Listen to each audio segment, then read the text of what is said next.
Best damn nanny that you ever done seen. Fuck top 5 nannies and fuck top 3. I'm the number 1 nanny, don't fuck with me. Fuck any of the nannies since they better than Ravine. Cause I'm 85 years old, 85 years cold, 85 years with my family on my back, so I'll last everybody on my fucking haters.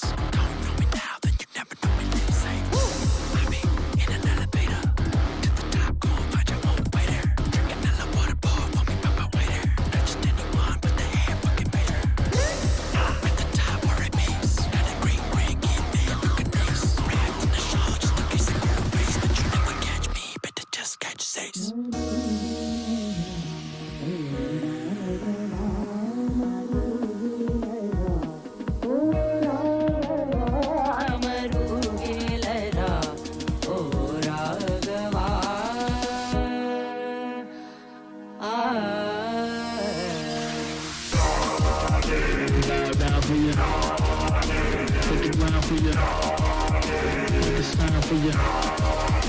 Give a crown to you. Bow down for you. Look around for you. Make a sound for you. This a nanny anthem, champion of the bantam. Weight class, walk past, and hold you for ransom. Got a grandson that's handsome and handsome. Spends his income on dim sum to fill time. You talking retention. Me, I'm talking expansion. Got the whole squad, yeah, keep 'em in detention. And I'm not in the process of taking no tension. So, gather round now, celebrate me. I'm your boss, I'm your fucking nanny. Got the dark dream bitch, so don't fucking try me. Don't need a nano, cause I'm living my J. Kitty my J. Run this whole city like a rummy on things. Stay sending people up, I'm seeing the shiny. If you see me in the streets, don't be asking Guane. Bow down for you. Look around for you. Make a sound for you. Give a crown to you. Bow down for you. Look around for you. Make a sound for you. Go ahead, make a rap for your night. It's a rap. Get the crowd, spin the rack for your night. Spin the rack. Come through, give a dab to your nutty. If you're really feeling good, spin the track for your nutty. Go ahead, make a rap for your night. It's a rap. Get the crowd, spin the rack for your nutty. Spin the rack. Come through, give a dab to your nutty. If you're really feeling good, spin the track for your night. I need you to, I know I know I know I know.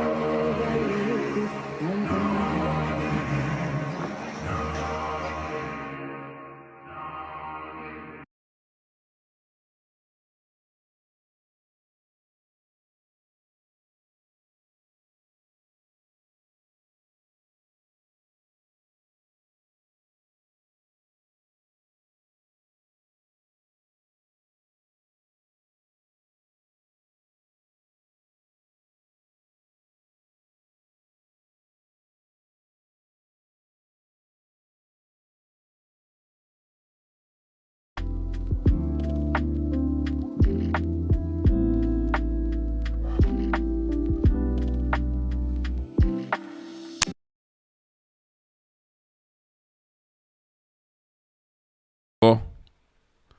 Okay. Oh, there it is. Okay, we did it. We did it.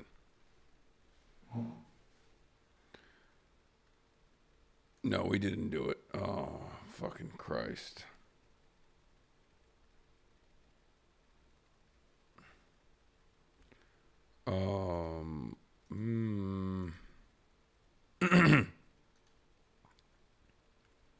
Why is it like this? Microphone, streamer, X, noise gate active. Doesn't feel like the noise gate is active. Okay. We hear you. No, I know you can hear me. I'm fixing it right now. Hold on, maybe this is better. That didn't change anything. What the hell? Okay. Just mild static. I don't know where it's coming from. Are you in Hong Kong? No.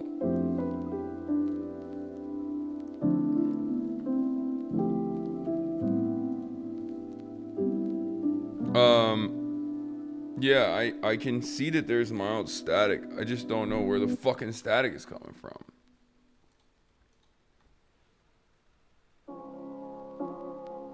Haven't been able to identify it.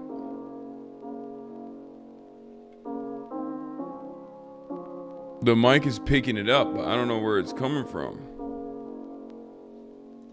That's what's so strange about this predicament. Anyway, I'm live and alive, folks. You already fucking know. It's not the music. No. See, look, there's no music.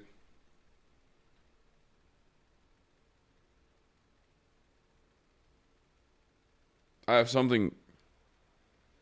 Like, there's a little bit of noise, but I don't know what it is. Anyway. There's just some issues as always. Obviously, no matter what it is, no matter what I do, when I'm doing my away streams, there's always something going on. Anyway, I'm live. I'm alive, and I hope everyone's having a fantastic one because today's a beautiful day. Today's a wonderful day. You sound different. Yeah, it's because I'm tired. You killed Will's chatter stream streak. Oh, I know. I started it on his fucking stream. I know. It's 5 a.m. here, guys. It's fucking 5 a.m. here. It's 5 a.m. here. I need you to understand. It's 5 fucking a.m. here. And I stream for 12, 13, 14 hours every single fucking day. Okay? I'm sorry.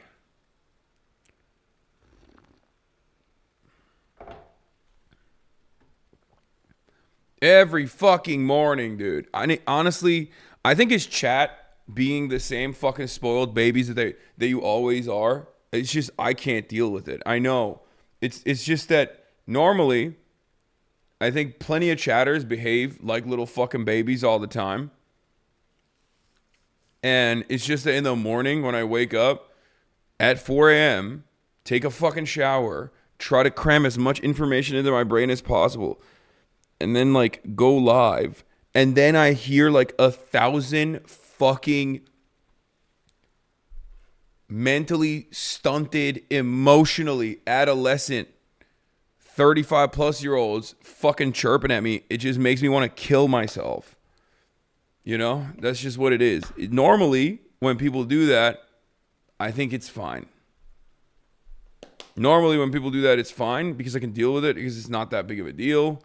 Like, I don't really give a shit. But I think when paired up with the combination, when you combine the factors, I'm turning the fucking chat off. When combining with the factors of sleep deprivation and all this other stuff, I think it turns into a much bigger nuisance. So I think I'm just gonna rip the streams in the beginning, in the mornings. I mean, there's only 3 more days left of this, so unfortunately, I'm feeling very sad. But this is part of the broadcast where I tell you about my personal news, ladies and gentlemen. But you know, for the next 3 days, I'm just not gonna have the chat on in the mornings, and then I'll fucking have the chat on later. Because I can't stand some of you motherfuckers. And I think a lot of you motherfuckers in the chat know who all of these motherfuckers are. Some of you can't help yourselves.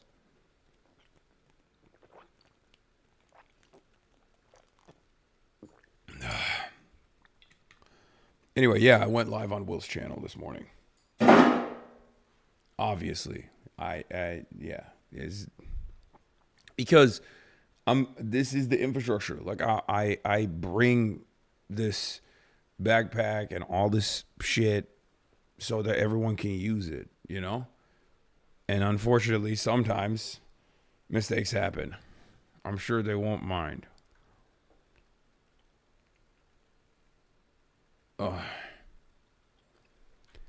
Anyway, it's Wednesday, November 19th, 1:22 p.m. in Pacific time. Here in Chengdu. This is our last day in Chengdu, by the way. It is actually 5:22, Thursday. 20th of November, 5:23 now, a.m. And this is our last day in Chengdu. And let me tell you, chill ass Chengdu. I absolutely love it. Chengdu is goated. It's amazing. I'm annoyed. What else is new?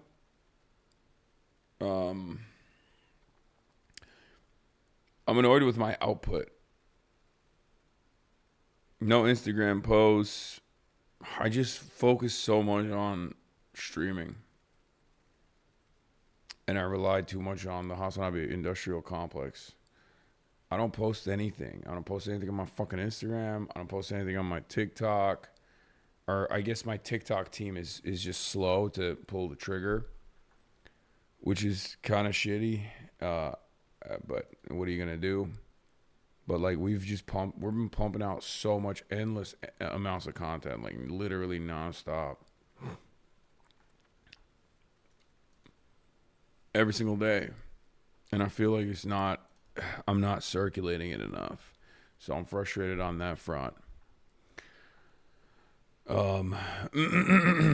But overall, this has been an incredible trip. An incredible fucking trip. I love it.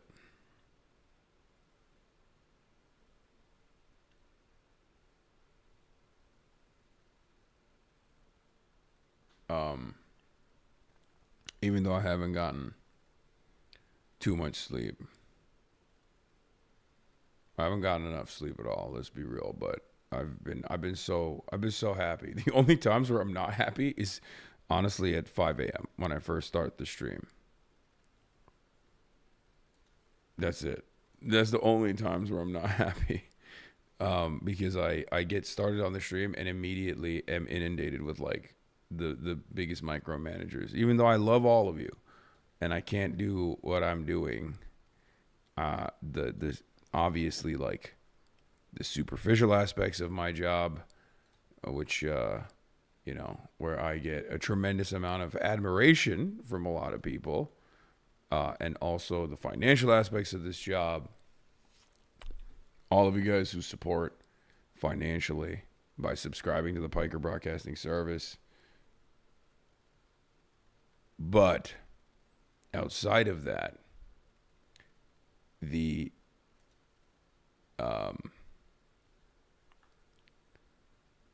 no IRL stream, Mr. Piker of Hasan. This is what I mean. I just turned the chat back on and I'm like, dog, I don't know what to say. Is fucking 5:30 in the morning. Why are you worried about posts on IG and TikTok? As you said, you pumped a lot of content through endless streams. Okay. Here. Well, let's do a little inside baseball. I am currently trapped in an ecosystem where I'm basically an island. Okay? I have a lot of friends, and it's great. And that island is big.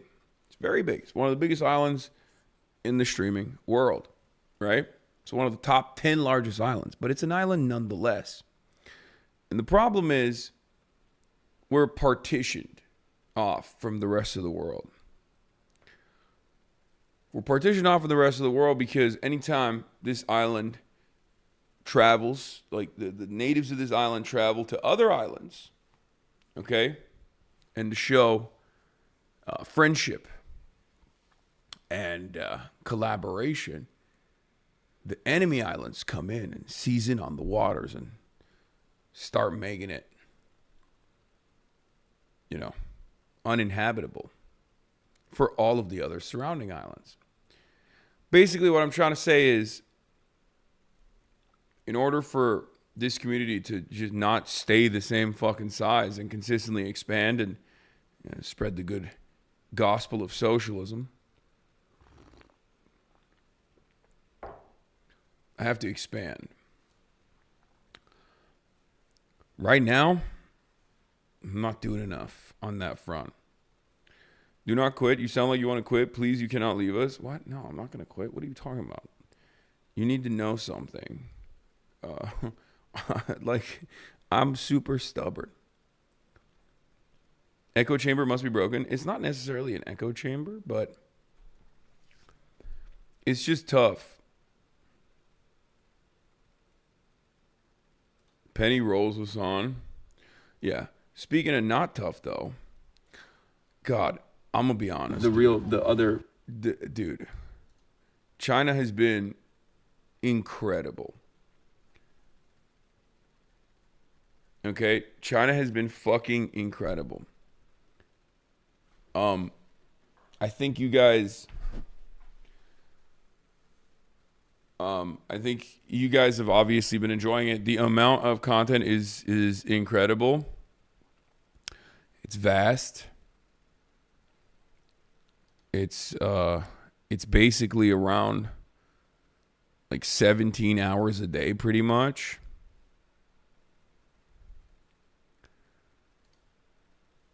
There are only a couple hours of the day where I'm not in front of the camera.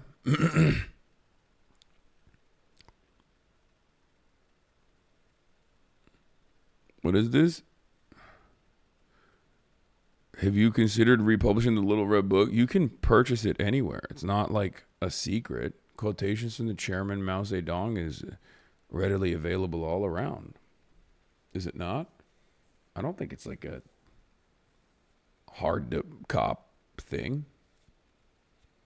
You can read it online at Marxist.org.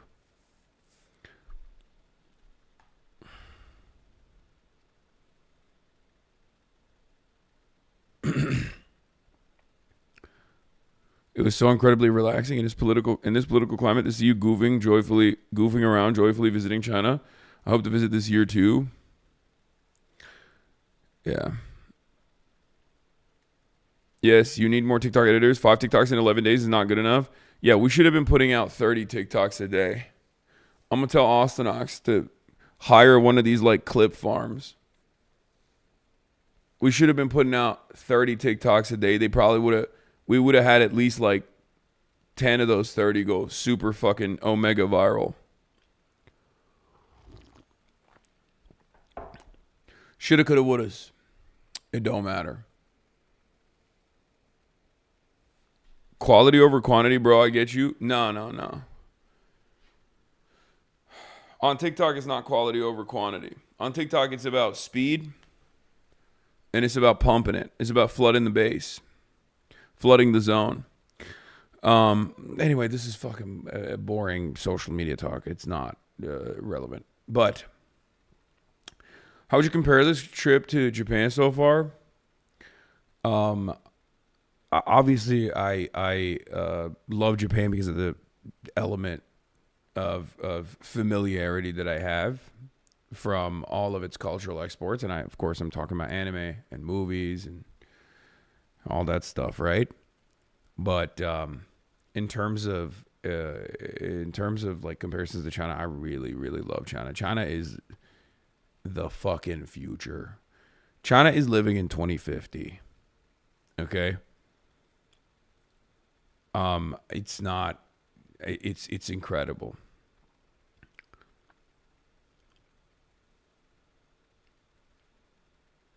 It's incredible. I think right now, as an unwashed Westerner, I would say that the number one thing that China has to lock down is basically tapping into like 5,000 years of culture and history it has, modernizing it, and flooding the zone with content. If they had a robust entertainment industry, which they do, but their entertainment industry is very China focused. If they had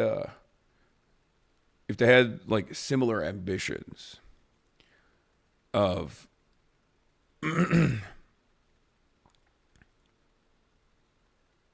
if they had similar ambitions of making, like, Dragon Ball Z is a great example of this, okay? Dragon Ball Z is one of the most internationally relevant pieces of Japanese art. Okay? You might laugh at that, but it's like not even a joke. It's just straight up internationally recognized. Turkish soap operas play a similar role as well. They're not exactly very relevant in America, but like globally, they're very relevant. The problem is nobody knows that that is quite literally Journey to the West. that has a shit ton of elements from Chinese mythology, right? Akira Toriyama said as much. And I think if there were more Chinese works that took on that method of like exporting Chinese culture, Chinese mythology, Chinese history to the rest of the world in a Western facing fashion, it would be a complete dominance for the next 100 years. It would be a century of Chinese dominance. And I think they're already doing that. Because there is a ginormous, it's like, it's, when you land here, it's like, too much would be lost in translation? I don't think so.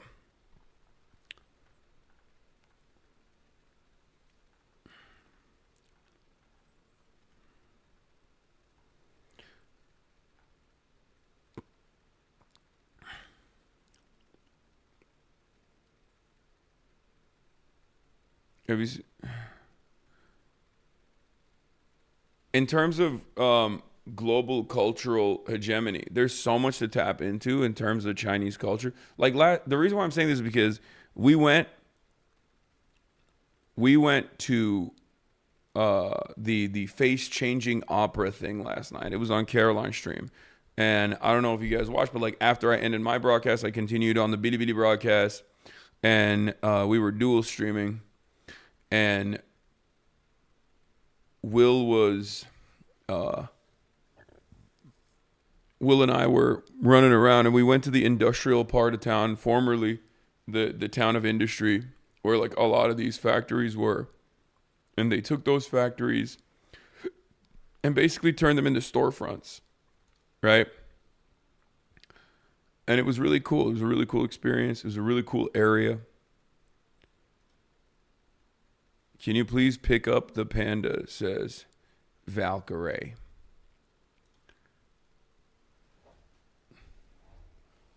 God damn it. Oh, fuck. My back hurts from playing a little bit of basketball.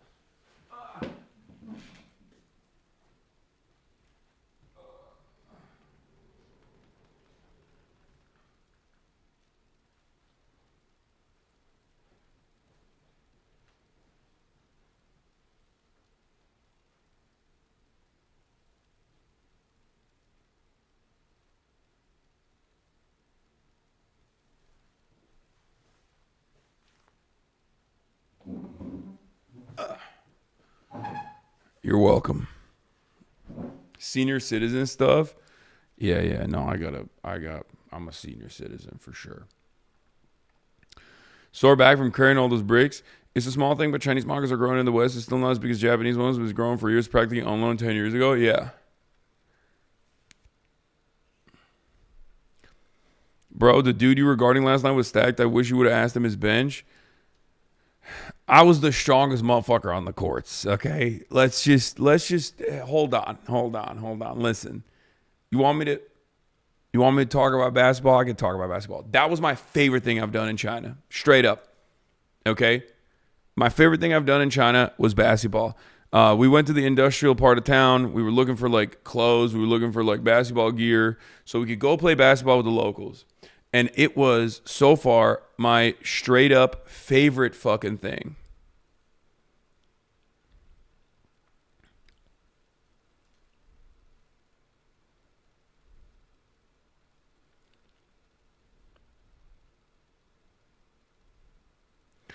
Wow, NBA level performance. They will call him the Great Wall Hasan.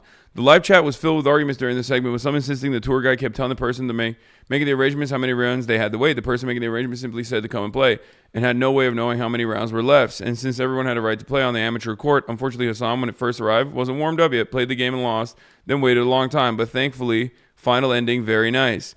Isn't that how it is in pickup games? They just add another team. And then another. And when Hasan and his group arrived, no, there were a couple different groups that cut us. Okay, there were a couple different groups that cut us. But it's fine. It's all good.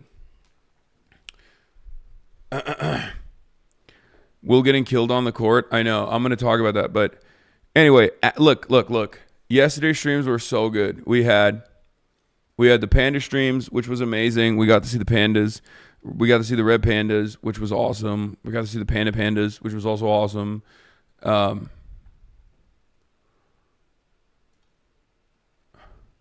Will got crossed up.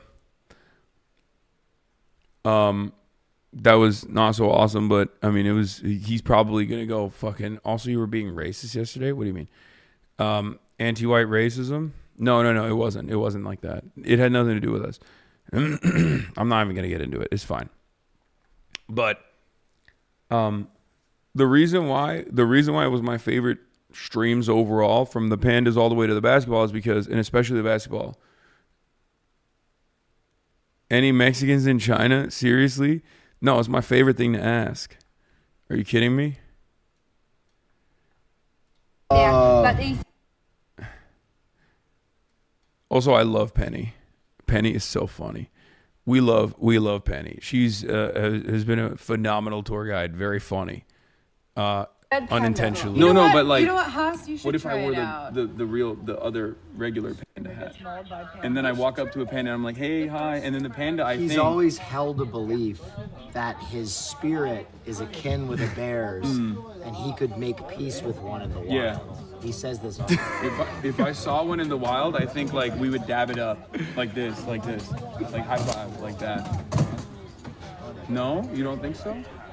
He has 6 fingers, you have 5 fingers. I wish she wanted to be on camera. Can you tell us the reason she didn't want to be on? She's shy, brother. What are you talking about? That's it. It's because she's shy. But I have too much content brain. Okay? I have too much content brain. I'm telling you right now, she was phenomenal content. Like the brief moments where you can see me trying to interact with her, you can tell she's so funny. Can you let her know she's iconic? Yeah. She named herself off of Big Bang Theory. I don't know if you guys caught that. She was talking about it. You don't think so? He has 6 fingers, you have 5 fingers. I could just do one of these. Like I'd be like, hey, hey, hello. He's wrong. It's okay. So do pandas punch often? You guys is nothing, right? It's just a joke, right? No. I mean, I'm being sincere. We don't agree with what you said. Can you pull your arm up a little bit more? It's very dangerous. Very deep. Pull your arm up a little bit more. Oh, sorry. Thank you. So I can do my lower back. Also, Penny was saying that Like, look at this. Yeah, it's like that. But if you face a panda in the forest, of course you cannot. If they punched you, it's equal to 115 kilograms. But he wouldn't punch me, is what I'm saying. Why? Because I'm chill, like cool. But it's a wild animal. I have like a very Chengdu attitude, just like the panda. But the other wild panda is not in Chengdu. It's in crucial the captive panda. She's just trying to fucking sincerely explain to me why this is not a good idea. What kind of sound do they make? I don't Penny, what kind of sound does the red pandas make? There you go. no, that's not working. No. They're getting further away. The locals think you're constipated.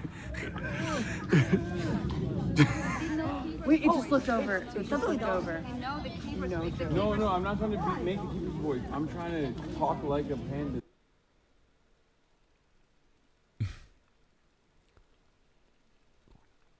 You started a diabolical troll on Austin. Oh, I am 100% healed. I told you.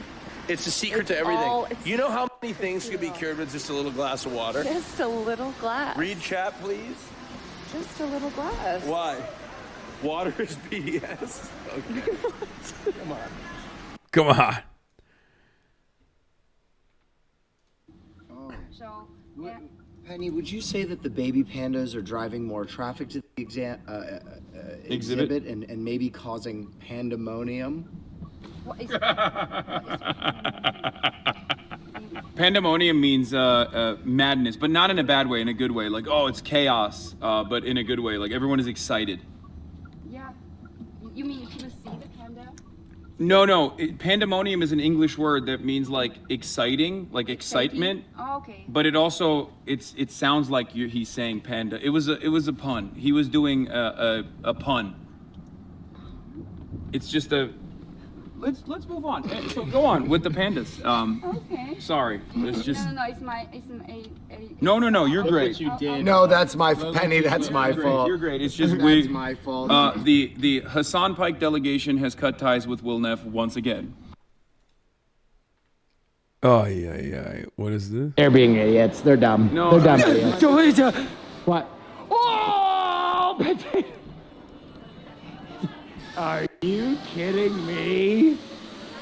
A good old trusty potato corner. No, they're dumb moron, idiot, head moron.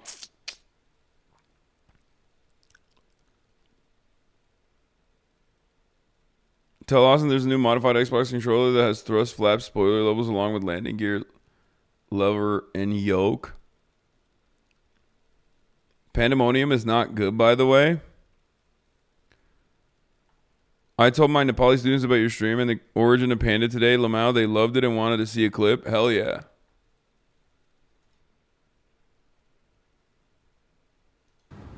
What is happening out here? Oh, nothing. My shirt got caught on something. His shirt got caught. Yeah, There's some sauce that got a tree branch ripped his shirt.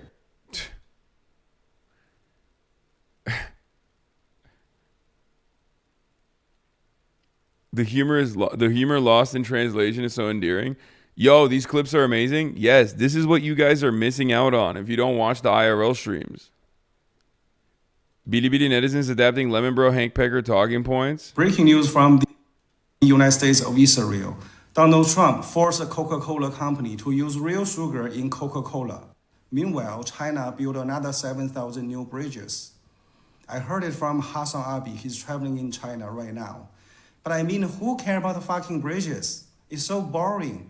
The great people in the United States of Israel, after they paying a lot of tax, when they're hungry, they can just drink a bottle of Coca-Cola and watch Netflix. Are you fucking kidding me?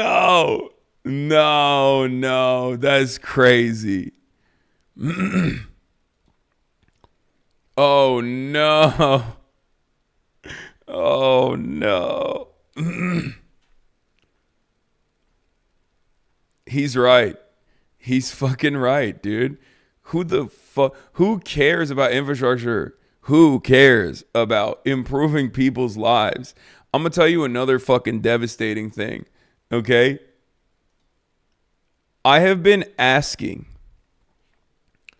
Chinese people around my age this one question, and I think if you guys ever end up traveling to China, or if you ever end up, talking to someone who is from China sincerely about this, it will break your brain.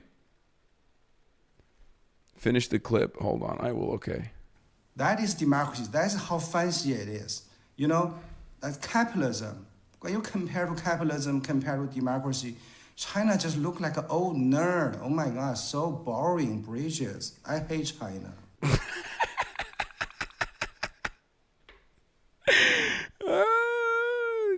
Jesus Christ.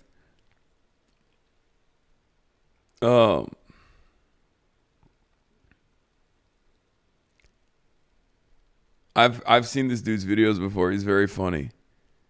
But he's right. He's cooking. Okay, so One thing, if you ever have the opportunity, I mean, there's hella Chinese people studying abroad. So you can just like ask them this question. If you are,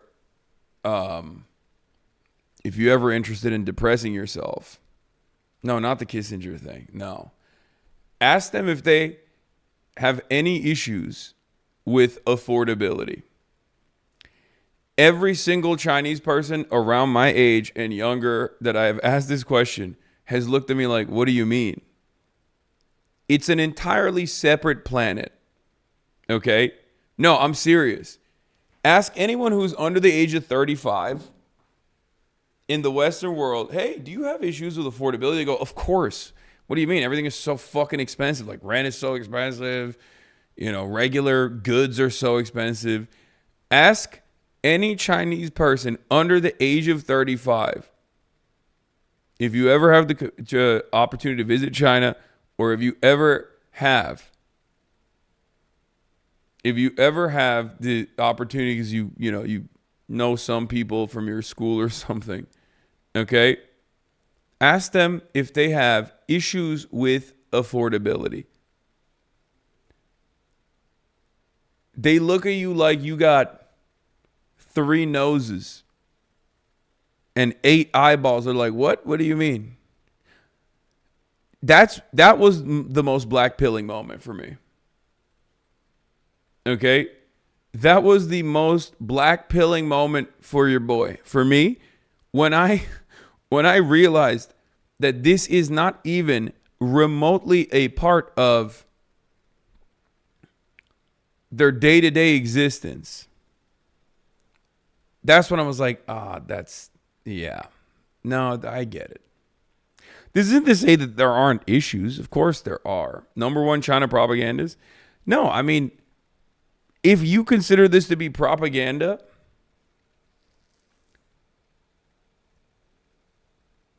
then, it's copium.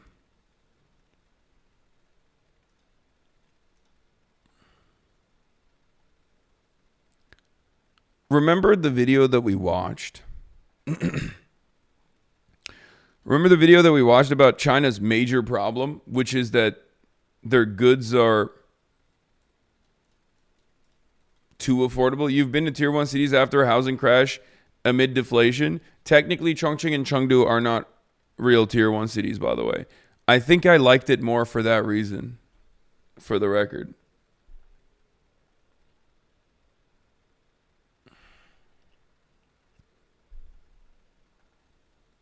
Name one problem then, respectfully. I mean, I have.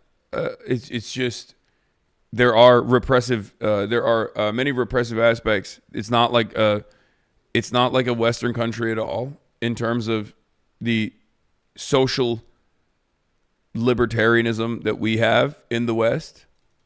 And I think a lot of people who have grown up in that world will not be able to comprehend it and will actually get annoyed by it. 100%. There are tier 1 cities, but China has 4 S-tier cities: Beijing, Shanghai, Guangzhou, and Shenzhen.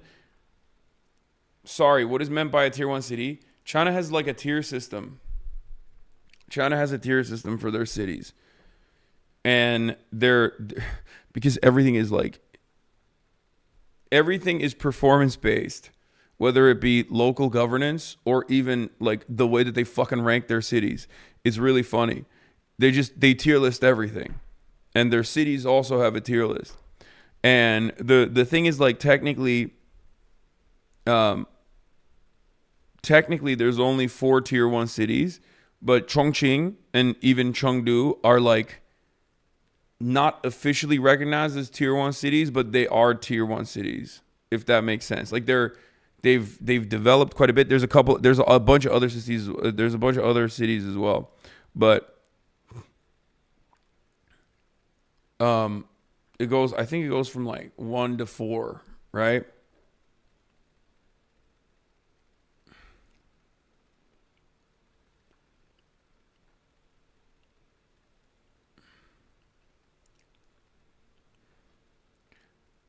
I think the other part of the The other part of like the youth issues is it's not around affordability necessarily, but it's around like job opportunities from what I understand. Like there is definitely that.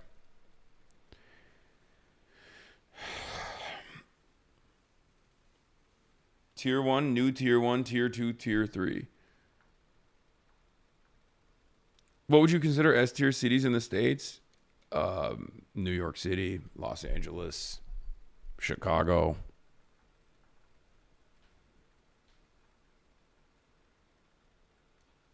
Tier cities aren't official. It's done by economic publications, but it got popularized by private observers.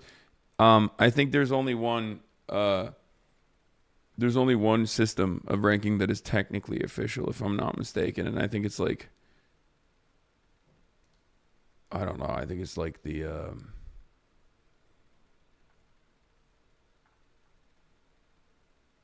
New York would be a tier 2 city at best. No. New York City is still one of the greatest cities on the planet. Come on. Let's be real. LA has a lot of issues, but you can't say that about fucking New York. Come on, dude.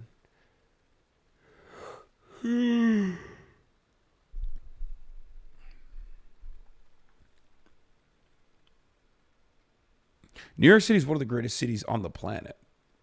You're ridiculous if you don't recognize that. It's not just about, like, I mean, there's a shit ton of issues, but, you know, aside from like the infrastructure problems and whatnot, New York City is still one of the greatest cities on the planet for its cultural output, for its relevance, you know? Boston always left out. Philadelphia left out. Boston left out. I know. Seattle left out. Voice crack.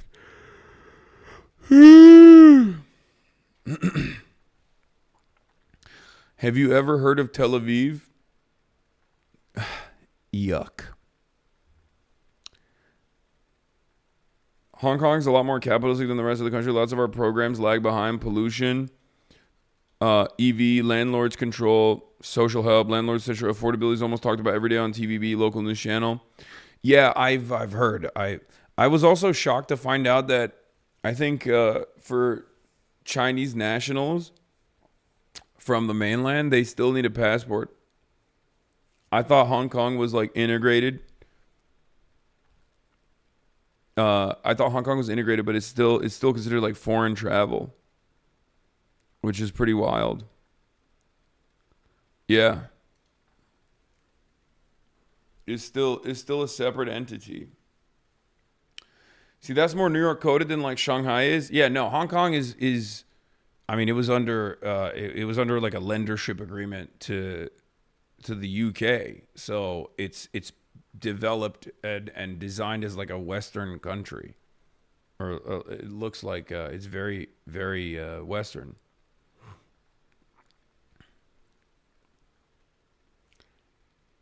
Yeah. Like, we in America, as American citizens, we have visa-free travel to Hong Kong.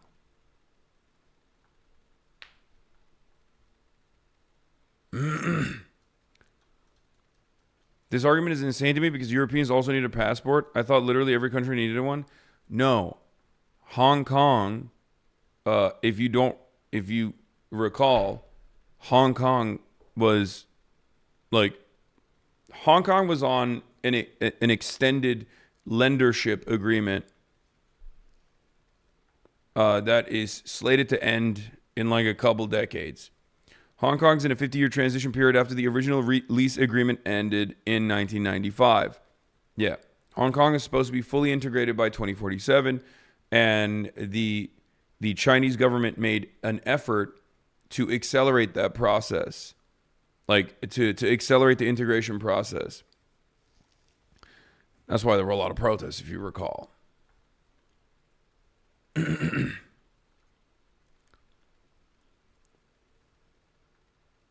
But I thought that, wrong, EU, you don't need a passport. You can travel with your national ID card as well. Yeah.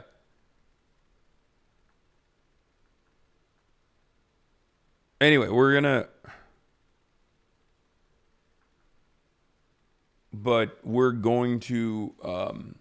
be going there. You were gonna explain why basketball was their number one activity. Sad they lost their democracy. I'm not gonna say anything. But in cities, for city-born people, affordability is much better than the West. But for large migrant worker population, those who live outside the major cities, it can also be quite expensive. You are right, though, because of no inflation. China's being main issue is unemployment rather than the cost of living, which is comparatively better than the West, which isn't doing much better on unemployment as well. Yeah. Also, in the West, we have a way to shelter our numbers in a way that actually makes it seem legit, even though it's actually somewhat illegitimate. It's called underemployment. That is a huge problem in the West. We look at the unemployment numbers in the United States of America, yet we never consider the underemployment numbers, even though underemployment paired up with massive inflation is a ginormous issue. It's a ginormous fucking problem.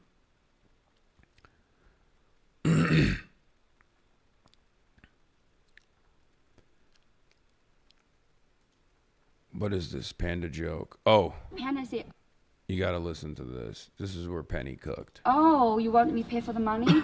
The waiter said, yeah, I gotta pay for the bill. The panda said, oh, you want me to pay for the money? The waiter said, yes, Mr. Panda. So the panda take out a gun, shoot waiter. Shoot waiter. Yeah, shoot. Okay, shoot the waiter. Oh, he's American panda. Not American. Maybe an American panda. Okay. So everybody's scared, right? So the manager take a risk, catch the panda again. You didn't pay for the money, right? And you shoot my waiter. Why?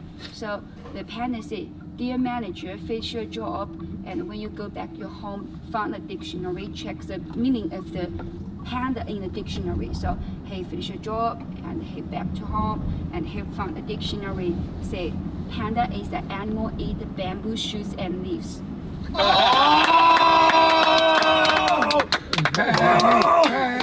Penny. Yeah, we love you, Penny.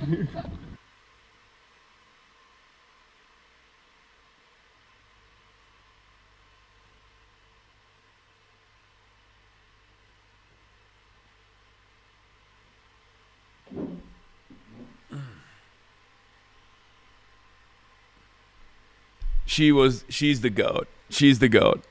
I mean, who can do it like that? Is that a BYD? No. The cars that we've been driving around in was actually literally given to us by the company, and I brought it up already. It's called Zeekr.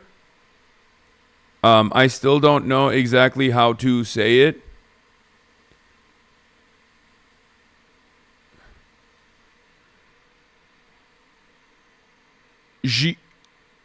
Zeekr or something, but yeah, it's called Zeekr.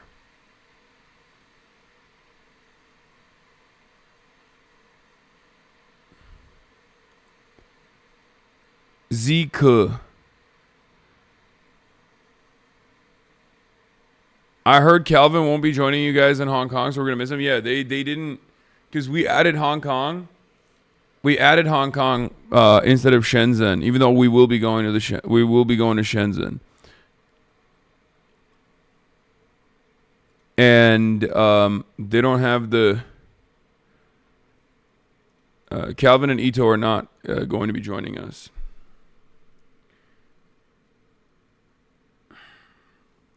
On that leg of the trip for the next 3 days. Doug DeMuro needs to go to the China. No, we don't own the fucking cars, man.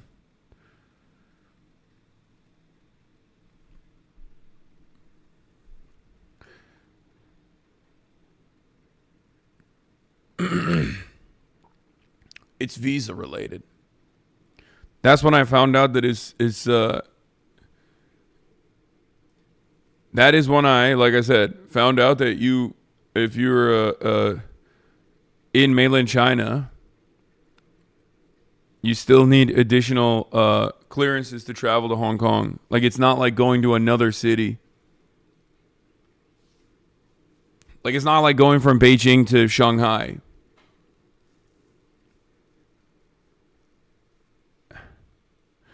It's crazy how fast the trip ended. I know. Wait, so did you guys fly into Hong Kong and not get a visa for China? What are you talking about? It has nothing to do with us. We're, as Americans, we don't even need a visa to go to Hong Kong. We needed a visa to go to China, okay, like mainland China. We don't need a visa to fucking go to Hong Kong. Hong Kong travel as an American or a Westerner is incredibly easy.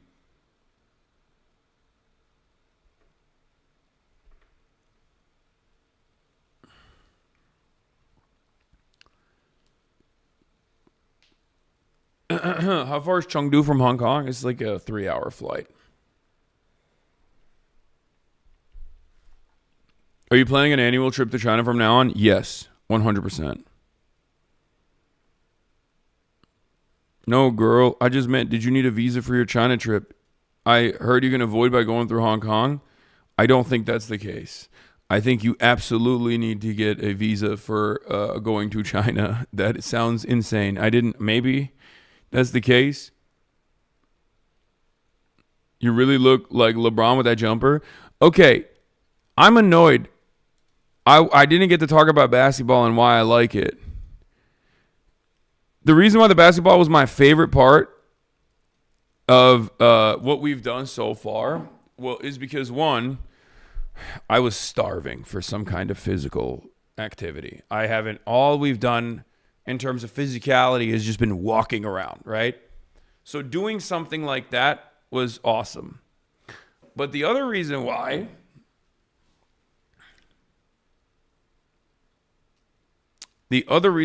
it was my favorite activity is because that was the closest I felt to the locals. Okay? That was the closest I felt to the locals. The reason why I'm saying this is because it's a universal experience and it's person-to-person contact.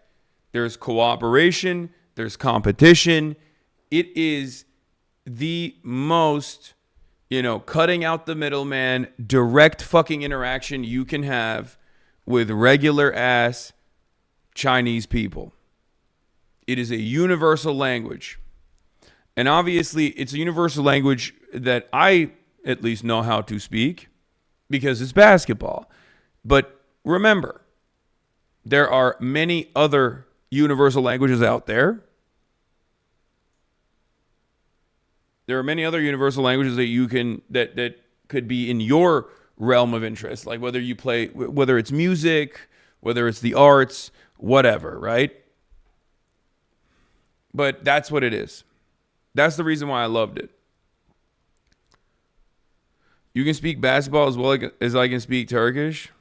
Some of these Chinese dudes were brawling as fuck. Yeah, this guy was pretty strong. Okay, and I also need to explain something to you guys. Okay, first of all, they were hacking. They were hacking like a motherfucker. Number two, I came in hot, cold as a motherfucker. I hadn't shot a basketball in weeks.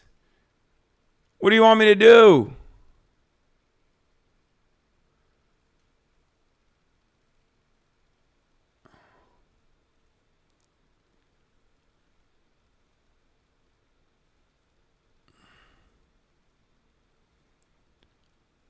Weightlifting is super popular in China, which is why they dominate the Olympics. No, I know weightlifting is super popular in China because there were motherfuckers that were yacked out of their goddamn minds.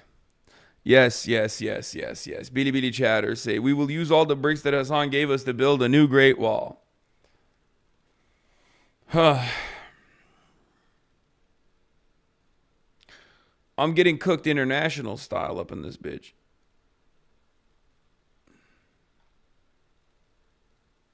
You made 60% of your shots. Chad is just lying at this point. The locals can't even hit threes, all layups. No, some of the locals were wet, dude. They were hitting them threes. But I knew they were going to be good, for the record. I knew that they were going to be good. You made America look bad. Therefore, you made LeBron look bad. The first game I played was bad. I took a couple shots. I bricked them pretty bad. I bricked him pretty bad. Oh, come on, Haas. Give me one more game. But I hate that I like that they literally only showed the shots I fucking didn't make. That's it.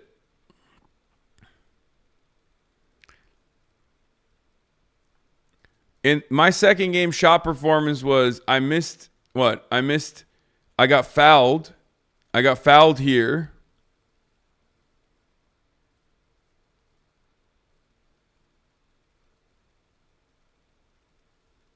The first one was clean. Second one was a foul. And I carried a little bit. Chatter shitting on you, didn't even watch. I know. Clipped out of context is universal. No, my second game, I missed two. I missed one shot here. The other shot I got fouled. Here, this one I got fouled. Like he pushed me with his arm, this one. And then I made two.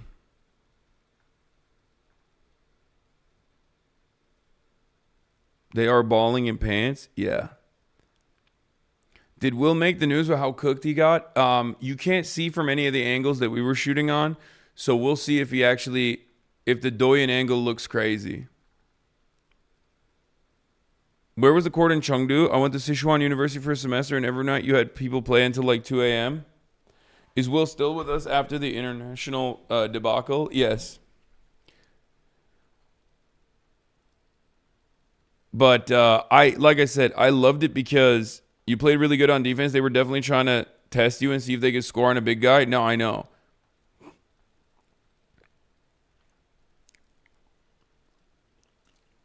You can't see from the Austin angle what happened to Will, but it was bad. Yeah. What how do you say? That's what I'm saying. They said penalty. That's what I'm saying. Big. Got her back some more. Here we go.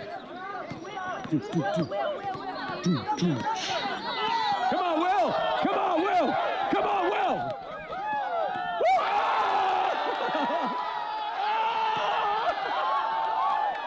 Thank God he missed. Oh, someone posted it on Douyin?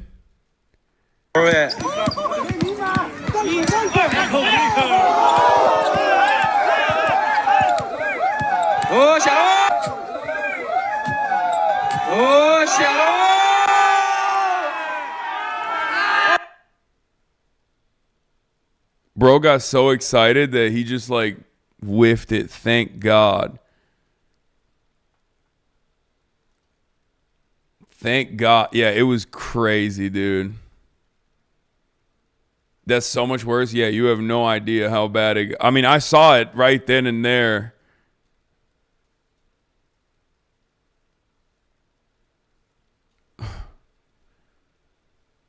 Yeah, he got his shit swiped.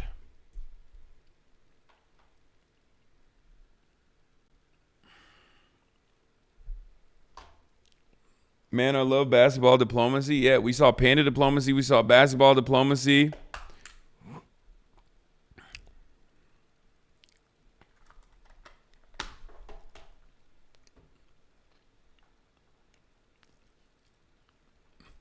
Now listen. In fairness, Will is wearing CrossFit shoes. And also, that was a slippery ass court. Okay?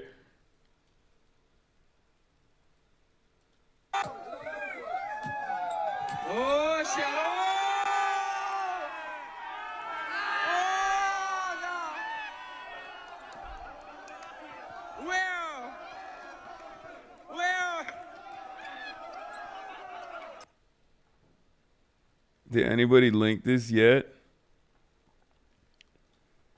What about some UN diplomacy once in a while? What's up with that?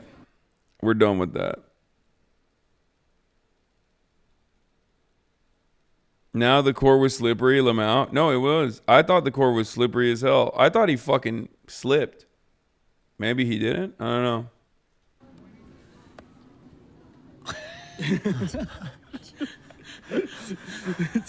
Wait, that was a private moment. Well, how did you? What? Oh my God. That's you guys weird. Are getting, that like, you, so. I don't know. That's weird that Watching you the pandas roll around. And why were you? That's weird that you filmed that private moment. It was cute. It was cute. Not You guys supposed to were, be on like, camera. up That into was the just for us to enjoy and appreciate. That's what they show the pandas so that they can.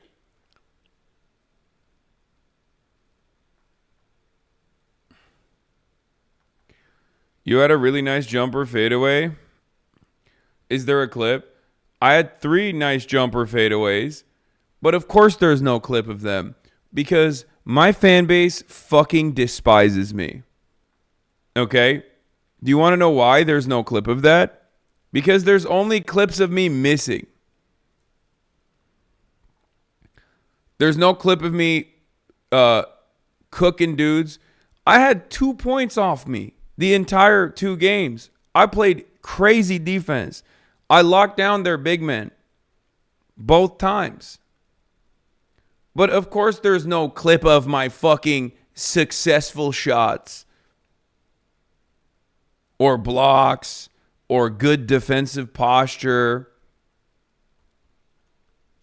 It was 2 to 3 a.m., fool. No, of course not. This is the most you'll get. The most you're going to get is me bricking. Okay? The most you're going to get is me bricking. Because, and this is why I always say, why have haters when you can get fucking fans to do the work of the haters every damn time, okay? Every damn time. B-Ball Chatter said you did good, D, I believe. Listen, bro, you're lucky any of us even watch the basketball. This is a nerd zone. Here's your full second game, only 10 minutes. Oh, they uploaded this already. Hasan and Will got cooked. The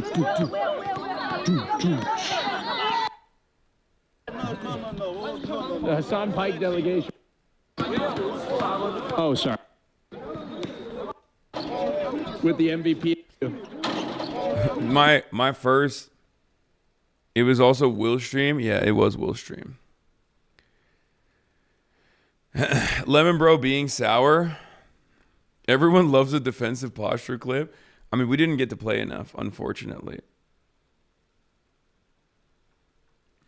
We know how good you can play. This wasn't your day, bro. I know.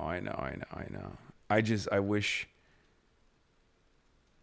it was fun. It was good. It was fun. We do not care about basketball, Unc. When you first walked in the court, the entire place turned around. Your stature convinced them the whole place was about to get cooked. Yeah, except I was cold as shit. You know? Remember, at that point, I was on like hour 10. Wake up at 4 a.m. Do fucking 8 hours of streaming.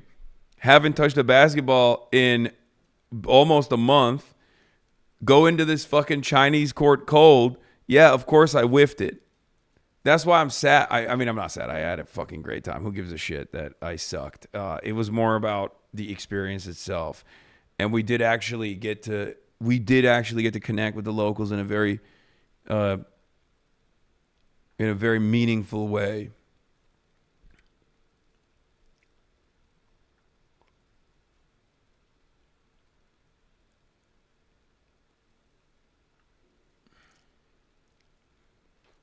LA coward, you warmed up? What do you mean? I didn't get to fucking warm up at all.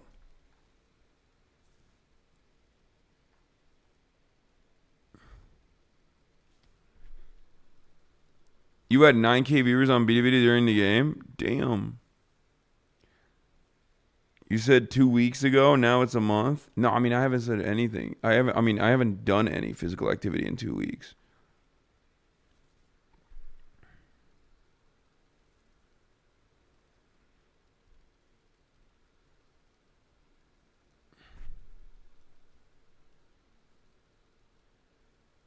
Doing flight reacts, b-ball replays is really funny. Yeah. I like how you gave your shoes to the guy. Yeah, I wasn't bringing them. I wasn't bringing those shoes back. I don't have enough space. Oh, also, I went and got a Chinese luggage. This is the other thing I was going to say about Chinese commerce in general. I talked about this already, but I usually don't know if I'm like doing this commentary on other people's streams or mine, because on mine, on my stream, ChatGPT, why is this on stop Gaza coverage? Is it temporary while in China? 25 people just died in airstrikes, yet we're going to talk about the Saudi meeting. ChatGPT, okay, take a day off. Stupid.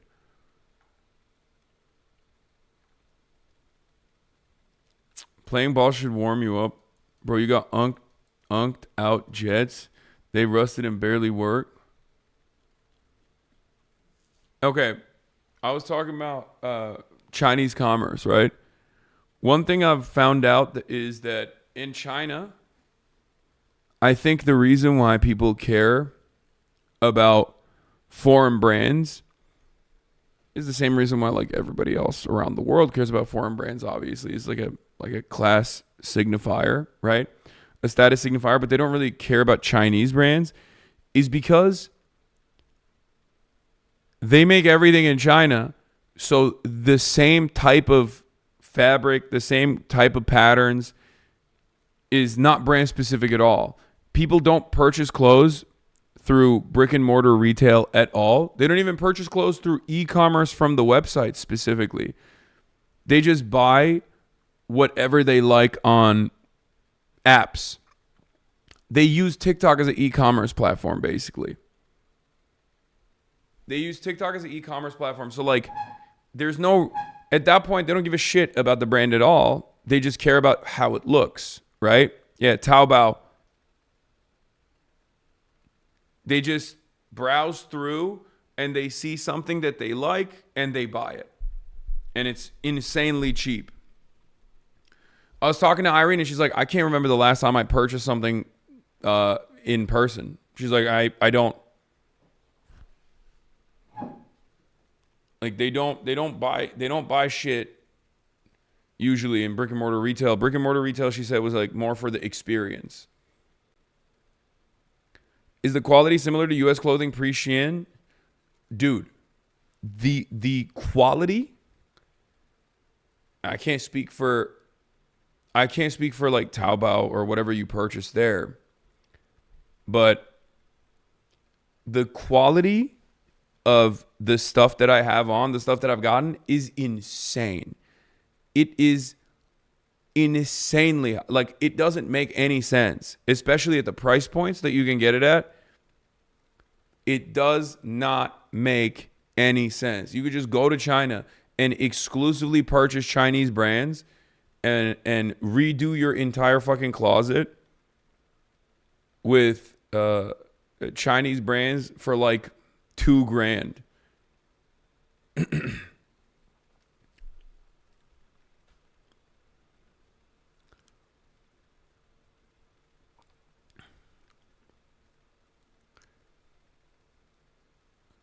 I have to obviously purchase shit in person as opposed to online because I can't. Why'd you say stop? No, I'm serious. And the sizes are obviously not super small. I'm wearing fucking Chinese brands. When are you getting that suit? In Shenzhen tomorrow. Bro, $2,000 is 14K RMB. I said, oh, just 2K. Guys, I said your entire, like every single article of clothing you currently own. Some of you motherfuckers act as though over the course of your lives, 20 years, 30 years, you've collected and accumulated an entire closet full of clothing that amounts to like 2 t-shirts and 1 underwear. Like, what do you mean? I'm talking like every single article of clothing you could literally replace. Rich people shit Lamau. Oh my fucking God. I hate having this conversation. I fucking hate having this conversation because, one, Americans are incapable of doing math, as we have found out time and time again. So like they don't understand. And two, every single person in this community loves LARPing. Anytime money comes up, motherfuckers literally have no capacity to understand what I'm saying, and they think I'm being an out-of-touch rich guy. I am saying from underwear to socks to every single shoe that you own to every single fucking article of clothing that you own, from suits, shirts, t-shirts, pants, you could replace for $2,000 total dollars. Okay? And everybody goes, "Excuse me, sir. I actually have all of my clothing is actually purchased from the trash can. I go and sift through trash."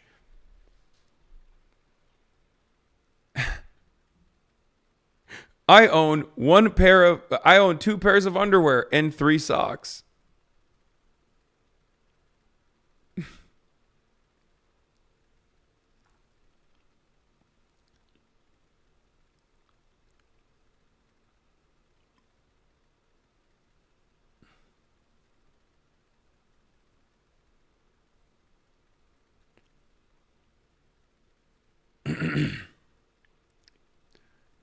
My underwear has holes, buddy. Dog, my underwear has holes in them too, okay?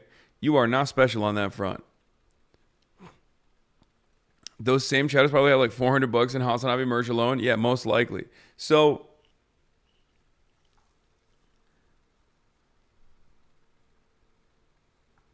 yeah, as someone who's poor, I love clothes, and my wardrobe was probably like $5K total, but accumulated over like 20 years. Exactly, that was my point.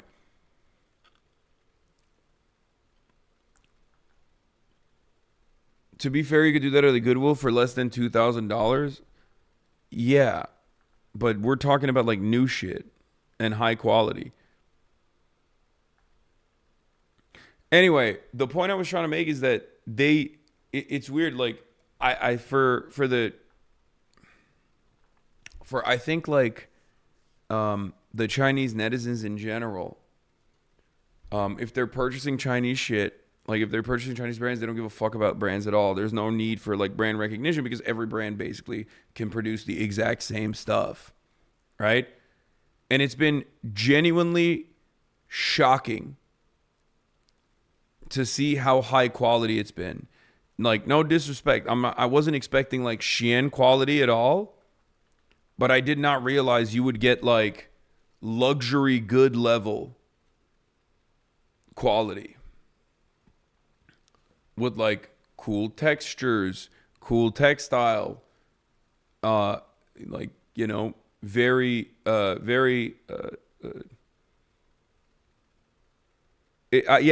didn't think it was going to be like Shein, but, or Temu quality or anything like that, but I didn't realize that it was going to be so high quality. Like here, I'll give you an example. So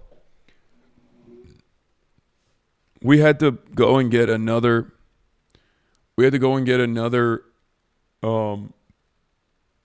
Will and I needed a second bag. You need to blast off on Twitter here. Yeah, I'm going to do that right now. Actually, I forgot. It's been an hour and 20 minutes because I've been yapping. I'll blast off right now. But luxury does not equal high quality. To be fair, Miu Miu is trash and falls apart. Luxury, yeah, it depends. It depends on the brand. But you're right. You're actually right.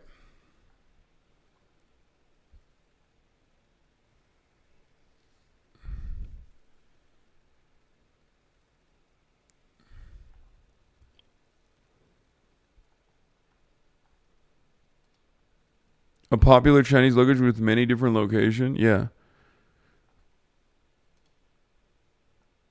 China DAY11, Epstein files released. Saudi Arabia meeting Newsday. Traveling to Hong Kong later. 3 days remaining. Do we have a blast off meme, chatters? Do we have a blast off meme?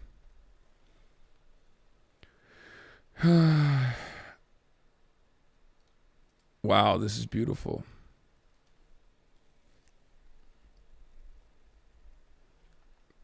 Beautiful artwork. Chatter, thank you.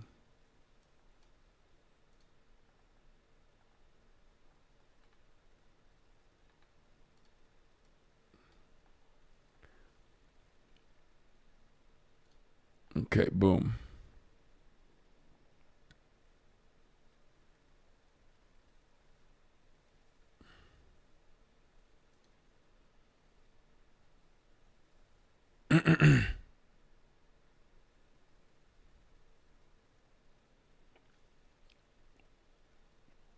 What is happening in the world? Here, I'm going to get to it. Hold on. Can a white boy...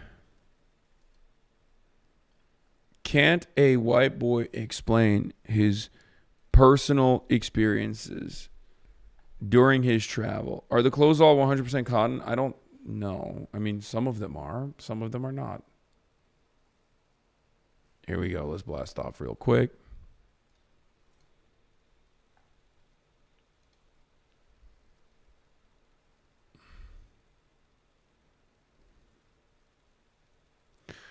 But yeah, I was going to show you the fucking luggage. So there's this brand called like Level 8. Irene thought it was an American brand. I was like, nah, I think this is a Chinese brand. It just has an American name.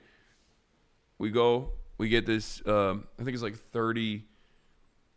like 30 kilogram luggage. Hold on, look at it.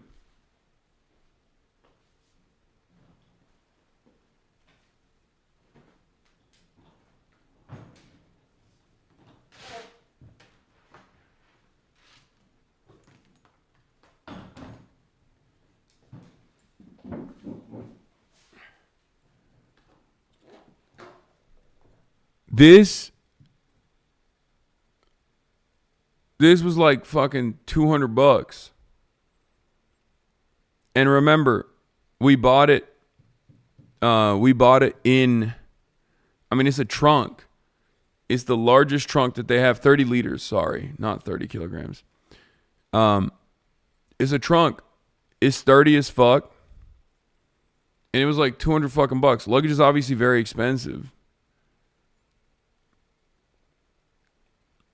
No, 200 USD. And and this is still expensive because if you were to purchase this on an e-commerce platform, it would even be cheaper than that. We purchased it in a brick and mortar retail, so it's still more expensive. But it's like it's you know, it's high quality. Like it just is pretty.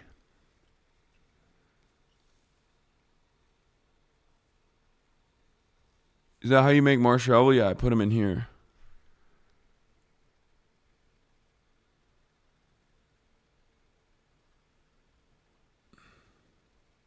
The website says $369.99. Yeah, it's probably more expensive if you go to the website.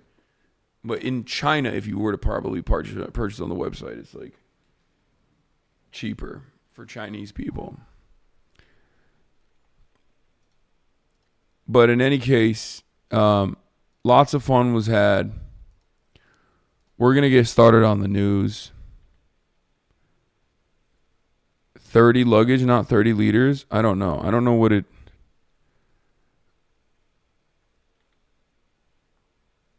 But we're going to start off with the Epstein stuff.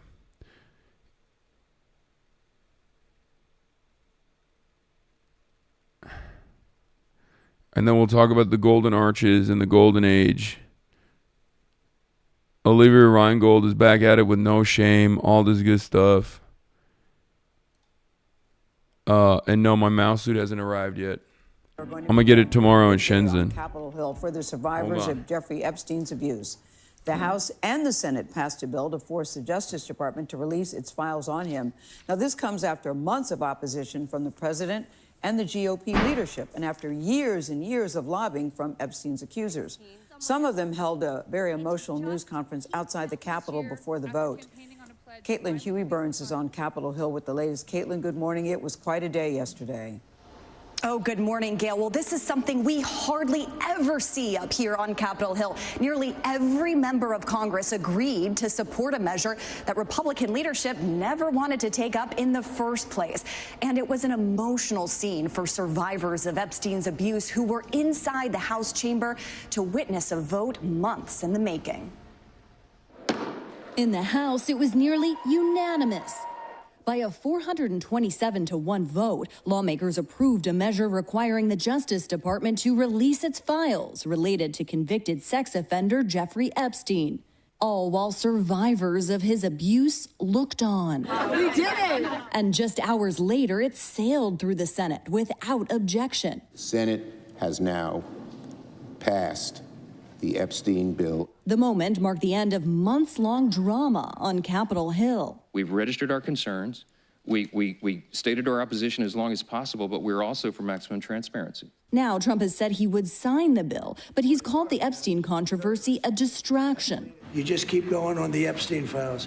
And what the Epstein is a Democrat hoax. The House Oversight Committee has separately released troves of documents from the Epstein estate, which include an email from 2019 where Epstein wrote that Trump knew about the girls, a claim Trump has denied repeatedly. Kentucky Republican Thomas Massie led the bipartisan effort to force the House vote. Are you concerned that the president may not release everything, even if this is signed into law? Well, it's not up to him. Like the FBI director, the DOJ, Pam Bondi, they would be criminally liable. This is why we climbed the steep hill, which is to get the bill passed in the House, the Senate, and to present it to the president for his signature so that it would have the force of law. The survivors at the heart of this case say their push for transparency is nonpartisan. While we are grateful for our allies in Congress on both sides, we've realized something. This fight belongs to us. Now, the Justice Department, once this is signed into law, has 30 days to make these files public. But the president has asked the DOJ to investigate potential ties between some high-profile Democrats and Epstein, which some lawmakers fear could potentially limit what is released. Gail? Caitlin, thank you very much. Well, we're going to begin this hour with the congressional vote to force the release of government files on the convicted sex offender Jeffrey Epstein. That vote almost unanimous despite months of opposition by many Republicans, among them President Trump.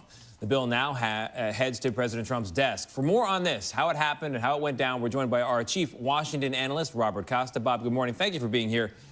When you think about the campaign and then the White House, President Trump was in favor of releasing the files. Then he appeared to be against it, called it a Democratic hoax. Where's his head now? What are you hearing from inside the White House about how he's reacting to all this? Good to be with you, Tony. Based on my conversations with people close to President Trump and in a visit to Capitol Hill, it's evident everyone in this administration and Republicans in Congress, they want to move on. Now, there are Republicans like Congressman Thomas Massie, Representative Marjorie Taylor Greene, who want to keep digging into this. But for Republicans, they're feeling a bit of alarm, not so much about the Epstein files, but about not talking about the economy enough ahead of the midterm elections next year. So this apparent split within MAGA world, what impact do you think this could have, or lingering impact politically on the president? It's lingering because this is now going to lead to document after document potentially being released. And the administration will get scrutiny about whether there's enough out there about Ghislaine Maxwell and so many other characters that are related to this case in some way. So the questions will continue. Lawmakers expect that inside the Republican Party. At the same time, they feel like they can try to move on now that this has been addressed legislatively. You know, Bob, some lawmakers have expressed concern that this document release will not be all that revealing because the White House will be able to redact or withhold some material saying there are ongoing investigations. What are you hearing on that front? What I'm hearing is so many Democrats, should the House Democrats win power in 2026, are going to come back to this issue in 2027, 2028, should they win power in the midterm elections, because there's a real belief among Democrats on Capitol Hill that this Justice Department is too close to President Trump and just won't do enough in terms of disclosure. Republicans have faith in the Attorney General, Pam Bondi, but even some of them privately say this DOJ so close to the president, and they do wonder about the extent of what will be released. Bob, thank you very much. Well, the Crown Prince has long been isolated, but President Trump is welcoming him here with open arms, even praising his human... They didn't do it under Biden. Be for fucking real. Julie K. Brown's take on this is actually interesting. At first, I didn't understand it, but Julie K. Brown was saying that the reason why... I think it's a bit cope, but she was saying that, like, the reason why this wasn't as big as an issue in terms of, like, the files being released is because no one made a big fuss about it, for sure. But also, under the Biden administration, Ghislaine Maxwell was actually being investigated. Quick clip of your fadeaway. Oh, let's go. See, this is what I'm talking about. Give me something good. Just one brief moment of goodness. All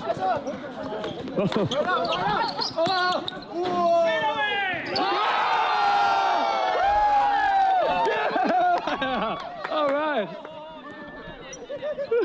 That's what I'm talking about. There you go.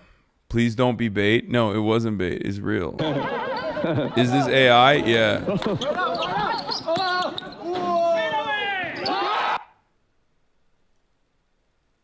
Bro, they were...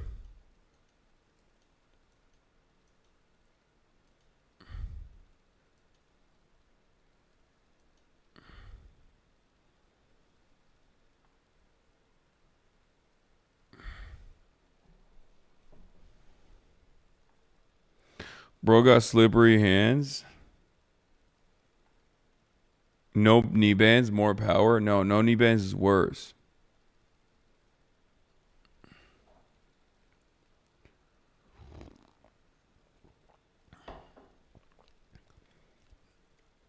Ghislaine was found guilty in January 2022. It's major coup to cover up for feckless Democrats. No, I agree. I think Democrats could have sincerely talked about this stuff leading up to the election. I talked about this stuff leading up to the election. I kept repeating that, like, Donald Trump is actually linked to Jeffrey Epstein. If you remember, the Michael Wolff stuff came out right before the election, and the Democrats, not even for a brief moment, utilized it. And I think the reason why they did not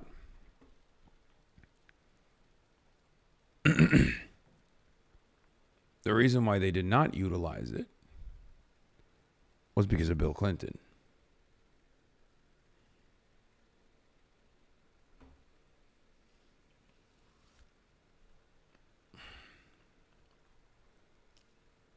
They were too busy having Bill Clinton endorse the party to go to Dearborn, Michigan, and talk about how, the historic Palestinian areas are actually technically Judea and Samaria. Okay? I think it's also partially because the Democrats are also directly connected to Israel.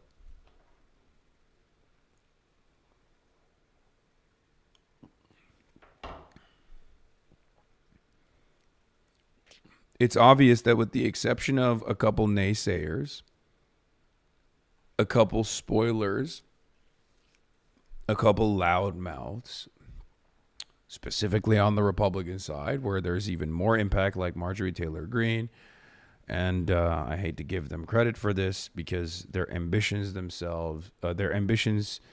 are probably not so clean, but Marjorie Taylor Greene, Thomas Massey, like with the exception of a couple Republicans, like and a couple Democrats, most people don't want to touch it. Democrats don't want to touch Israel. Jeffrey Epstein is also connected to not only Israel, but also connected to a lot of incredibly powerful donors. Part of the reason why I always say I don't think we're going to actually see the full thing is for that reason. I don't think we'll ever see how deep that well goes. You know?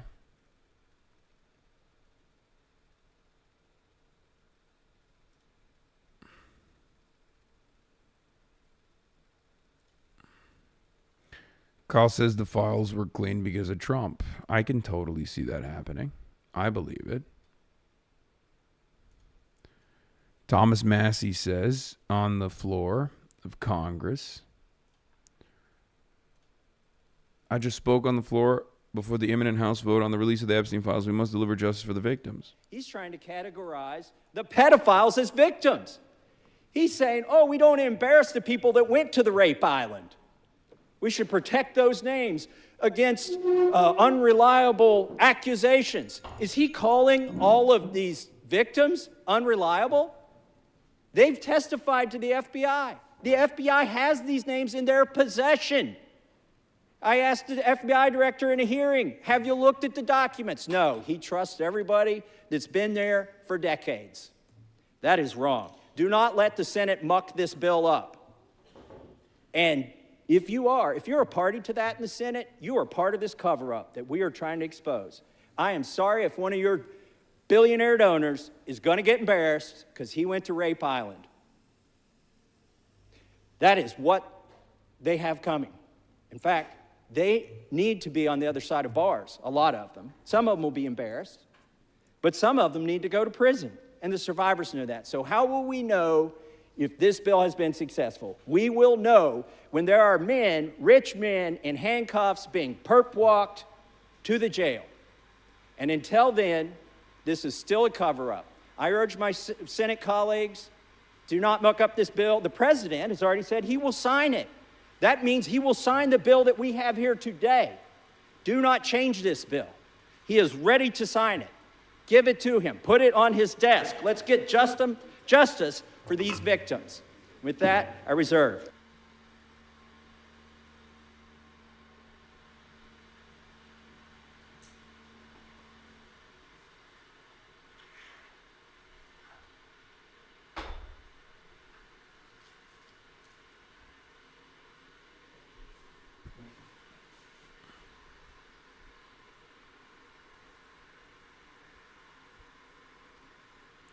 I think Thomas Massie, despite his freakish ways, being a Republican, like despite, you know, his freak ass attitudes on other shit, on this issue and on Israel related issues, unironically is one of the best congresspersons. I don't know how, I don't know why, I don't. It's actually, it's confusing.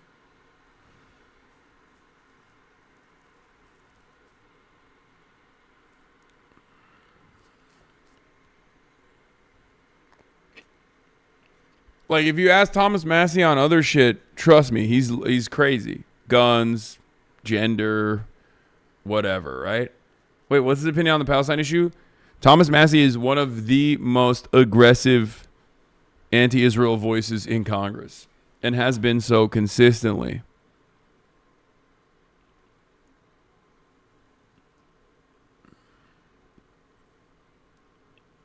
So much so that he's almost, I would say he's like one of the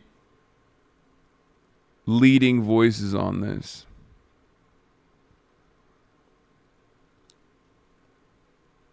All right, let's see. My goat, my car guy. Thomas Massie is white Palestinian. Wait, what? No, that's Amash. And Thomas Massie has been Justin Amash was a libertarian Republican congressperson who is actually a Christian Palestinian. And even he wasn't as aggro on Palestine as fucking Thomas Massie has been.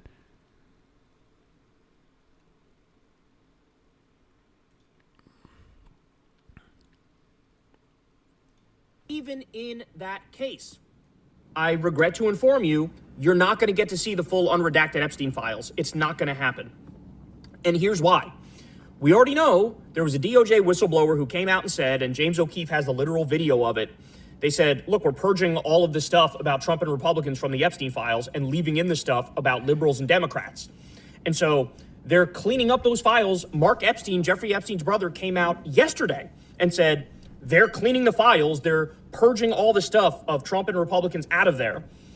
Even in that case, I regret to inform you, you're not going to get to see the full unredacted Epstein files. It's not going to happen.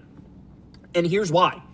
We already know there was a DOJ whistleblower who came out and said, and James O'Keefe has the literal video of it, they said, look, we're purging all of the stuff about Trump and Republicans from the Epstein files and leaving in the stuff about liberals and Democrats. And so they're cleaning up those files. Mark Epstein, Jeffrey Epstein's brother, came out yesterday and said they're cleaning the files. They're purging all the stuff of Trump and Republicans out of there. Even. Okay, but why are we trusting James O'Keefe? Yeah, I don't know. If James O'Keefe is a reliable narrator here, but I think it's just mostly, oh my God, so who said Naruto? Stop. Stop. Don't do that. That's crazy. Oh my God. He will be Hokage one day. Believe it. Oh my fucking God. Oh my God. Oh no. Uzumaki looking ass. Oh, Jesus Christ. I can't unsee it now. He's about to Nanda Tebayo his way out of here, okay? Itadakimasu. He's literally doing it. Itadakimasu. Motherfucker about the shadow clone jutsu.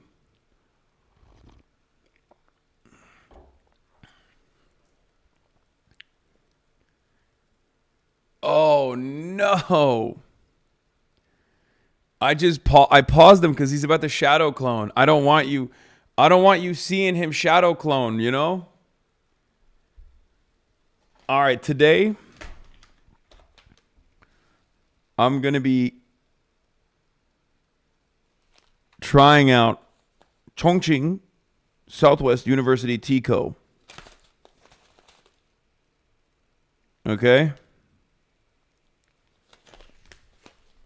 Another fan gift.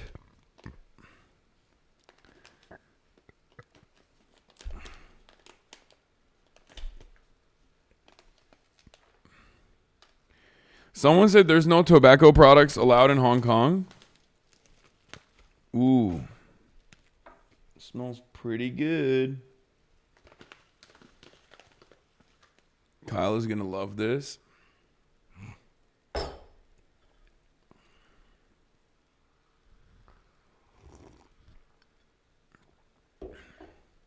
Kyle is the go with absolutely no drip.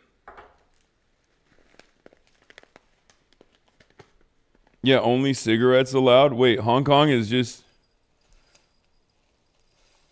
Ooh, I might have put too much in here. Fuck.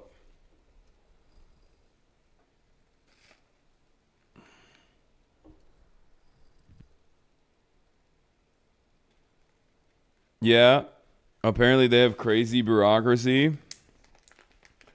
So they banned all tobacco. So it's not a problem if we have cigarettes in our bags going into Hong Kong. Here it is.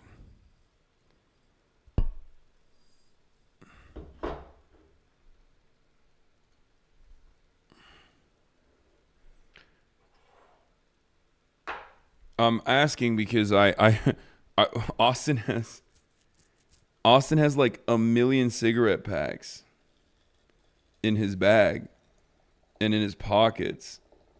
So it would be very funny if he got stopped by Hong Kong police because he fucking because he doesn't even smoke, but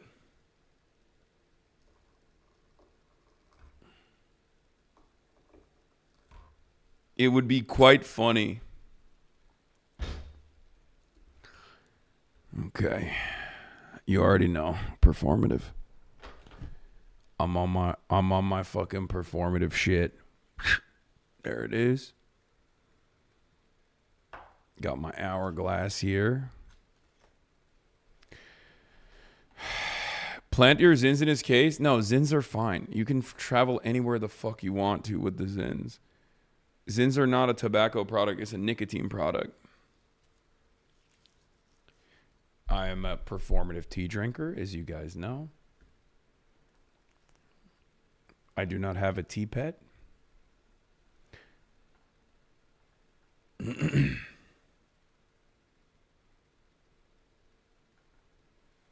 you like the one-party system of China? Do you prefer democracy with multiple parties? I don't care however people fucking get infrastructure. That's what I care.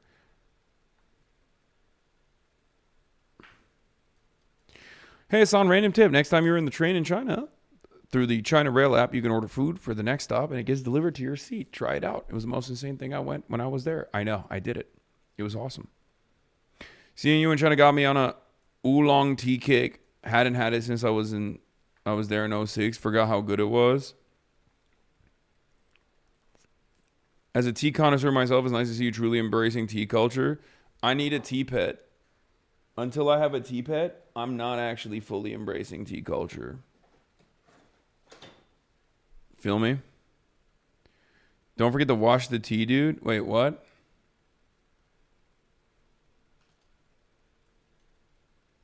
You cannot bring Zin into Hong Kong. Only 19 cigarettes can be imported into Hong Kong. Zins cannot be brought into Hong Kong since they're nicotine products.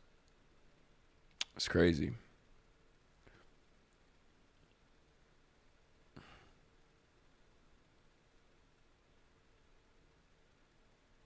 You gotta wash the tea, fam. I didn't wash this tea. I just fucking dumped it.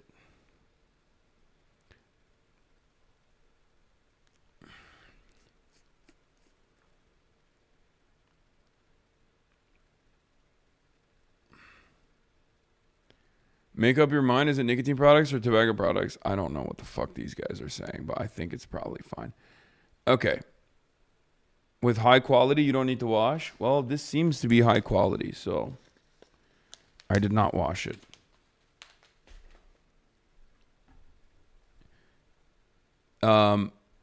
Anyway, where was I? We're talking about Epstein. Here's Pam Bondi. Now, remember, with the Epstein files, like, and releasing the Epstein files, like, it doesn't need to go through this process. Donald Trump could personally demand the release of the Epstein files, and the DOJ would release them, right? So the very fact that there's even this back and forth, there's this whole, like, getting the government to force Trump's hand to release the Epstein files, like, all of this stuff is kind of bullshit. What are you loading up to take home? So many like Chinese trinkets, different copies of the Red Book, both in Mandarin and also in English, cool artifacts, clothing. We've bought a lot of, we went and we shopped a lot of Chinese stores. Obviously the shopping is coming to an end as far as Chinese brands goes, because we're going to Hong Kong, and Hong Kong is not very, I think Hong Kong is like very Western. So it'll be like it's going to be like, it's very different is what I've heard.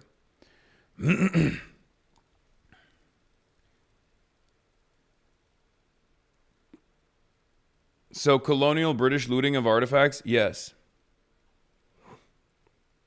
Hong Kong is like neoliberalism personified, from what I understand. They say it's basically the UK.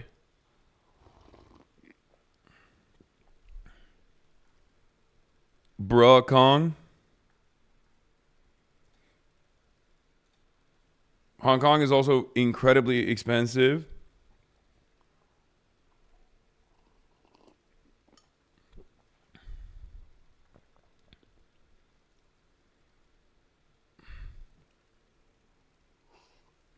Also, you guys are talking about importing shit.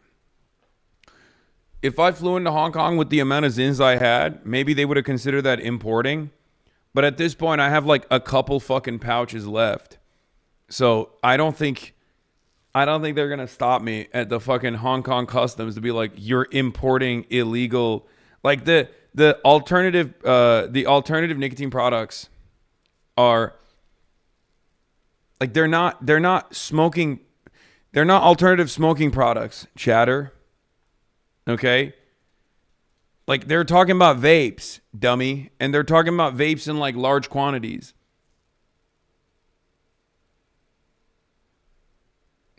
Zyn is a nicotine product. It's not a tobacco product. And it's also not even... Also, one of the things that I found out is that, for example, they have rules around,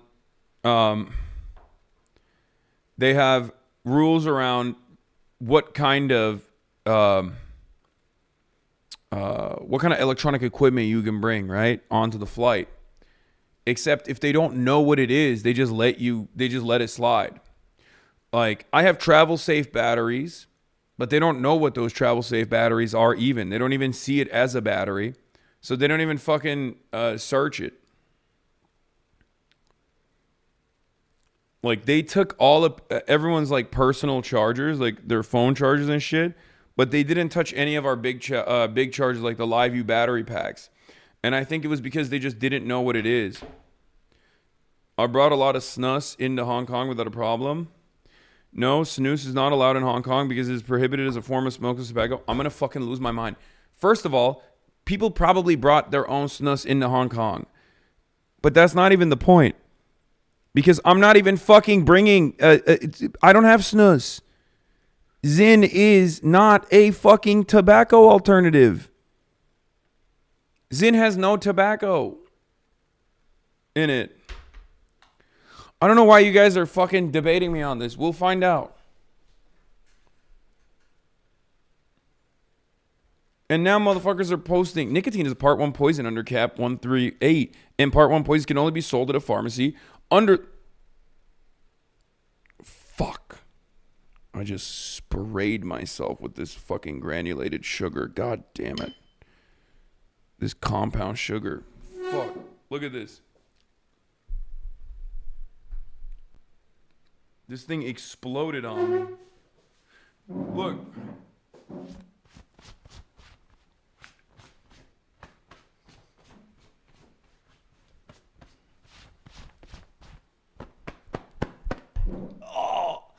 Oh, I just accidentally smacked myself in the balls. Oh.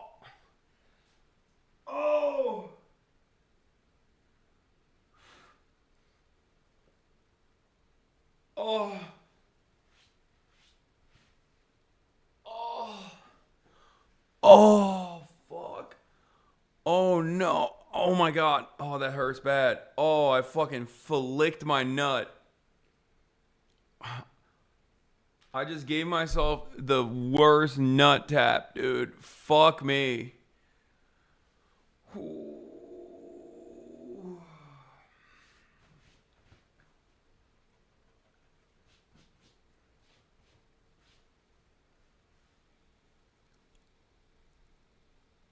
Right nut. You're dramatic as fuck. I was literally smacking the clothes to get the granulated, or not the granulated, the compound sugar off. Ugh. Okay. Oh, fuck.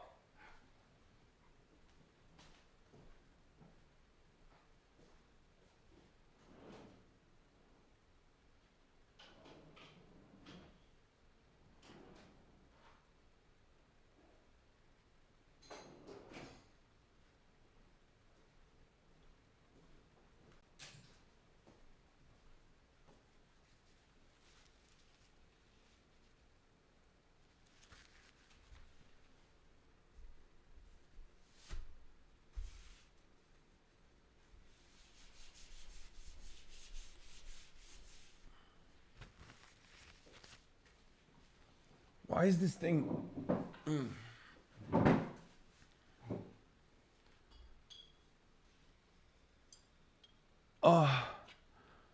Bro, the guy I get my news from just nut tapped himself. I'm so cooked. Yes, you are cooked. It's true. You are cooked. You get your news from this guy. You get your news from a guy who just nut tapped himself. That's how stupid I am. So what does that say about your level of intelligence? God damn. Fuck.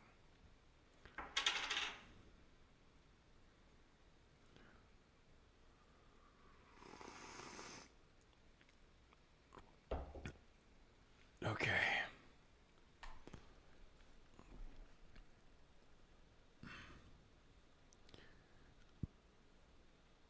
Why do you talk like that? Talk like what?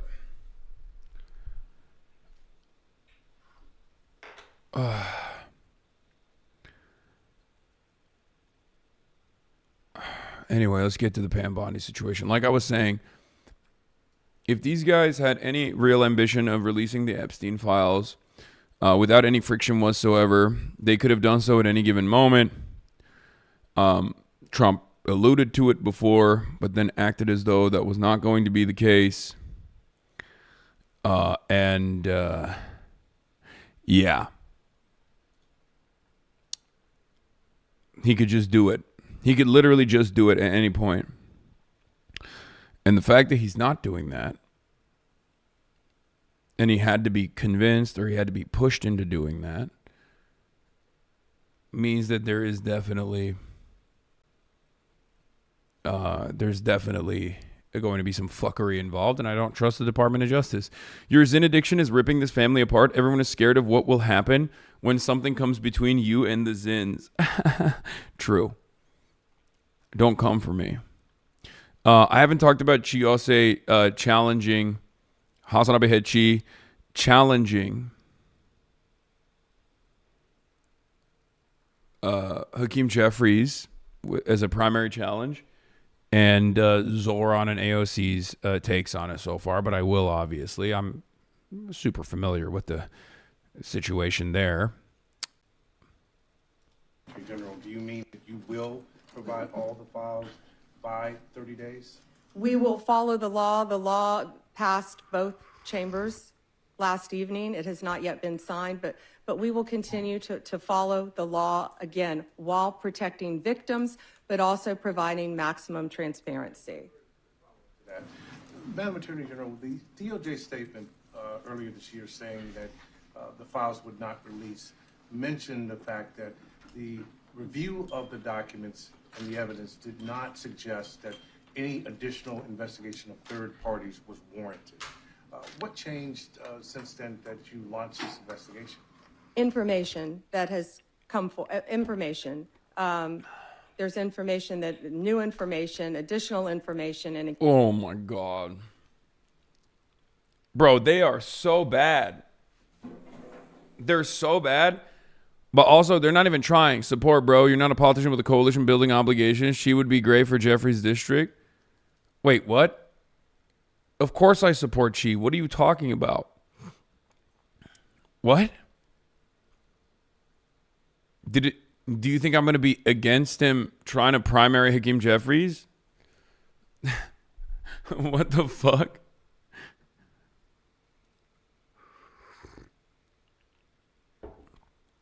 I didn't even say nothing. Why did you just assume that? Anyway, yeah, when they say new information came out, what they actually mean, and I'll translate it for you, is Donald Trump has given the A-OK. Donald Trump has given the A-OK. And for the record, I was listening to some news coverage on this issue this morning before I got before I went online. And what's really funny about it is that some Republicans are just straightforward. They straight up said, yeah, I was against it. Now Trump wants it out, so I'm for it. Like, there are Republican politicians out there who openly will admit to your face that they initially opposed the release of the Epstein files and now are for it, or at least whatever version will be released. Is just, oh my fucking God, Jesus Christ. It's just Donald Trump.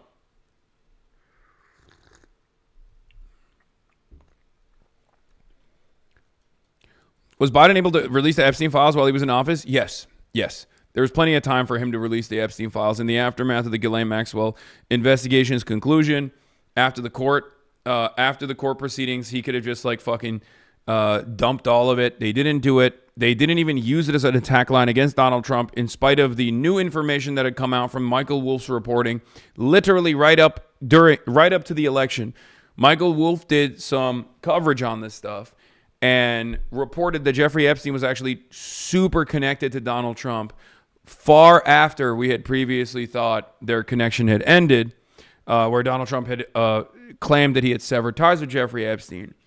And the thing is, they didn't do it.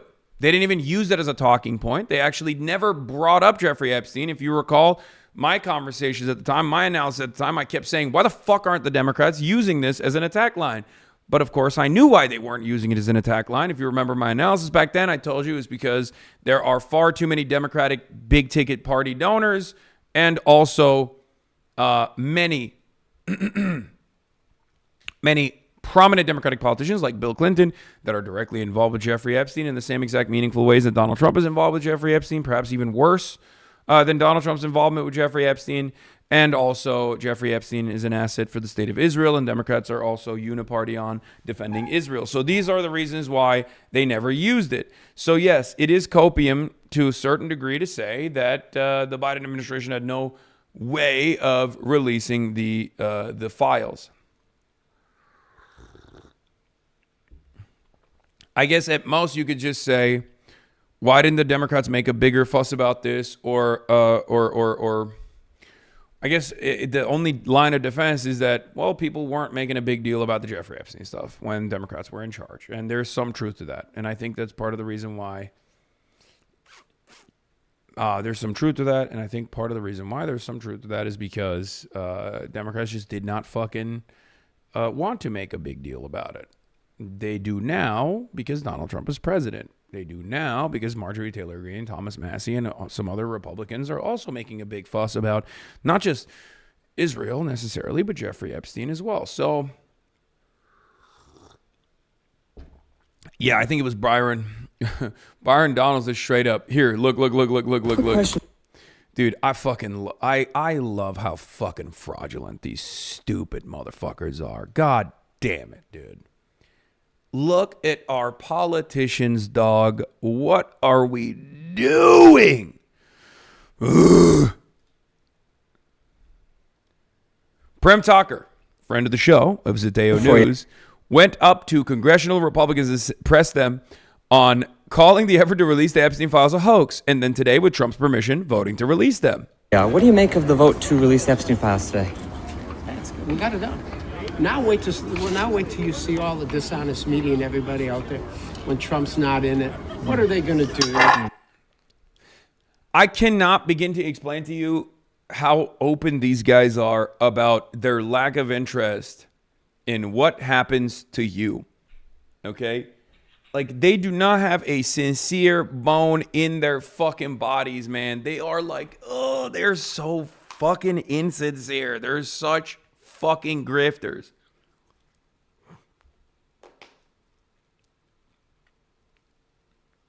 Even something like this and the hand ringing that has taken place to get this information out there, like, I'm telling you, man, these are lizard people.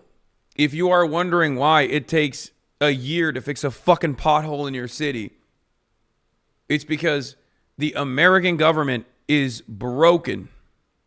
Every institution is primarily compromised and primarily have people like this all the way down to the local positions. It's just all ambitious lizard people. Whether it be Jeffrey Epstein, whether it be only offering infrastructure contracts to like their nephews and their friends in a quid pro quo style situation.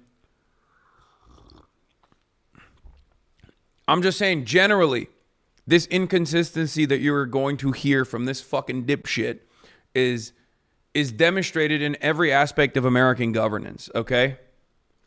What are they going to do? They're going to be whining and complaining about something. They're going to be sitting there conspiring now to figure out, well, if we get the House back, how are we going to impeach the man? What are we're going to have to come up with something else. You previously say the records were destroyed. They destroyed the records. They're going to come up with something. You previously said that you wanted to vote no on the Epstein hoax, and then you flipped. Oh, we all did it. President Trump wants it because it's going to exonerate. It's going to clear him. Yeah. So I think he's put this back on the Democrats now. You know, but you know what? If Trump was in it, Joe Biden would have went after him. He'd have indicted him on something, but he didn't do it because there's nothing there. It's the Trump hoax. What do you make of Trump being mentioned in the latest Trove Epstein files more than anyone else? There's 65,000 pages. Obviously, Epstein did not like Trump too much. He's pretty much in bed with these others. Summers, he's in bed with Clinton.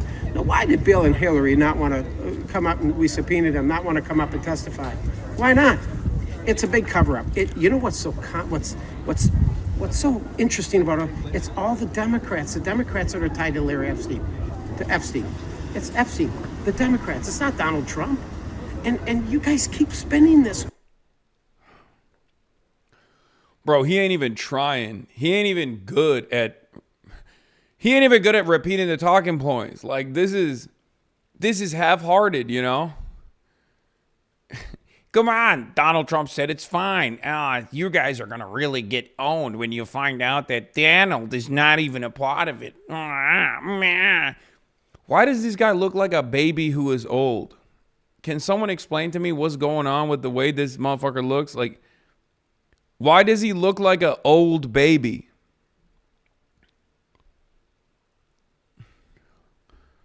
I've never seen someone look like this before. You should not look like this.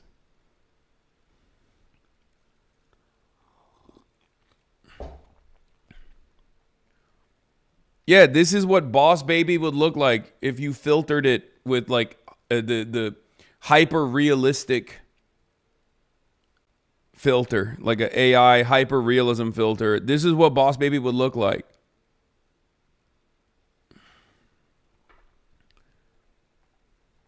I am an old baby and your rhetoric is deeply offensive. Well, you kind of deserve it.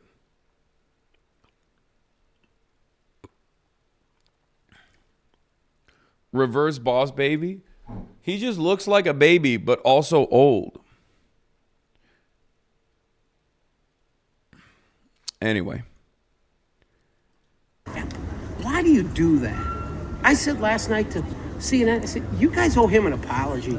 You're going to owe Donald Trump an apology for what you guys have done. I put out a post about the Epstein files. I got 12 million. I thought Maxwell's case was in open appeals until October of this year, until SCOTUS denied her appeal. Is that not why the files could not be released? I mean, look, dude, if there's a will, there's a way, baby. You feel me? Sure. I guess maybe that's the legal reason. I don't know. I'm not a lawyer. But what I do know is, especially after this Trump administration, this tenure, you can just kind of do whatever you fucking want if you are the president. Okay? You can kind of do whatever you want if you're the president. Joe Biden, of course, did not want to do anything. 12 million views. And when you go through the thousands of comments, now there are a lot of nut jobs in this country, quite honestly, but they're all calling Donald Trump a pedophile. There's no evidence out there that's going to say Donald Trump was a pedophile. If Donald Trump was a pedophile, he'd have been indicted for something. And previous administrations that despise him. He said, the Epstein angle was the one I expected. If Donald Trump was fucking around with young girls, he probably would have been arrested. Right? Just like my favorite rapper, Drake.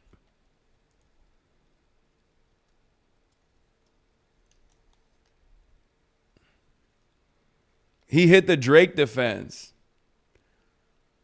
If Donald Trump was a pedophile, he would have been indicted. Oh, really? The quick reversal after that statement is, okay, do you think Bill Clinton is a pedophile? He's unindicted.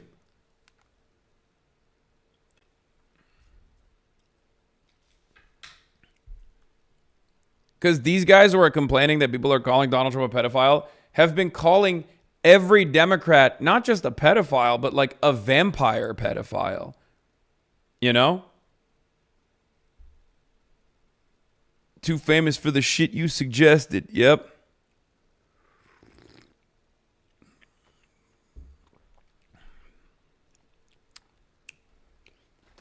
Pretty good tea, by the way.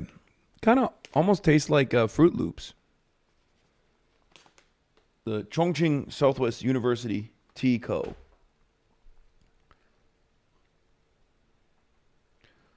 Logs, please. Honestly, maybe half copium, but I am willing to bet they will release the files after heavy modifications, but due to the incompetence, they will include something that will incriminate Donnie. Oh, I totally can see that. Yes.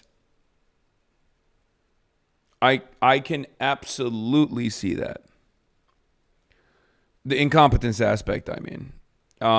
I think that they will release like the most redacted files of all time. But considering how this administration has prioritized loyalty over competence every step of the way, they've actually ended up stepping on rakes, and they will probably do so in this as well. I've been saying that.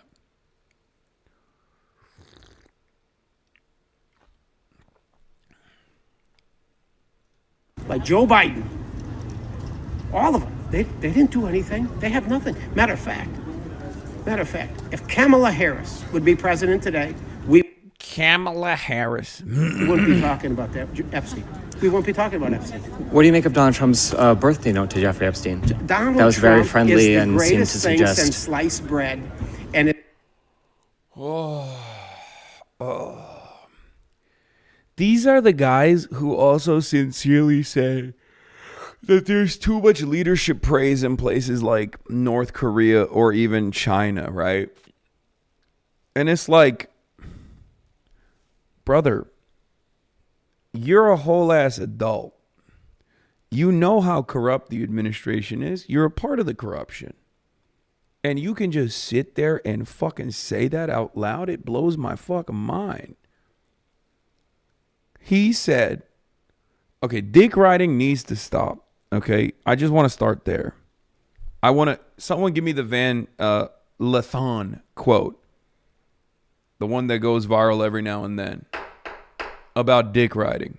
Because this level of dick eating needs to stop. Okay? We have to stop it. We have to stop it. This is too much dick riding. It is causing society to collapse. He is doing tricks on it.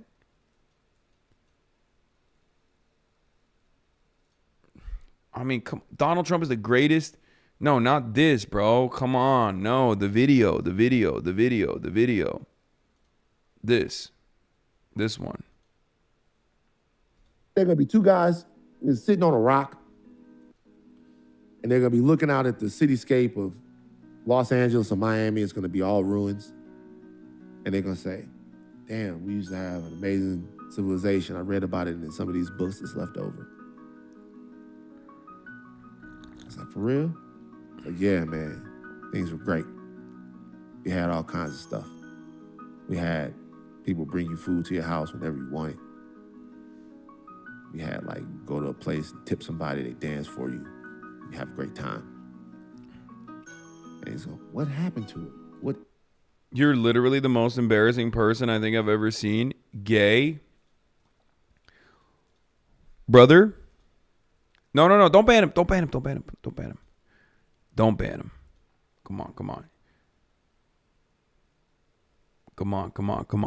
on. Brother. Maybe under different circumstances. Maybe if you were in here, perhaps 10 minutes ago, when I actually sack-tapped my own damn self as I was trying to pat off the granulated sugar off of my clothes and accidentally destroyed my chances of building a future generation. Maybe if you had come in then at that moment and said that, the rest of the chat would agree with you. They would laugh in unison. But the very fact that you came in to be like, you're the most embarrassing person I think I've ever seen and gay during this sequence. I mean, that's the most inopportune time to say this, brother. Look at the screen. You got motherfuckers in the... You're so easy to rage bait. I'm not even raging. I'm making a joke, chatter. I'm just saying timing is bad. Your timing is off. Unless you are a rewind chatter.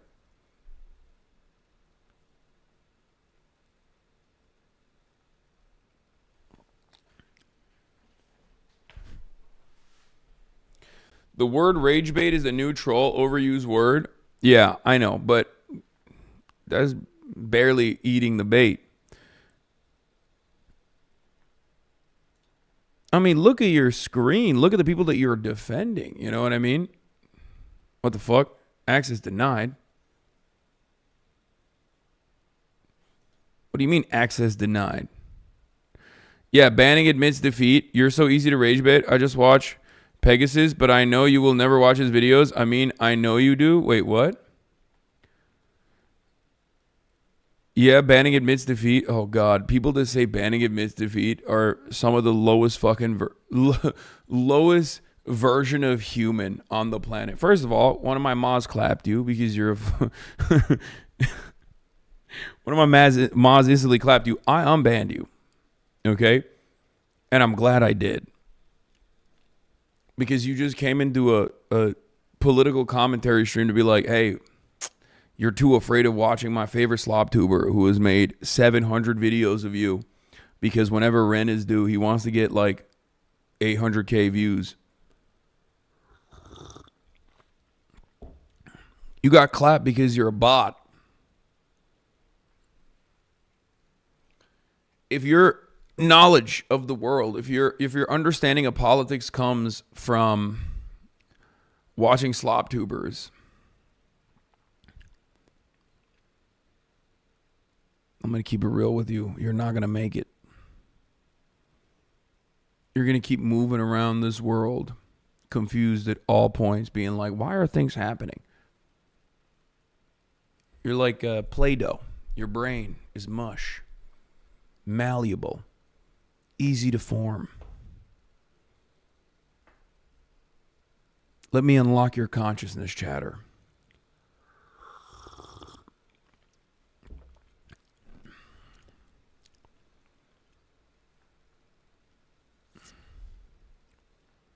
Sadly, you get too emotional for political streaming. Okay, go promote more terrorism. It's so easy, though. Such an easy bag. I fucking does. You can't take any criticism. I think if this is your criticism, you and I have a very different understanding of criticism. Perhaps you and I might have a disagreement. But that's not criticism. You and I can have a disagreement on maybe comprehending why people choose to resist militarily against illegal and unjust occupation. But you just immediately default to, oh, you're promoting terrorism.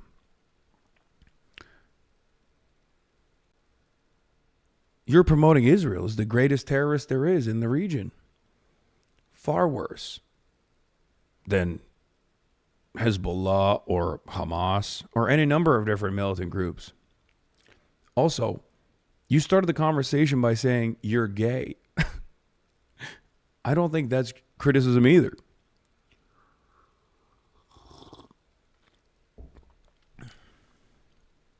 Bro in YouTube suburbia saying bag. You came in saying I'm gay. And that I promote terrorism. And then you were like, wow, you really can't take criticism. I really hope, for your own sake, that you are actually just simply 14. Yeah, you sound way too emotional right now. I know. My emotions are flowing through me.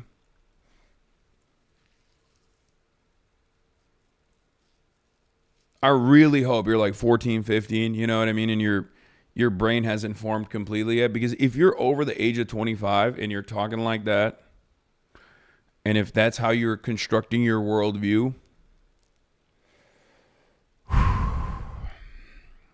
tough. Things are not easy for you, and they're not going to get any easier. Anyway, dick riding. Somebody, they dance for you. You have a great time. And he's going, what happened to it? What ended this great civilization? The guy's going to look up in the sky. He's going to go, dick ride. We just couldn't get off a nigga's dick. We just hopped on everybody's dick, lost all of our objectivity, lost all of our critical thinking skills, and we just went with what was popular and what the next nigga said. And we rode dick into oblivion. I'm trying to stop that. Stop dick riding. It's okay. He's right. Stop it. Stop I agree. dick riding. Get the information, use the information, and then look, we all been guilty of it. Some people, hey, Van, you be the first. Stop. Everybody. No dick. Higher learning is a no dick riding zone. Is it like, stop dick riding. He's right. Hasan's been going to therapy. He sounds grounded. No, man. I've just been touching grass and touching pavement. I've been going outside. I'm in China. Having the time of my life. Anyway, we got here because this man had the audacity to say such a thing. Is the greatest thing since sliced bread, and is why we continue to win. I'm going to run it again. What do you make of Donald Trump's birthday note to Jeffrey Epstein? Donald that was Trump very friendly is and the seemed to greatest thing suggest. since sliced bread, and is why we continue to win. There's going to be smoke. There's going to be smoke and fight, and you're going to spin the truth. You're going to tell downright lies. Is the note a lie? Lies Is the birthday note a lie? about Donald Trump, and it's shameful. Is the birthday note a lie? Some of you guys should get counseling. You need help. Wait, was the birthday note a lie? You should get counseling. Was the birthday note a lie? I believe if you probably got some help. Yeah, he's right. You suck. You're right. Donald Trump is the greatest thing since sliced bread.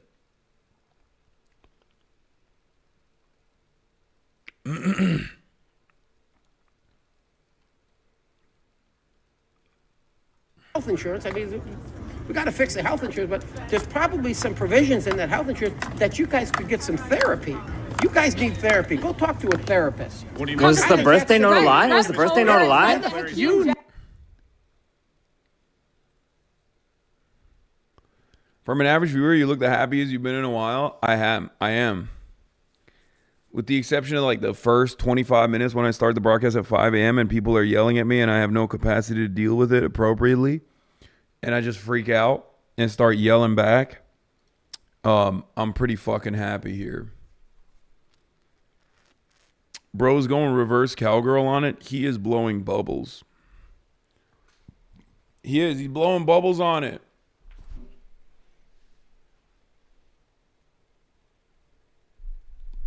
It's unacceptable. You can't be doing all of that outside.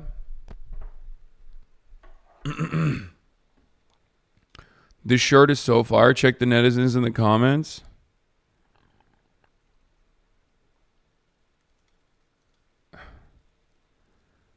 What netizens? Hi, Will. I'm a viewer from China. After watching your live streams these days, I find you really warm and kind person. You always give suggestions to care about others during the live streams, which many viewers have noticed and praise you for in the comments. Hope you enjoy your trip to China, and I also hope you can visit more cities and even villages with unique scenery next time. I think you'll like them too.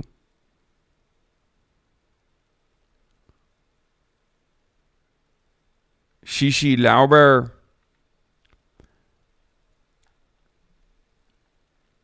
This is going to be so fun when they jump ship. I'm praying for it. I don't think they will.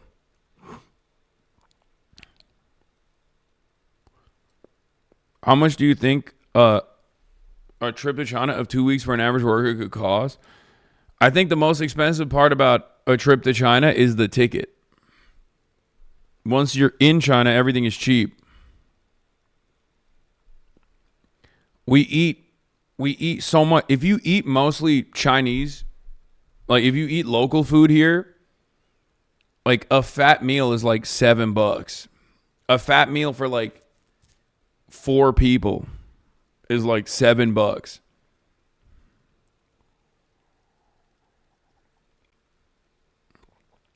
Flight is really expensive. Getting here is really expensive. Everything else afterwards is not.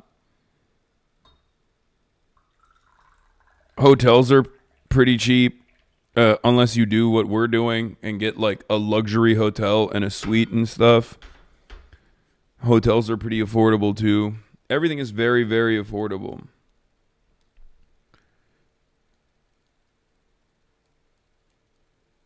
How much did the KFC cost? I don't know. Guess I can look it up on my Alipay, but I'll swim. Okay, good luck.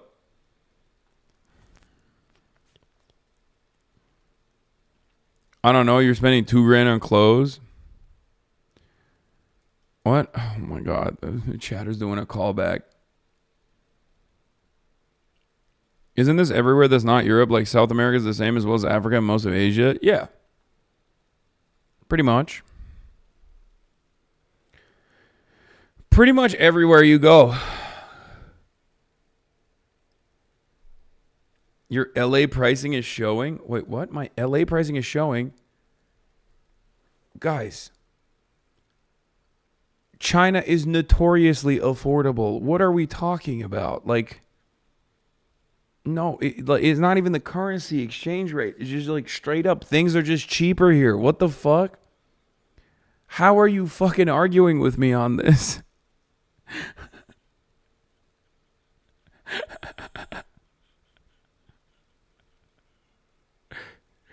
I don't understand. I don't understand.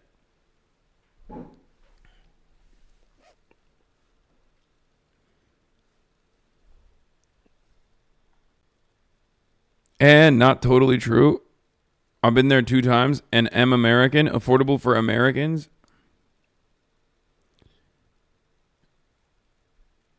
Yeah, I'm answering from the perspective of an American. An 80 USD hotel in China is cheap for Americans, but not for Chinese people.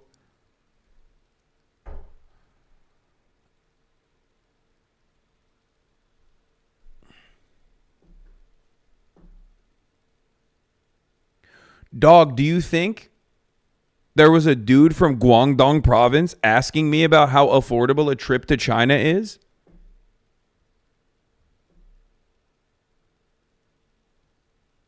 Do you think motherfuckers were like, hey, I'm actually in Chongqing right now. How affordable is a trip to China? No, it's a fucking Westerner asking, it's an American asking me how affordable it is.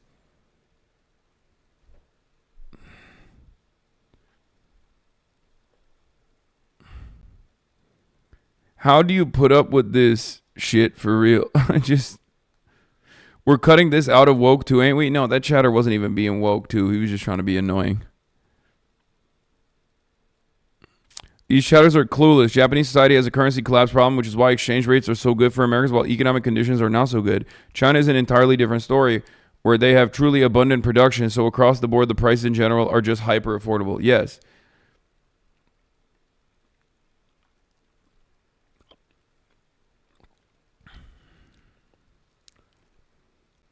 Like, I'm not speaking on the hotels for the average Chinese person, but food in general is affordable for the average Chinese person, as well as hyper affordable and super cheap for Westerners.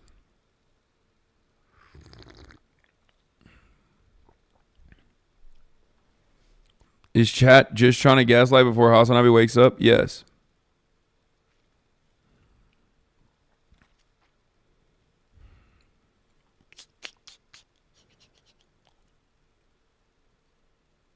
Abundance mentioned. I mean, China is low-key the most abundant country on the planet. Hasan, where is your dog at? Not with me in China.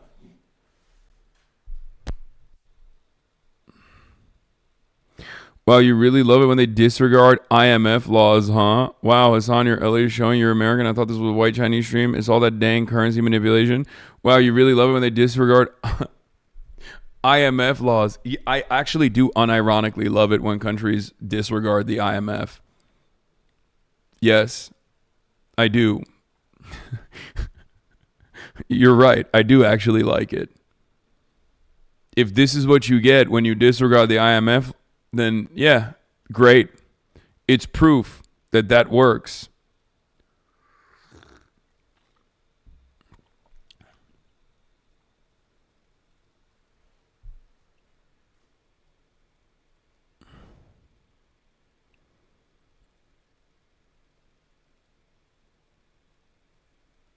I saw a video they had a price war on lattes since Then most of them are 9.99 yuan. Less than $2 is truly cheap there. Yeah.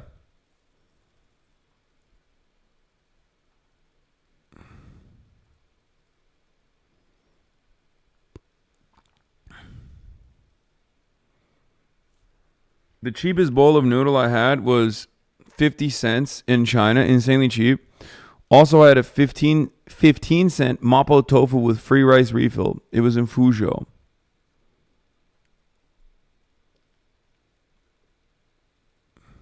Be honest, you had KFC in China more than you have in total in America? Yes.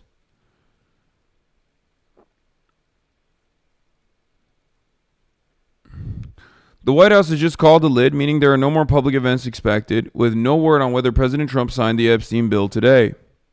Interesting. Anyway, let's see what my queen, Jessica Escape from Tarkov, had to say about the Epstein stuff on the Fox 5. But this idea that the Epstein files is going to be reframed as a Democratic hoax is never going to work. The American public is not cool with it. What does he have? Trump has a minus 39 approval on handling the Epstein files, and only 45% of Republicans even approve at this point. The narrative about Hakeem Jeffries, everyone at this table knows how fundraising emails work. So that email was from someone named Lisa Rossi, who's from a random fundraising group called Dynamic SRG, asking if Epstein wants to go to a generic DCCC dinner that Obama and Jeffries were going to be at.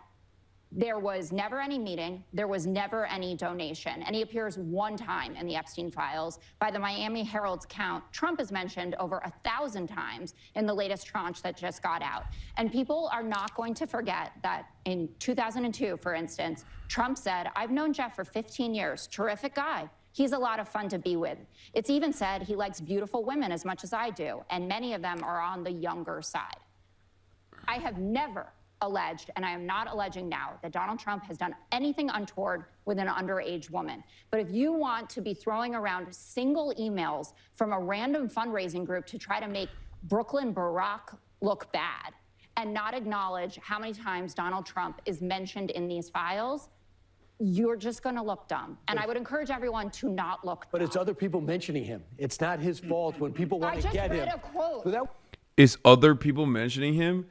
Yeah, how about is Donald Trump mentioning Jeffrey Epstein? Like, it's not just other people mentioning him. It's Jeffrey Epstein mentioning him. You have to say it's other people mentioning him because you can't say it's actually Jeffrey Epstein directly mentioning him while talking about their personal relationship.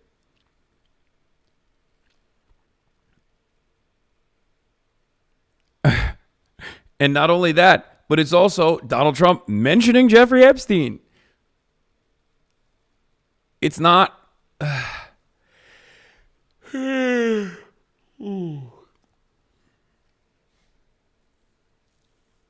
It is kind of crazy that they're even trying to tackle the Epstein stuff by bringing up Democrats in this way.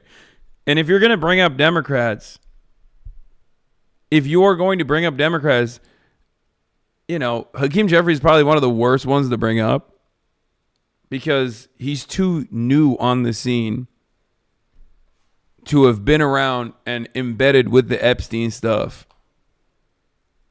He's a relatively green politician on the national stage.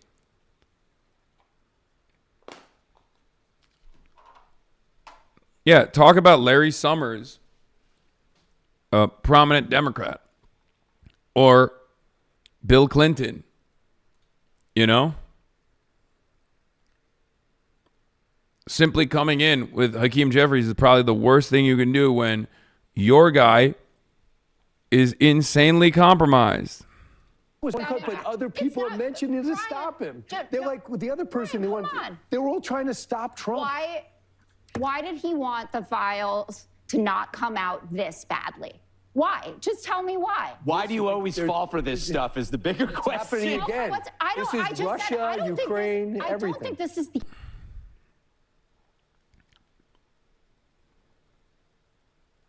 Have you covered the New York Post tweet about Epstein? They upgraded his egg into a lemon.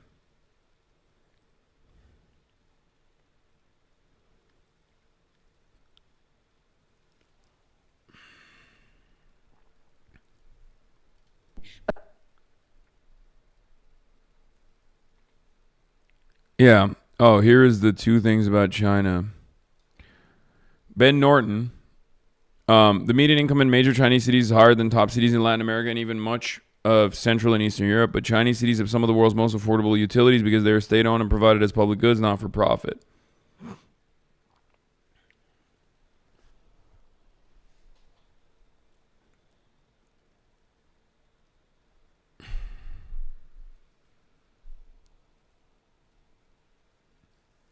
Did you guys skip the Great Wall? Yes.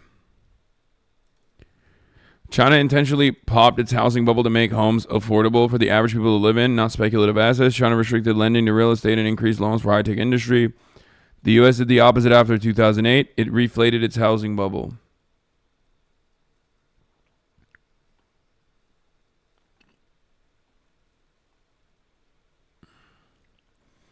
Of course, there are certain parts of China that haven't been so fortunate. And I am, of course, talking about Hong Kong, which is where we're going later today.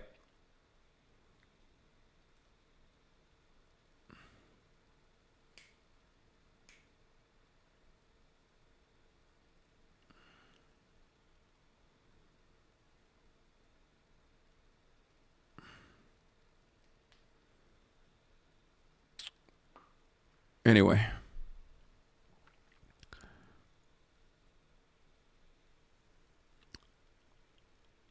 Little did she know the new information was among the files on her desk. Yeah.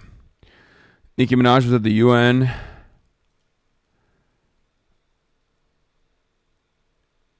Are you flying? Yeah.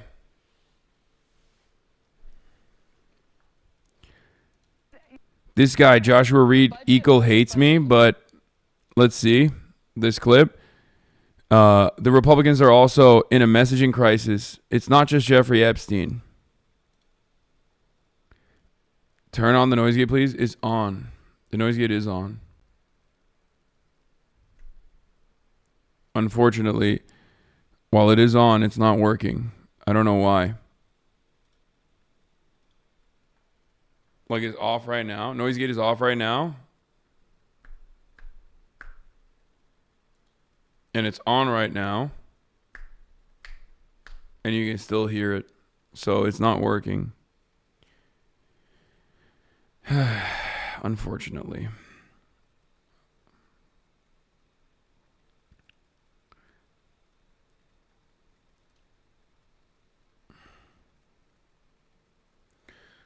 I heard they can build a wall with all the bricks you... Is the plugin set to bypass mode? No, I don't know what it is. It just happens. It's fine. Noise gate is overrated. I like hearing the ambient sounds. Good. What is this guy saying? Bring up Larry Summers. Larry Summers is a Chinese spy. What's your opinion on Xi saying Xi Jinping's ideological opposition to expansive social welfare policies he believes create lazy people and encourage laziness? I'm not familiar, but that is very American. It's a very American attitude to have. But also, the reason why I won't address his opposition to welfare is because I'm unfamiliar with his opposition to welfare. But welfare can mean a million different things. Do you mean direct payments for people who are not working? Or do you mean disability payments? Do you mean retirement funds? Do you mean pregnancy leave, for example?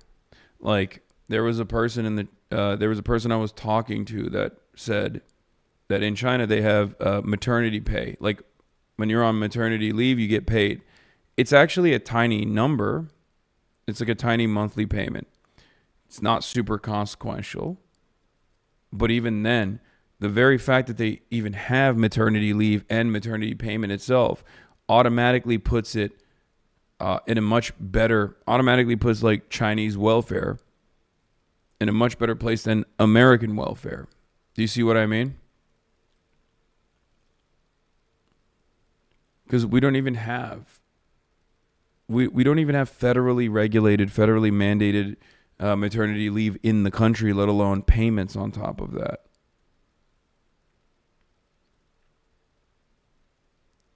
You know? The elderly do not have free health care. That I also don't know enough about. But from what I understand, the healthcare aspect is one of the only instances that I think there's like, or not one of the only instances, but there's definitely a room for more development and more improvement in general. A lot of people don't know this, but the Chinese healthcare, I don't think they don't have free healthcare. It's unimaginably affordable. It's like $1 or whatever. It's super, super cheap. And not just for like foreigners. It's super cheap for Chinese people too. Having said that, there's definitely room for growth there. And when I say affordable, I don't mean like there is virtually no barrier of entry for healthcare affordability in the United States of America. The affordability barrier is a way to avoid rationing healthcare, or rather, it's a way to ration healthcare by who can pay for it. If affordability is not a barrier of entry to healthcare in China, is not used as a barrier of entry into getting the necessary healthcare coverage you need. Are you homesick as fuck? I miss my friends. I miss Kaya. I miss my family. I do miss my home a little bit, but I am actually more sad. I'm sad that we're leaving China soon.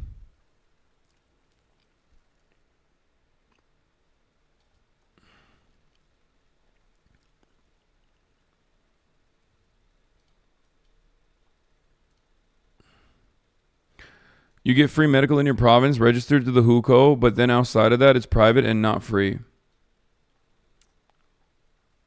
Yeah.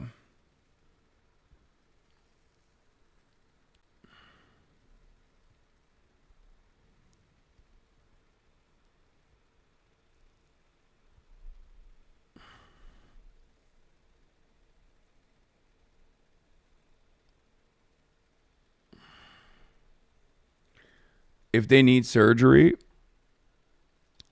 it's not affordable. China hates welfare addresses, please. Chatter, I already told you. I'm not familiar with what you are referencing as far as welfare. And as far as those attitudes goes, I will look into it and I will address it. Okay? I suspect that you have a much more negative opinion than you're letting on. And you're trying to lean into that right now. Every day we are live on the broadcast. People come in and try to do a name 10 things you hate about China right now. Okay?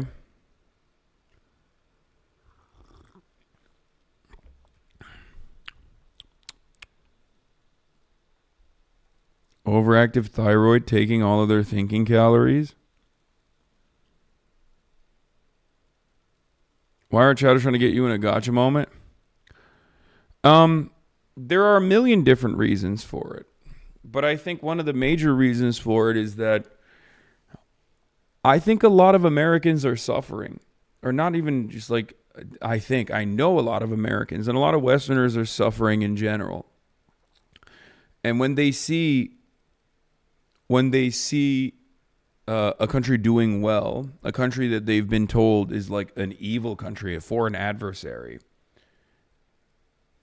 when the reality doesn't match their expectations or what they've previously been taught, they have a unique moment of crisis. And in that unique moment of crisis, you can do two things.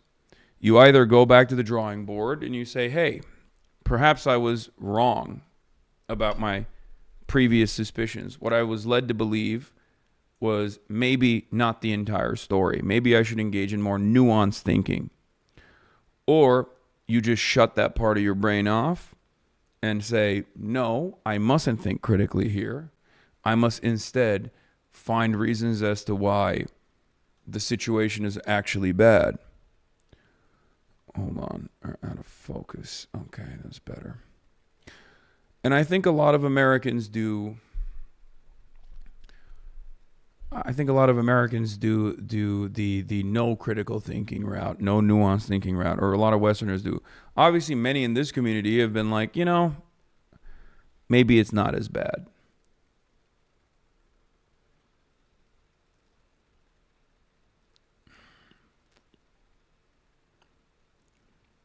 The cities look clean. How do they compare to New York or Chicago? Oh, I mean, they're super clean.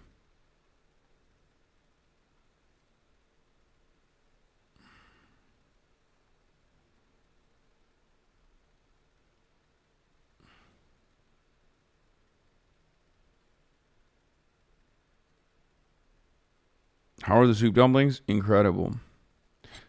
I think the Don Don noodles are the best.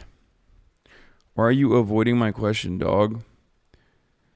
Read this message, please. Thoughts on Salvador Allende and Chile's history. Really curious to know your take. I mean, that's crazy. I can't do that right now. But, yeah, fuck Pinochet.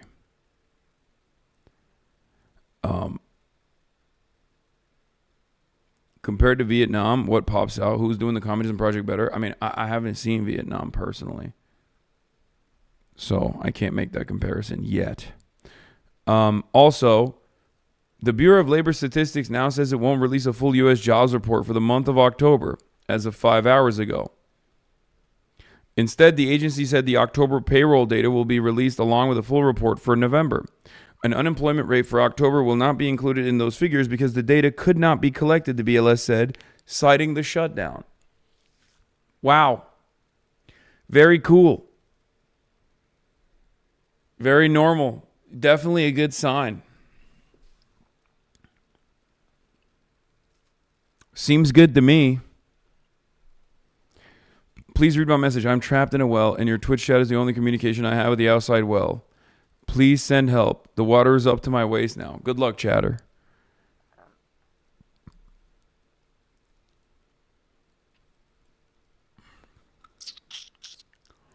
Yeah. No, it's because the payroll data is too good. Hey, guys. How about... Yeah. How about we don't think negatively? How about we think positively about this? What if... Hear me out. What if the payroll data is too good and we don't want other countries to get jealous, right? What if we're winning too hard and Trump actually doesn't want to release the information about how hard we are winning so that, the Democrats don't look too bad, right? Like, because they are... What if the Republican Party is actually just as considerate of the way that the Democrats look as the Democrats are of the way Republicans look? What if that's the reason? You guys always want to think negatively. But I urge you, for once, to think positively. Yeah, the United States is too hot. It's so hot that other people get jealous and then they want to attack us. And I think our glorious, dear leader, Donald Trump, expertly has decided to control the narrative and to ensure that other countries do not have negative opinions about us because of their jealousy, because we are so hot from the standpoint of hotness. Some might say the hottest. Okay? That's what I think. Anyway, let's take a look at what Fox News is saying about affordability. Budget. You need a plan. Also, remember, adults don't need gifts, okay? Focus on the people in your life who are age 3 to 18. Grandma doesn't need slippers. If they don't live by you, don't get them a gift. Now's not the time to spend and break the bank sending packages across the country, Dana. Focus on the people in your life, ages 3 to 18. That's my... Wow. I mean, that's good. They are promoting being frugal as a value, as a virtue, and Americans need a lot of that, okay? Americans need a lot of that. I think it's good. It's good. It's not a bad thing, okay? Who needs Christmas gifts anyway? What are we doing?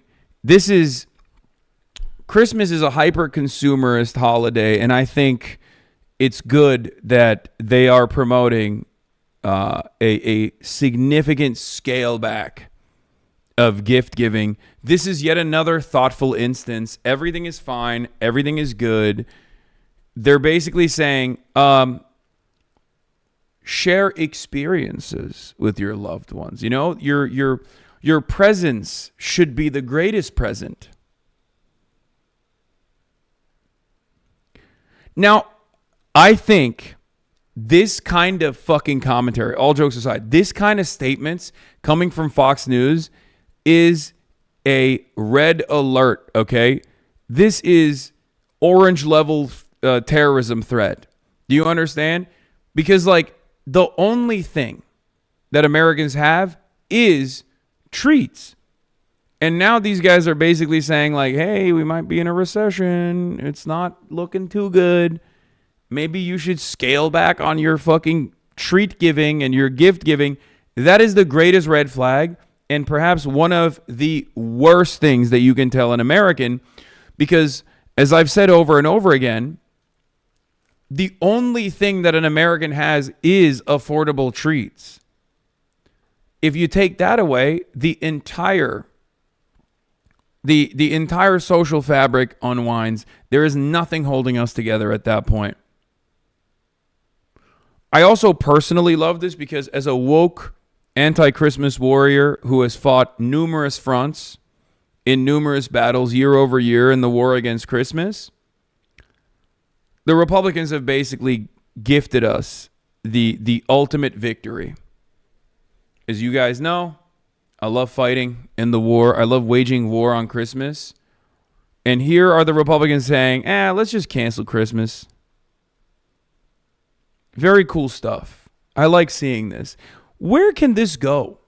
What do you have? What do you fucking have? If the jalapeno poppers are too costly, what do you have? As an American, I mean it seriously. What do we have? If we don't have affordable health care, let alone free health care, and we don't have affordable housing, wages are shitty, stagnant, people who lose their jobs can't even fathom getting a new one. What the fuck is there left? What is there left other than being able to take on debt to purchase Domino's pizza on your applications, on your Uber Eats?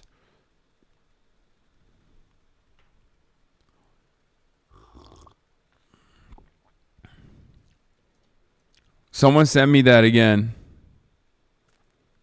I need to see it again. The Chinese netizen eating Coca-Cola, drinking Coca-Cola. We need to rewatch that. Defaulted on my burger loan.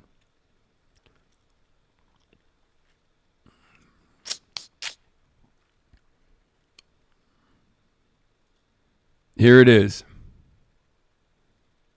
Breaking news from the United States of Israel. Donald Trump forced a Coca-Cola company to use real sugar in Coca-Cola. Meanwhile, China built another 7,000 new bridges. I heard it from HasanAbi. He's traveling in China right now. But I mean, who cares about the fucking bridges? It's so boring. The great people in the United States of Israel, after they paying a lot of tax, when they're hungry, they can just drink a bottle of Coca-Cola and watch Netflix. That is democracy. That's how fancy it is. You know, that's capitalism. When you compare to capitalism, compare to democracy, China just look like an old nerd. Oh my God, so boring bridges. I hate China. Breaking news from the United States of Israel. Donald Trump forced a Coca-Cola. I agree. Seconded. This is a patriotic Chinese man who knows the complete dominance that the United States offers, okay? That's right. I'm glad that there's someone who understands. I'm glad that there's someone who understands that bridges are lame, boring, shitty, connecting people. Ugh, what are you going to do? Commerce? Who gives a shit? Okay? By the way, I'm not going to talk about this right now, but maybe when I come back, I will get into this a little bit further. But my Hao Peking character, the Chinese conservative, anti-woke conservative character, is actually unironically a real archetype here. And I found it out, and I found that out. And there is definitely, due to, just know that that actually is a more real character than I previously thought existed in China. Like, you know how I have the Hank Pecker character, and sometimes I'll do like a Hank Pecker but Chinese, like someone who complains about like the government caring too much about minority groups in China. That's a real thing. No, I didn't Ryan Ruth it into existence. That actually is something that existed, and I did not know. I did not know that that was the case. They deadass think schools are making kids gay and piss on cat litter? No. That's not even what I'm talking about. Chinese netizens who are like brain rotted from right-wing Americans who think that like American school make you gay. That's not what I'm talking about. I'm talking about straight up internally in like internal Chinese politics. There are unironically people who sometimes complain about the government taking a protective stance. There are unironically some Chinese people who are somewhat critical about the government taking a protective stance against the minority groups, which I will say contributes to the hog universality principle. Yes, my mother-in-law. No, it's so funny. I didn't realize that existed, but it does. It turns out hog universality is real. No, I don't mean like the fucking Shen Yun guys. I'm talking, is coffee good in China? Coffee is excellent in China. Massive coffee culture here. Also, for the record, I mean, I briefly brought this up in the Chengdu Panda place.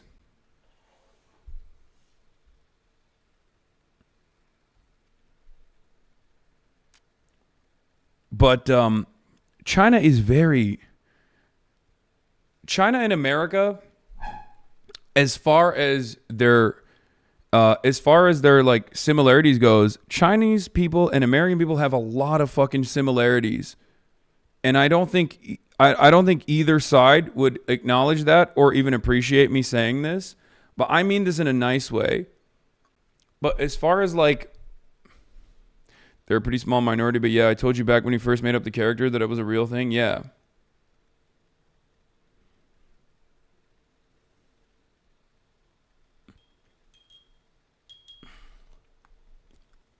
Piker? No, I'm serious. Like, whether it be the cities having, the cities are all obviously full of public transit, but like there's still a shit ton of car reliance within the infrastructure itself, something that I brought up. And it's also a proclivity towards consumption that Americans have as well. I'm telling you, Chinese people and American people share a lot of similarities. They are significantly closer in their cultural attitudes than you would think. Not even a joke. There was no coffee culture in China 10 years ago. Everything was about tea. No, because Chinese people are very they're Ameriboos like I am, you know? So I understand that. Like they look to American culture as a positive. Like the anti-American commentary is like a relatively new phenomenon from what I understand in China, as far as like not having a lot of reverence and respect for American brands and institutions is a relatively new thing. And I think it's partially because of China's rise as a recognized global hegemon. It's like the last decade attitude shift. But overall, throughout the history of the PRC, I think that Chinese people have always looked to the United States of America with great respect and also with great reverence, and also with a lot of want. And the similarities are pretty obvious. I mean, you look at the Chengdu Panda Conservation area, and there's a fucking movie theater. They're doing America better than us, is what I'm saying. Like, you go to the zoo in America, and there's a Starbucks in the zoo. There's a KFC, a McDonald's in the zoo. There's like a million different restaurants in the zoo. That's the most American shit I ever seen. I don't know. I can't like explain my thoughts as well.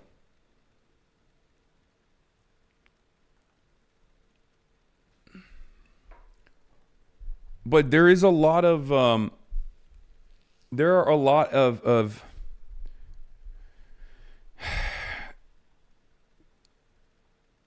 it's like you're going to a theme park. Yeah. Could you explain the Henry Kissinger thing from today? From yesterday? Yeah, of course. I've talked about it a lot. When Henry Kissinger passed, China was one of the only countries that openly came out and mourned Henry Kissinger. And it's probably the only country on the planet where that's appropriate, because Henry Kissinger and Nixon recognized the PRC, the People's Republic of China, as opposed to the previous formation was a recognition of the Kuomintang-backed Republic of China that was that had escaped to Formosa, now known as Taiwan, at the time, in the aftermath of the Civil War, and also the Japanese the liberation from Japanese imperialism.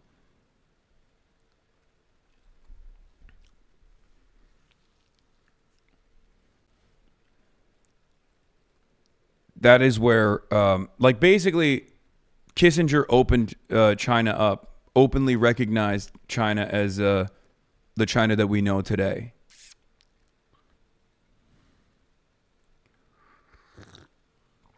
Why would Kissinger support communists? The fuck? Realpolitik, number one. Number two, anti-USSR play. Trying to take advantage of the Sino-Soviet split. Yeah, it was anti-USSR. Yeah, Kissinger is credited for allowing PRC to normalize relationships with the United States and the rest of the Western world. And it played a big role in how the People's Republic of China exists today. That's why I sometimes jokingly reference Nixon as a Maoist. That's part of the reason. That and the EPA.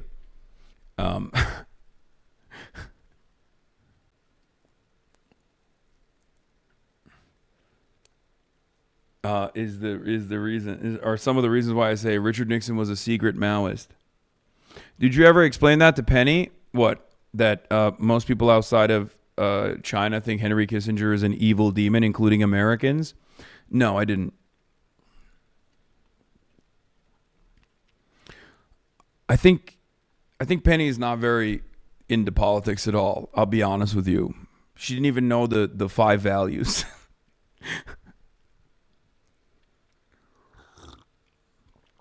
And I think that's because people in Chengdu are just chill. They're chill like that. That has also been a really interesting thing, though. Like, every fucking province and every major city is entirely different. Like, they have Like, it almost feels like the difference between Chicago and New York is less significant than the difference between Chengdu and Chongqing, okay? And that's crazy for me to consider because the distance is not that severe, but I guess it kind of makes sense because it's the same as like Birmingham and Liverpool, right?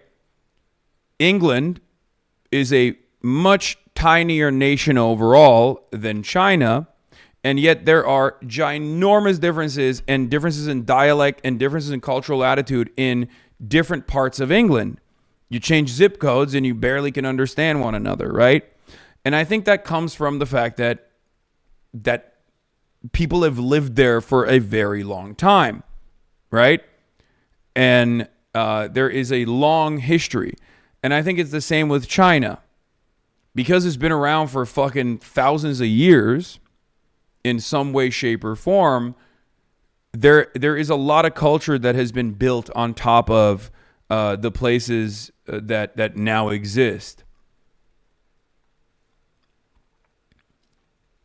And it's really interesting to see that in a much larger country, and then compare that to a large country like the United States of America that was developed in an incredibly short period of time, as opposed to a place like China. They also used to be different countries that, by their power, that spoke different languages. Yeah. But like, think about it. That's what I found it so fascinating that we would go to Chongqing and they would tell me like there's an entirely different language. In Chengdu, there is an entirely different language that, you know, it's not just even a dialect. There's like almost an entirely separate language in all of these places. And it's crazy to consider because they're not that far from one another. They were under the same provincial government until recently, right? And proximity-wise, distance-wise, they're not that far from one another.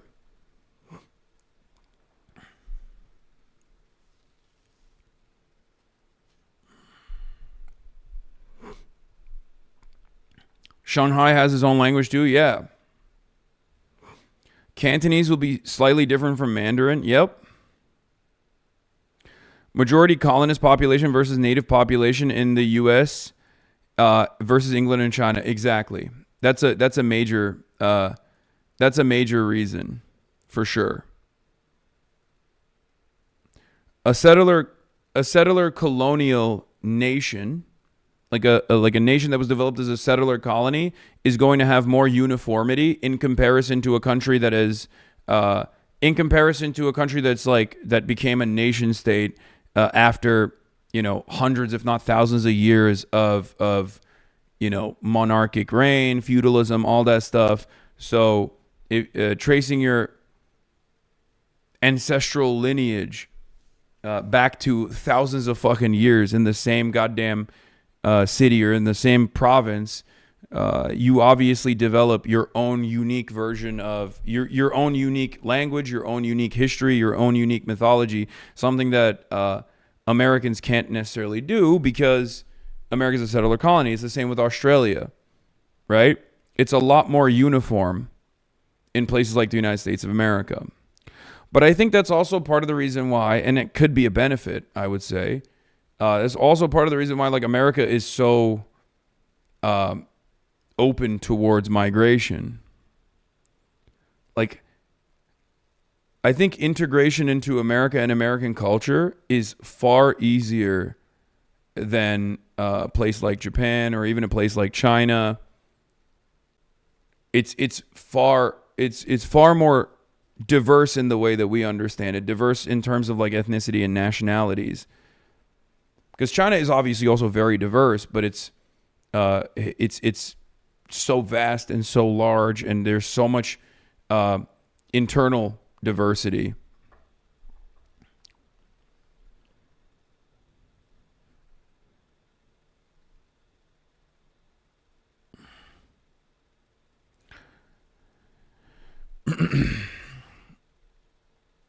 There are 56 federally recognized ethnicities in China, each with its own entirely unique language, not including subgroups of the dominant Han people and the hundreds of smaller tribal minorities. Yeah. 2,800 years ago, emperor united the writing system and measurements. That's why we recognize him as the original emperor.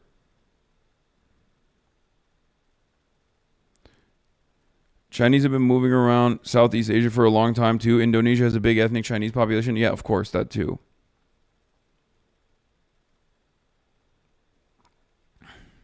Hong Kong liberals will defend the 20 years of social democratic policies without knowing it's part of socialism. I mean,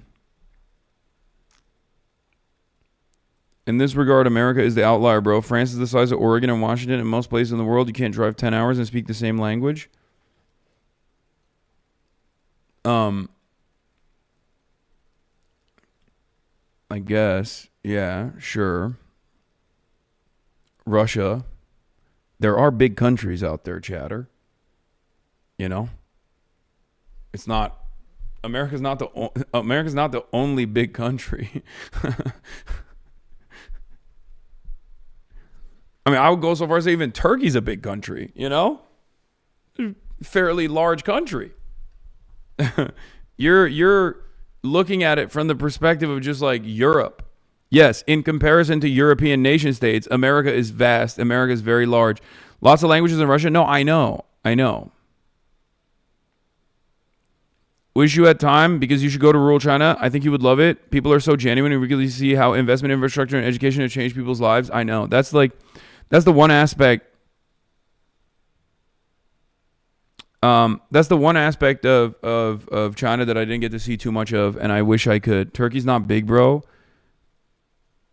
Okay. Well, not so sure about Turkey. No, it's a fairly large country. 100 million population. Almost. Or 90 million. I think it's like 90. I don't know what the fuck the population of Turkey is right now. When I was growing up, it was 80 million, but it's grown exponentially.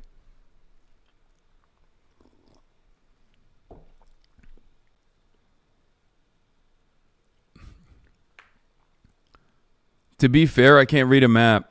I was just kidding. South America is a good example. Spanish is the main language in a ton of countries. Yeah.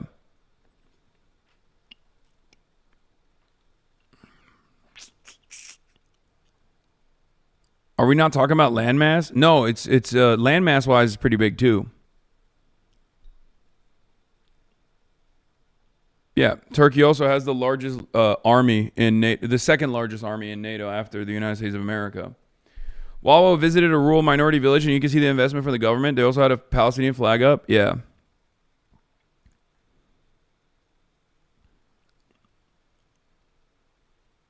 Will you be streaming when you land? I might rip a Bilibili stream potentially when we get to Hong Kong.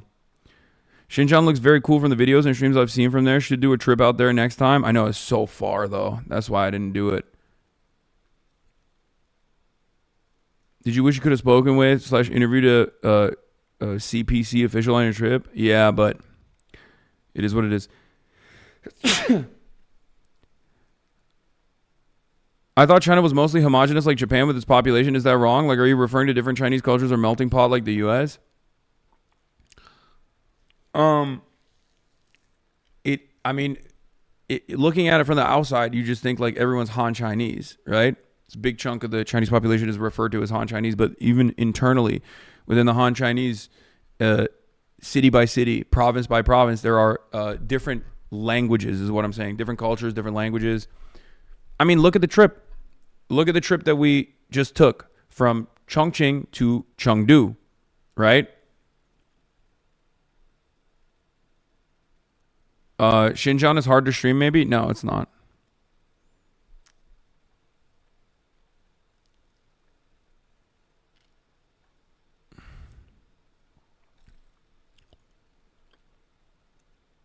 China is mostly homogenous, to be fair. No, but I'm saying that, like, even amongst the Han Chinese, which is what, like 90% of the Chinese population, there's a shit ton of diversity between different provinces and different like even amongst the Han Chinese, there's a lot of diversity. DSA meeting is full. Oh, okay. We'll talk about that. We'll get into it. Zohran Mamdani himself is expected to attend the New York City DSA endorsement meeting tonight and advocate against endorsing Chiose. So, HasanAbi head Chiose is making waves. Okay? He has decided to unseat Hakeem Jeffries. And let's get into it because I think that's a significant issue to talk about. For those of you who don't know, Chiose, who I've had on the broadcast before, who was also, ironically enough, part Chinese himself. That's not even a joke, literally, if you remember. He has decided to run against Hakeem Jeffries. As far as I understand, the DSA is actually pretty on board, or at least certain caucuses are pretty on board with Cheese running against Hakeem Jeffries. But unfortunately, this is a massive, a massive internal division within the DSA, or not even just within the DSA, but within the left flank of the party. And I will give you both sides on this because I completely understand both sides' position on this issue. And I will explain it to you. So, DSA overall is very split over Ose. Yeah, part of the reason why I think DSA is partially split over Chi Ose is because he has gone back and forth on being a part of the DSA.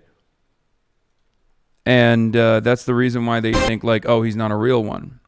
Zohran is also now officially the highest prize that the New York DSA has achieved, right?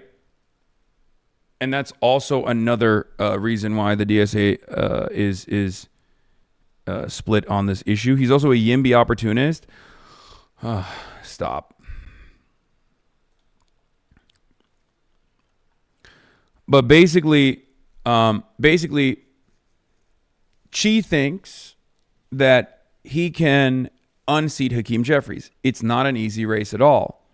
You might be thinking, what do you mean, Hasan? Hakeem Jeffries is nationally very unpopular. Well, that doesn't really matter in his district because Hakeem Jeffries' district has two different demographic slots. Okay? You have the older black voting bloc that is very pro Hakeem Jeffries, and Hakeem Jeffries is very popular in his district. Okay? He is he is the leader of the Democratic Party as a black man from his own district. Like, of course, that is very important for a lot of people, and he is very popular in his district for that reason. And then there's also like the what Hakeem Jeffries calls the gentrifiers, right? The people who have moved into the district, younger, college educated, diverse. Those people are much more malleable and much more excited about endorsing or voting for Chi and primarying out Hakeem Jeffries, but they are not as large of a population in his district as the older established black voter base is, the base that is firmly committed to Hakeem Jeffries. Okay? And I've been thinking about this quite a bit. As far as Chi's position on this, he says we have to unseat as many establishment Democrats as possible because if we do not do that, they will, no matter what they say and do right now, they will always do everything in their power to rat fuck the left. And he's right. He is absolutely right. Okay? He's not wrong. He is completely correct on this.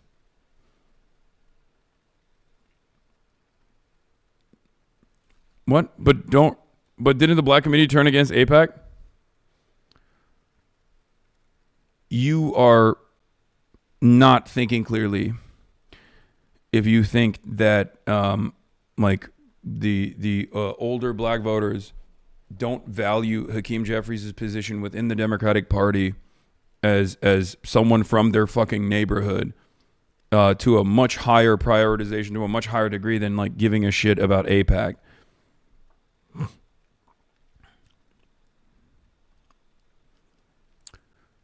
In any case, the reason why there's a tremendous division here is because obviously Zohran Mamdani, AOC, and many others are trying to play it very safe.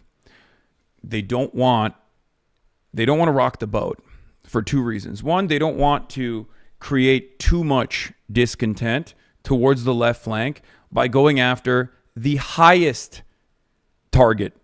Because Hakeem Jeffries is the leader, okay? He is the minority leader in the House of Representatives. He is Nancy Pelosi's replacement in the Democratic Party. It's a if you go after the king, you best not miss moment, right?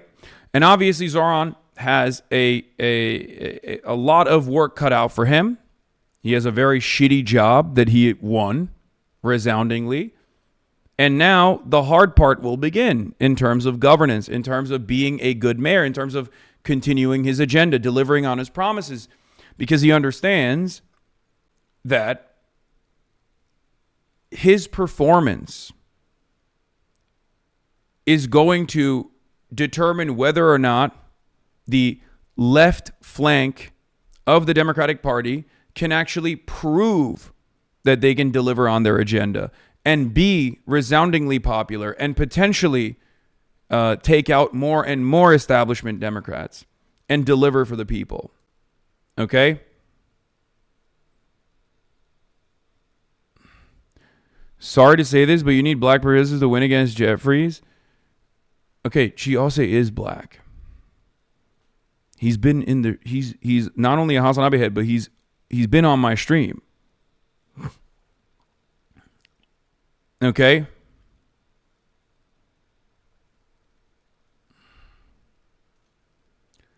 That doesn't matter in this situation. So the reason why I think they're worried is twofold, because a lot of people actually just hear, oh, you shouldn't run because Hakeem Jeffries is going to be vindictive against the left flank and unseat whatever left flank candidates that he can. That's going to happen no matter what. The actual reason why I think Zohran and AOC and others are afraid is because they're worried that this is going to be a poor performance and cut away at the momentum that the left has gotten so far. Okay? That is the reason why they are afraid. They're not necessarily just afraid of rocking the boat, even though that is a consideration, but they're also afraid that this will be a nationally publicized race, and it will be seen as proof that establishment Democrats still have power and that the left flank is not actually super popular. But as far as Hakeem Jeffries' national performance goes, this most likely will be the least popular he ever will be. So if you want to unseat someone like that, if you want to take out a major enemy of progress, a major enemy of the left flank of the party, this might be the most opportune time to do so. And I think that is another reason why Chi's interested in doing it. Building on the momentum that existed from Zohran, and then on top of that, actively trying to unseat hurdles against the progressive flank of the party. However, the DSA is also not as well funded as a machine, and they probably have different considerations, like why don't we spend our efforts on easier wins rather than a heavily publicized national race? So basically, it's a gamble, and it's a big one. Okay? It is a major gamble. And that is the reason why a lot of people are conflicted on this issue.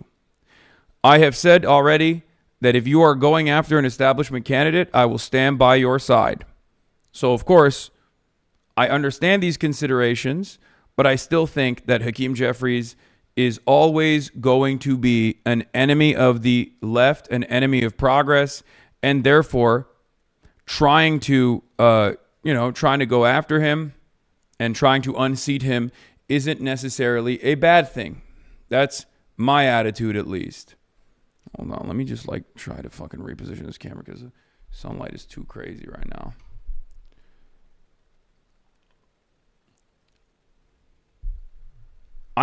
I think that ultimately running against Hakeem is also a good thing because this is the only way that you can move politicians on any issue whatsoever. And I do think that Chi Ose's run against Hakeem Jeffries in the worst case scenario will still cause Hakeem Jeffries to take a more pro-left position. It will force Hakeem Jeffries to be more open to the left. Now, how real that or what that will look like, I do not know, or how real that will be, I do not know. But I do know that he will take that position. It's the same as unions, right? Even the threat of collective action or the threat of a labor union forming immediately causes the managers to reconsider the wages, and your wages immediately go up. That's such cope, man. No. That's not cope. This is just reality. I'm simply stating I don't know if that's going to lead to any tangible policies. I don't think it will. But he will at least present himself as more progressive. That's just always how it goes. I think that I don't know what Chi's background looks like in terms of Oppo. But the problem is not having Zohran Mamdani on his side and not having AOC on his side is going to make this impossible. It was already a big gamble to begin with. And it's already quite difficult of an undertaking. And that is the reason why the DSA is conflicted on it. But I think I gave you guys a fairly decent assessment of why the different camps are moving in the way that they are moving. I do not think Hakeem Jeffries is a good politician. I do not think that he is good for progress. I do not think he's good for even the Democratic Party in general. Okay? But none of that matters in this situation in terms of the calculations that AOC and Zohran and many others on the left flank are doing. I don't get it. Zohran was polling at 1% when he started. What is the difference? There are major differences. Zohran was going after an incumbent mayor that was deeply unpopular, that had tremendous controversy surrounding him. And although it was a crowded primary field, ultimately, all he had to do in this situation was to make a name for himself, to present himself as a solid alternative to the other progressive candidates. Hakeem Jeffries is incredibly popular in his district, and you have to win your district. This is a congressional race.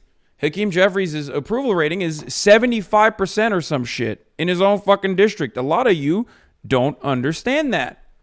A lot of you don't realize that. Also, Zohran had a much longer commitment. Zohran Mamdani had a much longer history and a much longer commitment to the DSA, the New York DSA infrastructure, than Chi Ose had. This is devoid of the experiences New York City DSA comrades have had with Chi over the years, and devoid of the real debates New York City DSA comrades have had over Chi's endorsement vote. I know. I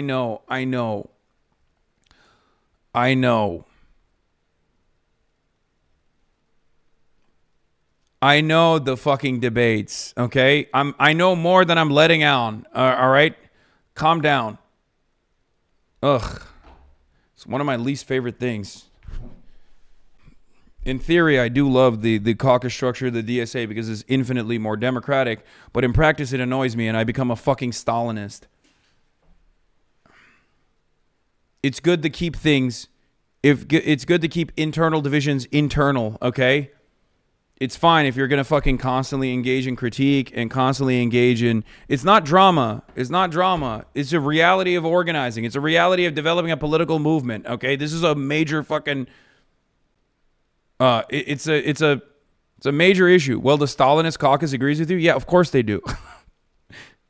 Yeah. But I hate when that shit comes out, okay? Just keep it to yourself, okay? Keep it within the internal structure of the organization. There is no need for outsiders to fucking to be privy to this kind of conversation. It's one of the most annoying things of all time. Y'all are watching a fake socialist, by the way. Yes, exactly. Yes, I'm a fake socialist. I'm not even a part of the DSA, so...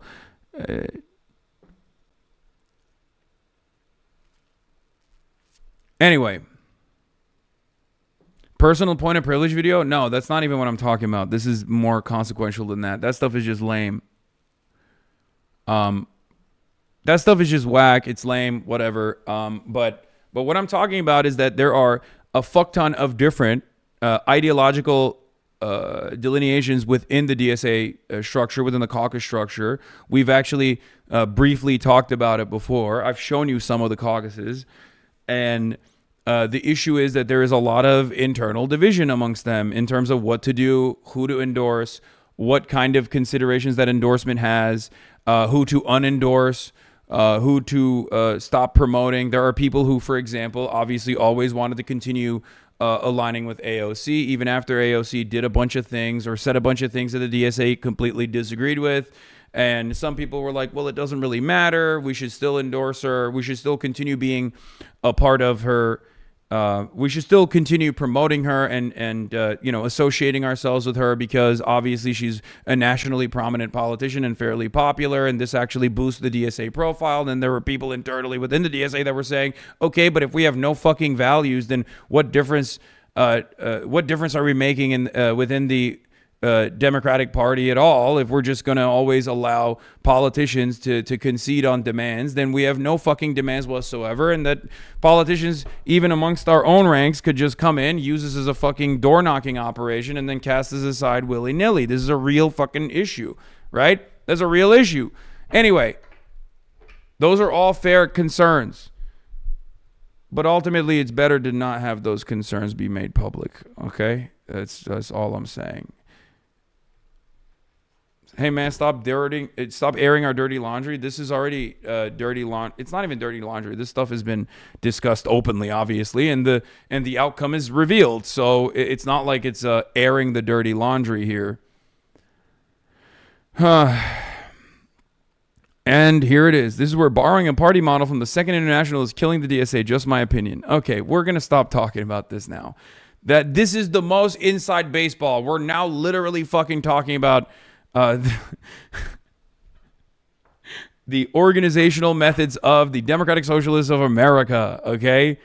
It is, in my opinion, one of the most successful, if not objectively the most successful socialist organization in the country. I do not have, I am org agnostic, as you guys know, ultimately, but the reality is, their methods, their techniques, and their success speaks for itself. They have much less of the same cultish issues that plenty of other more radical socialist organizations run into. Yes, it's a fucking nuisance to constantly have these back and forth debates, but ultimately it's a fucking big tent, okay? Yeah, see? DSA aren't socialists, though. I know, brother. I know. You are the real socialists. They are the fake socialists. Anyway. I feel like Jasmine Crockett is actually fighting for us. Please platform her more like you did for Mamdani. This got to be a joke, right? Do you mean Summer Lee? Or is this like a racist moment from this chatter? Because that's a joke, I assume. That's bait, right?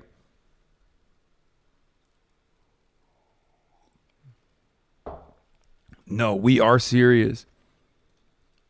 We want you to platform her. Jasmine Crockett.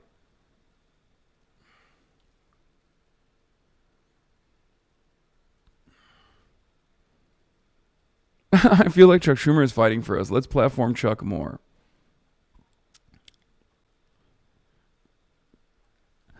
Anyway, Michael Lange. Alsay versus Jeffries would be cinema. Jeffries remained popular in his majority black district. Mamdani clearly unhappy. How will others react? Slim path to victory, 10 to 15%. Alsay needs to run up the score in Bed-Stuy and make inroads in Canarsie and ENY. I'll have more to say soon. So yeah, Chi Alsay, a far-left city councilman aligned with the policies of Zohran Mamdani, the mayor-elect of New York City, has told political allies that he's planning to challenge Representative Jeffries, a top House Democrat, in next June's primary. Okay? And the oppo is already coming out. New left-wing congressional hopeful Chi Alsay has spoken about how voting for Bernie Sanders in the 2016 primary was a formative experience for him. There's just one problem. Alsay wasn't even registered to vote in that presidential primary. Canarsie. I don't know how to say it. Okay, it doesn't matter. I'm not from New York. You already know that. I'm from Chengdu. Okay? I'm from Chengdu, China, from the Sichuan province. Okay? I am not from New York City. From the New York province, under the protectorate of Kathy Hochul, New York Oblast.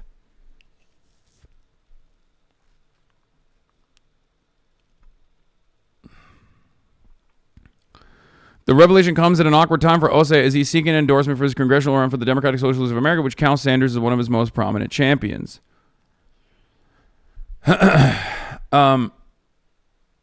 We already know Mamdani and AOC sympathizes. They just need convincing. I mean, they very clearly have staked their position even before this came out, seemingly, because you don't actually come to this conclusion, on the moment. There was already New York Times reporting on this stuff. All right, let's get into it. Let's hear what they have to say. All right, well, likely encouraged by the success of Mayor-elect Zohran Mamdani, New York City staring down the very likely prospect of many of its leaders in Washington. Listen, Groundwork gave me a labubu when I was at the fucking the DSA conference. So I'm obviously I have my biases. Let's just say I have the Groundwork DSA lafufu on my backpack, on my streaming backpack, as you guys know. We just saw how Zohran forced the hands of people that swore him off. I agree. Here, I'm going to be very honest with you. The only way this changes around is if Chi is able to make decent ground early on and prove that he can be a serious contender against Hakeem Jeffries and actually bring back Zohran and AOC and all these other people while simultaneously explaining to them that Hakeem Jeffries is going to rat fuck them regardless and rat fuck the left regardless of whether or not there is a serious competition. The issue is, in the absence of that, if he is incapable of proving that he is serious, if he's incapable of showing that he can win, it's going to be impossible. Because there's no way, I'll be honest, I don't think there's any way that that Chi makes it out. Chi makes it out of this situation without help from not only the DSA, but also even Zohran and AOC. But in order to secure their help, in order to secure their endorsement and their help, I think he has to basically explain. He has to basically show them and prove to them that he can do this, which is very difficult. Did the audio just change a bit? Volume went way down. Wait, really? Wait, oh, because I was speaking directly into the microphone and I'm not now.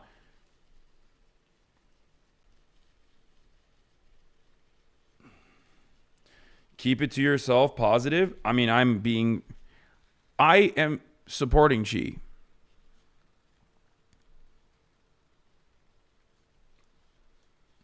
Having said that,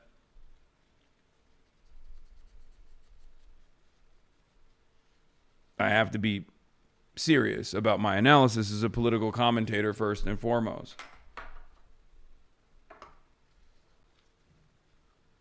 He has to show them a plan towards victory like Zoran did with AOC.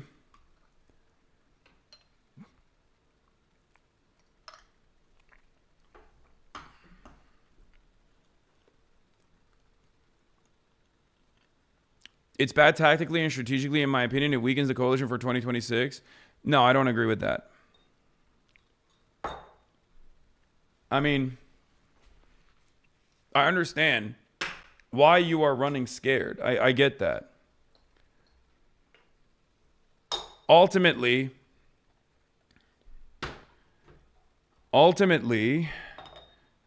I think the fear is that this will make the left look disorganized and a spoiler for the liberals that are currently looking at the left as a viable alternative.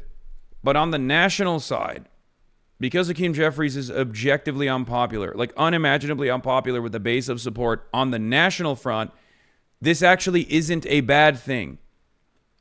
If you're thinking nationally, this is a good thing. If you're thinking in terms of the congressional seat victory itself, it's very difficult. Nationally, this is a great thing. Chiose will get, I think, a lot more support from outside of New York, but you can't win your district that way. His 3 big potential endorsements were all long shots, so they probably personally not going to hate too much. No, they already have come out and said, no, he shouldn't do this. First, they gave teasers to the New York Times. First, obviously, Zoran's team, or maybe, Zoran's team very clearly leaned into the New York Times, and there was a brief blip in the New York Times a couple weeks prior to this, before Ose even came out officially. There was a little bit of a afterthought in a New York Times article, and people were speculating. Okay? Hakeem's district voted for Mamdani, right? That is a clear signal that is winnable for Chi. Hakeem Jeffries' district voted for Zoran Mamdani in spite of Hakeem Jeffries' endorsement, but that doesn't necessarily mean they won't vote for Hakeem Jeffries.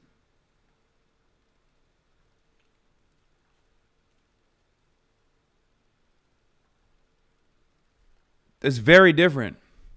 Voting for Zoran Mamdani in spite of a non-endorsement from Hakeem Jeffries does not mean anything when Hakeem Jeffries himself is running. Is Jeffries even popular in his district? Yes. Yes. If Hakeem Jeffries was as unpopular as Chuck Schumer is, okay, then this would be a much different consideration. To be fair, Jeffries never won a competitive race. He can be beaten. This is also true. Having said that, however, it's going to be quite difficult because you're not considering who Hakeem Jeffries is and what he means to especially the most reliable voting bloc that often goes to more establishment figure Democrats. I think you're not considering how popular Hakeem Jeffries is with the largest chunk of voters in his own district. Okay, especially older black voters, lifelong Democrats who really love that the Democratic Party has a speaker, the most powerful Democrat in the country is a black man. That's huge. That's a big deal. That's representational politics. Like, think about it. For me, I see fucking 34-year-old Muslim socialist. I'm like, oh my God, this is insane. Running for mayor of New York is an exciting moment for me. Beyond his ideology, beyond what he said he was going to do. Is Chi not black? Yes, he is. But he's not the fucking speaker. Hello? He's not the most powerful Democrat. He is unseating the most powerful Democrat in the country. So he's Chinese. Okay, shut up. We're not talking about that. He's partially Chinese, yes.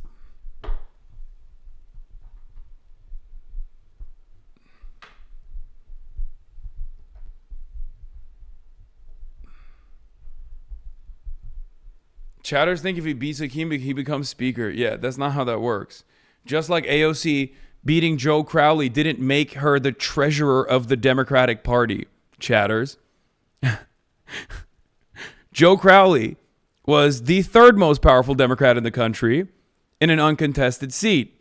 AOC was able to sneak into that primary and unseat him. She did not magically become the treasurer of the Democratic Party. That's not how this works. The party's own infrastructure is different. It's not determined by elections. Obviously, if that was the case, AOC would have at least become the fucking head of the oversight committee.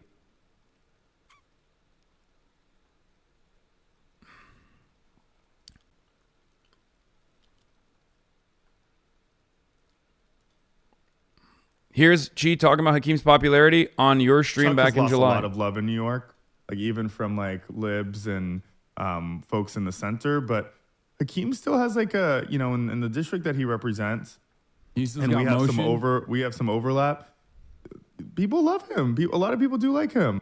I think there is a sizable amount of folks who have their issues, but you know, older black folks in Bed-Stuy and Canarsie love him. Yeah. I'm truly shocked. I'm more so shocked at Nancy Pelosi because Hakeem Jeffries was groomed by Nancy Pelosi to be this person, right? Like he's Nancy Pelosi's like hand-selected speaker. And it is actually surprising because like as much as I despise Nancy Pelosi, like he lacks everything that she had, whether it be whipping power or whether it be like, you know, behind closed doors, a deal making. Like I don't like Nancy Pelosi, but I don't like her because of ideological differences, ideological disagreements. But like I would never, ball. But I would never say that she is not like a good politician. Like How do you think she would be navigating this right now, though? Oh, he comes, I'm going to punch him out. This is my mom. I would pay to see that.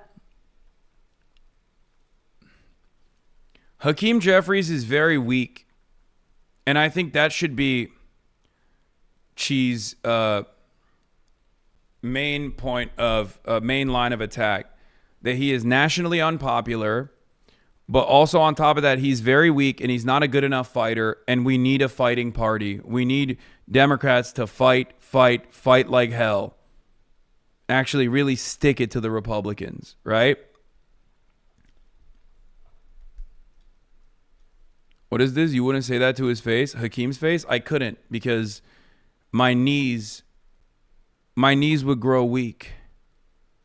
My underwear would fall. I would be overcome with sexual desire.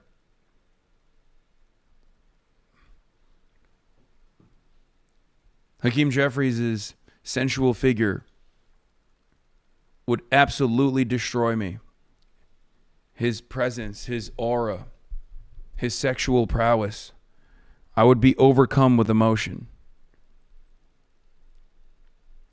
First, excitement, and then ecstasy.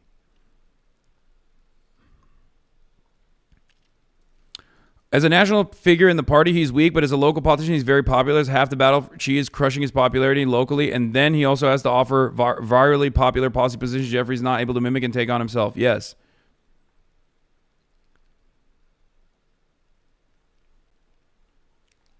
Yeah, he has. Hakeem Jeffries has conqueror's hockey, and he would use it on me. He would cook me.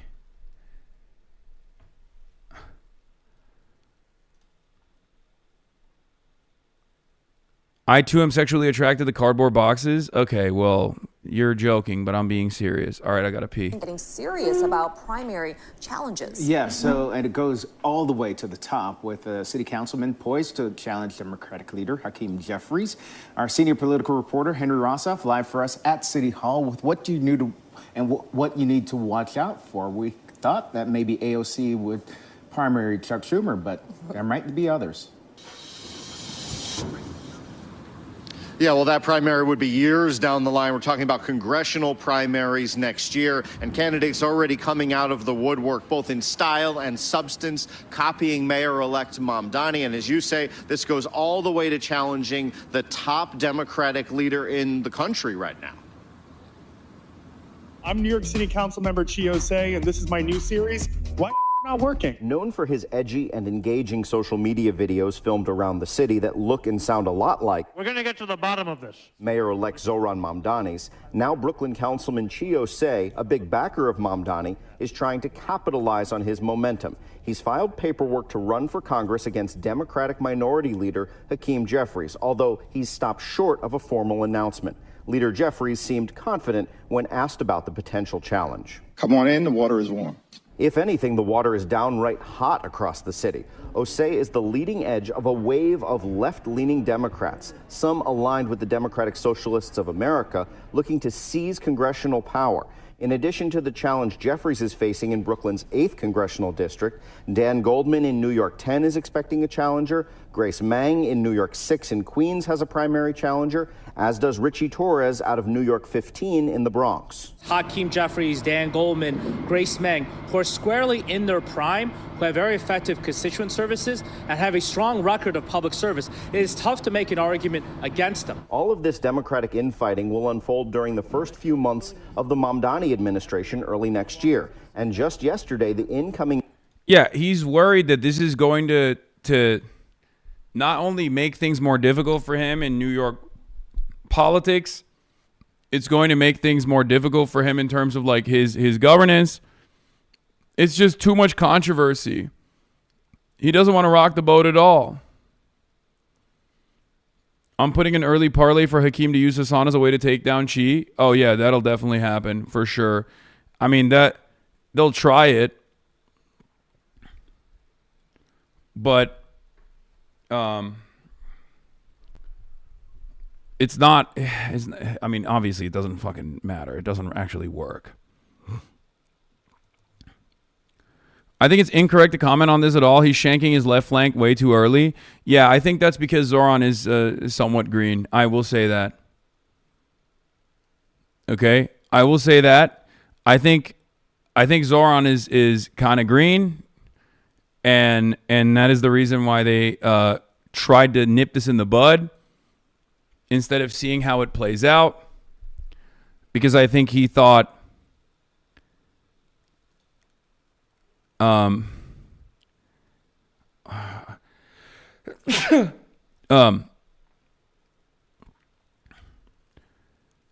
instead of seeing how this plays out, I think he just wanted to stop it from happening at all because he was worried. She would also basically be a New York City DSA proxy versus the Dems. NYDSA would be putting in a lot of hard work for a very, very hard election, harder than versus Cuomo. Some people are worried that means leaving other local elections short-staffed. Exactly. No, that's precisely what the internal consideration is. It's whether or not this actually cuts the wind off the sails of this now growing momentum, because now you look like a spoiler, right? It's not impossible Zohran and Jeffries have made a deal in the primary for Jeffries to not endorse Cuomo or something similar. Obviously, who knows? But it could be the calculation. Okay, well, who gives a shit? That was behind closed doors. Through cold water on the idea of Osei challenging Jeffries. I believe that there are many ways right here in New York City to both deliver on an affordability agenda and take on the authoritarian administration in the White House. But his attempts to pick and choose who gets a primary challenger may be in vain. The DSA is on a hunt to take out as many incumbent establishment Democrats as possible. A spokesman for Congressman Goldman told me of the prospect that he and others could face serious primary challenges, says this is really not the time and place for Democrats, especially on the national level, when they're trying to regain one of the three seats of power, and namely they're thinking their best chances in the House. So he said in the era of Trump, this doesn't seem appropriate to him. That being said, he fully expects a challenge, just like the... Yeah.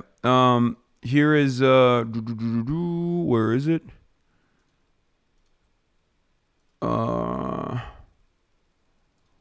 Here's a Pix 11 exclusive that Zoran gave, where he basically specifically demanded that she not do this. As you've seen, your election has created a lot of buzz. Now that the midterms are underway, that seems to be the focus, but your name... Do you believe Zoran thinks Xi might be better served working with him in his current position too? No, that's not. There are a million incredibly talented people begging to fucking work in the Zoran admin. That's not a thing. Not to say that she wouldn't be great in whichever position he would get. No, the main consideration is what I told you. I'm telling you exactly what it is. I'm literally spelling it out for you. I know for a fact, okay? It is the incredible difficulties of being the New York mayor and the allegiances that you need to fucking set so that you can even be the mayor, okay? So that you can even do the... Please stop joke, Xi and Zoran. What are you talking about? We're talking about Xi Ose, man, not Xi Jinping. We're talking about New York politics. Okay, calm down.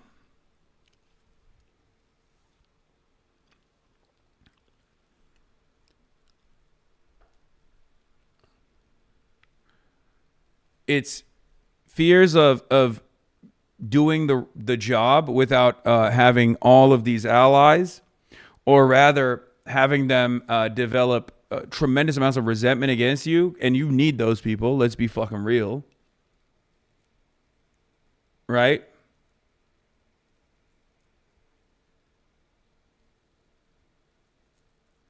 But it's also like Zoran, I think, understands that he represents something greater than himself. It's not just about being a good mayor for New York, even though that is a major consideration, but it's also about delivering on an agenda to the best of his ability, no matter how modest or how incremental these gains might be. And that actually represents a movement, right? That actually represents proof, and proof that the left flank of the party could actually be successful and deliver on the promises that they made. And therefore, that opens up the floodgates for more and more left flank candidates to unseat establishment and institutional Democrats. It's created a lot of buzz. Now that the midterms are underway, that seems to be the focus, but your name is still being dragged into the midterms, right? Let me talk about Hakeem Jeffries for a moment, who now may face a challenge from Chi Osei, who is a member of the DSA. You said that there are local issues that Mr. Osei should be focused on, maybe should remain a councilman. Are you saying he should not run against Hakeem Jeffries? No, I'm saying that I think the focus should be right here on New York City. I respect the work that Councilmember Osei has done in the council. But what does that mean? Should he not run?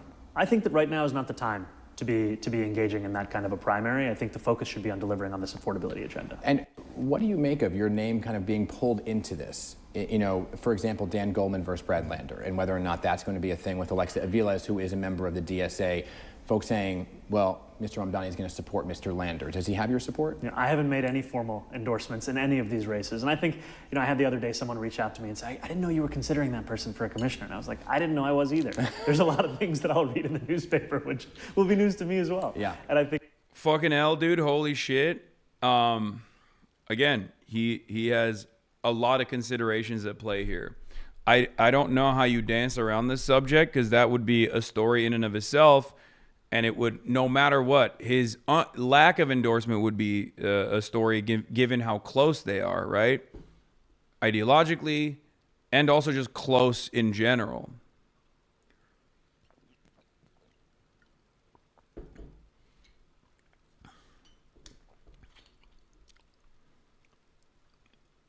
This is the annoying and shitty aspect of politics.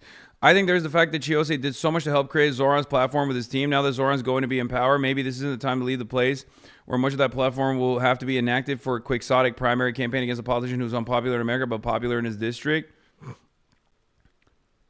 Yeah, this is not the same kind of primary. It's not.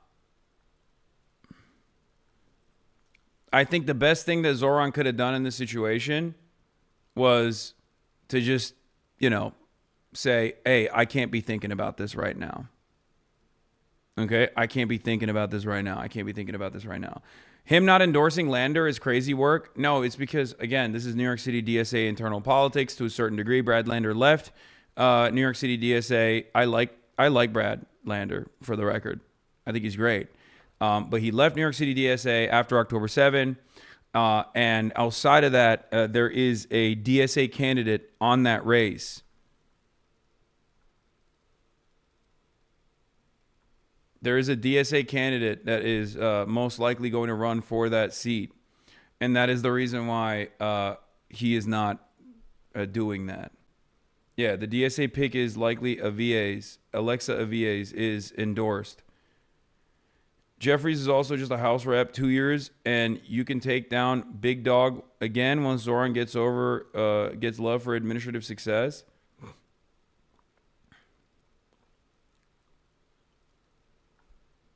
It's New York City DSA. It's New York City DSA politics taking place here. And that's the reason. I don't even think Brad Lander has officially. I don't think Brad Lander has officially come out and stated that he's running yet, right? Aviles, it's one L. Sorry, I said the name wrong. I want to know why Lander isn't planning to run for governor and unseat Hochul or something. My God, seems far more advantageous for a target for him to aim for. Even if that was a consideration,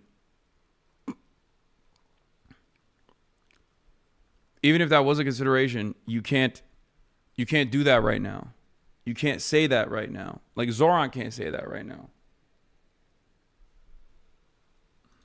What New Yorkers should know is that every day I wake up and I think about the affordability agenda. I think there will always be an attempt to make it a story about something else, but the most important thing is, and there's a different challenger for governor Do anyway. you see it as a moment for the DSA as a whole, as they now chart to challenge some of these institutionalized names? Do you see it as a moment? I think the moment in this time right now for members of New York City DSA and New Yorkers across the 5 boroughs is the opportunity to fulfill the agenda that brought so many into politics, which is how do we make life easier for working people? That's what has animated so many for so long. Now the difference is we have the opportunity to deliver on it. And a couple rapid fire, because I know we're nearing the end here. I know you've been asked this. I'll say is as DSA as Hasan is, not wrong. I mean, he's more DSA than I am, but I get the point that you're trying to make. Having said that, there are definitely caucuses within the DSA that's looking positively at going after Hakeem Jeffries. A million times. Are you moving into Gracie Mansion? And when will you make the determination? I have to make that decision with my wife, but as soon as we do, we will let you know. If you don't, are you staying in that one bedroom? That's probably where I would be if I didn't go, but we haven't. Your chat got fucking weird since you've been in China? I don't think so. What do you mean? This is understandable diversity of opinion on an issue like this. This is exactly how my chat would be in a circumstance like this. We're not going to be instantly united on something, especially as like this is super close to many people. Many people that are in this community are straight up in these rooms, in these caucuses, within the New York City DSA infrastructure. They're not. And also for the swearing in. Do you have any plans on where that's going to be and who's going to be there? I have to be honest, I don't even know what I'm doing in the next 30 minutes. So I don't know. I know what you're doing. I don't know about the swearing in as yet. And lastly, I got to get in a question because this is big. I know you're a soccer fan. Yes. World Cup. I'm also a soccer fan. All right, the rest of this is whatever. Your subreddit is brutal, Mamdani. They think he's a lib because he won't commit to firing cop boss. Insufferable. Who cares?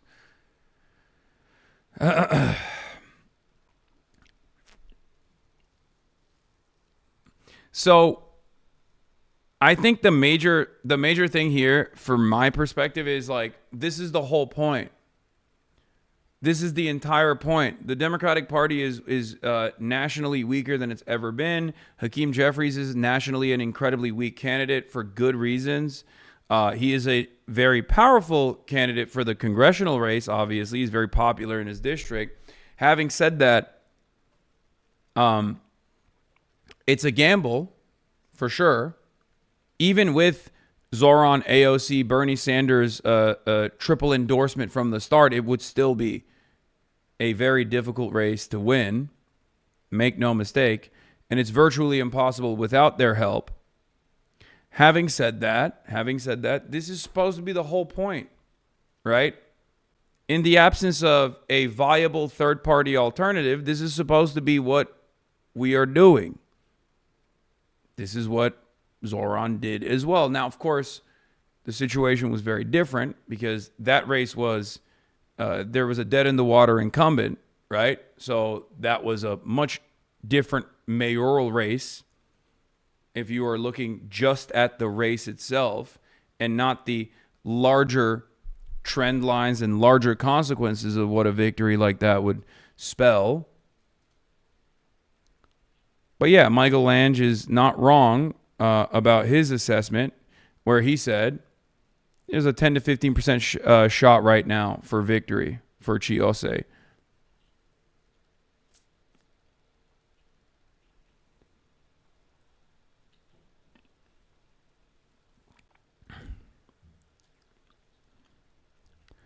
Power map. Chiose's primary challenge of Hakeem Jeffries is the natural next step for DSA's Zoran victory, and he can win.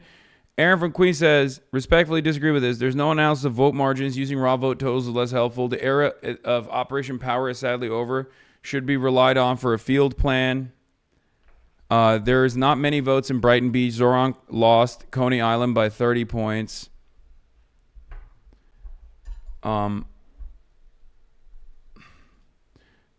The easiest way to take Chi and DSA to a historic win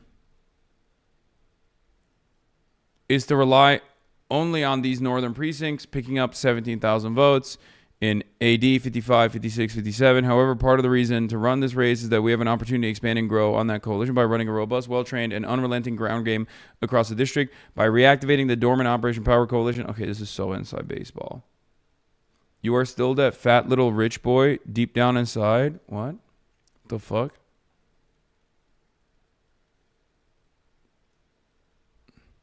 Dude, it's so weird watching a YouTube video with you talking and then switching over to Twitch.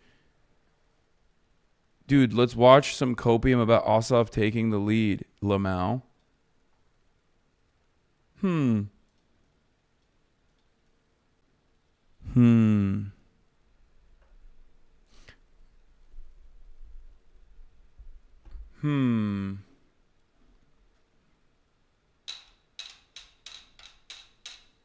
Maybe this shows that your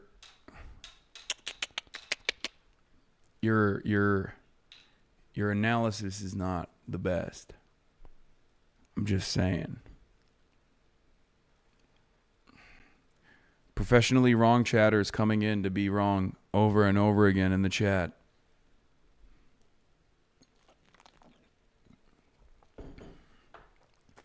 Is Zoran a fighter because he's showing a little belly?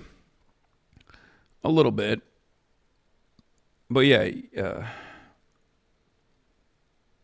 has to get tiring dick riding people who are always wrong like this chatter. No, I think as long as they have a sense of community amongst other professionally wrong people, they're pretty happy. It's not like anybody ever calls into question their political analysis. They're fucking anonymous.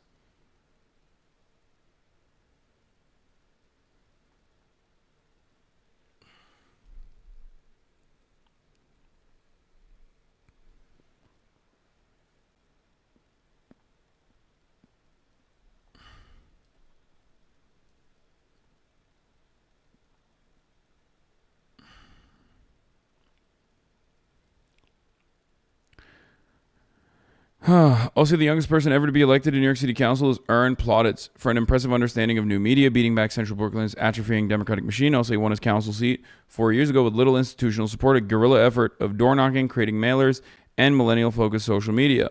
His chief legislative accomplishment, the FAIR Act, which prohibits the act of charging tenants for the fees of a broker retained by the landlord, was was one of the most renter-friendly and impressive legislative accomplishments over the past few years. This is a huge deal, by the way. And it speaks to what he can do with even the limited amount of power that he has. Armed with robust communicative instincts, Osei's future is undeniably bright. 27-year-old talent that could easily raise millions of dollars and galvanize scores of volunteers.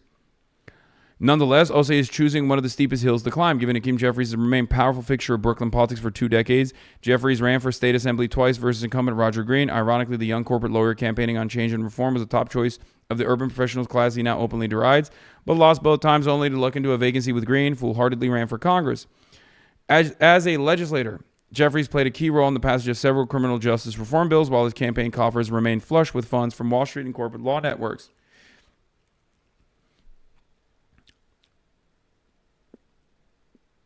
Mike from PA believes in Xi more than you do. No, I believe in him. I'm supporting him. I'm simply saying that it's a tough race, which it is.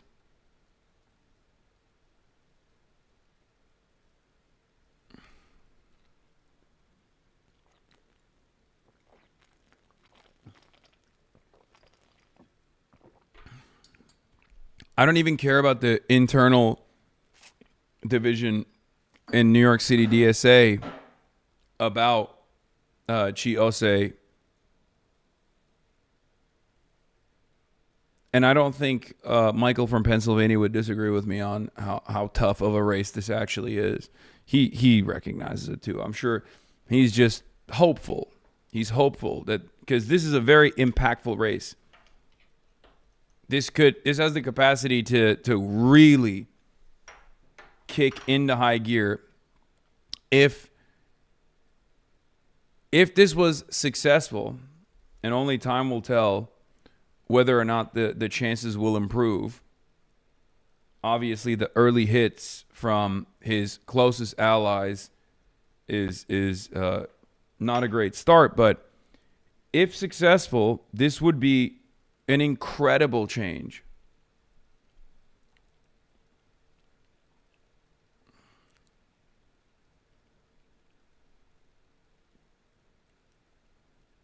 I would go so far as to say this could potentially be more consequential than even Zoran's mayoral run for the future of the left flank.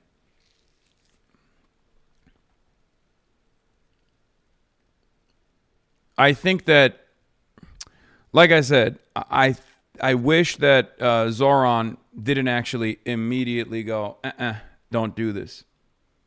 Like, even if that was his analysis, there is no reason.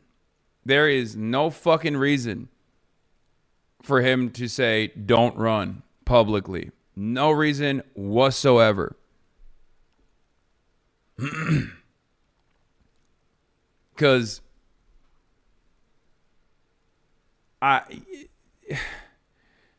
the lack of endorsement speaks for itself. He has more power than he has more power and more prominence than he thinks he has. And these guys fucking despise him regardless of what they say behind closed doors. Hakeem Jeffries and the establishment Democrats, they see him as a threat regardless. But because he has more power and more prominence and more influence in the national side, like the National Democratic Party's base of support, one of the most popular Democrats almost instantly, especially paired up with the fact that Hakeem Jeffries basically didn't fucking endorse him until the very last moment. And even then it was like the lightest, shittiest endorsement of all time. He has every opportunity in the situation to just not say anything and then let that no endorsement speak for itself and then see which way the wind blows and then lean into that direction if he was going to be tactical about it. You know?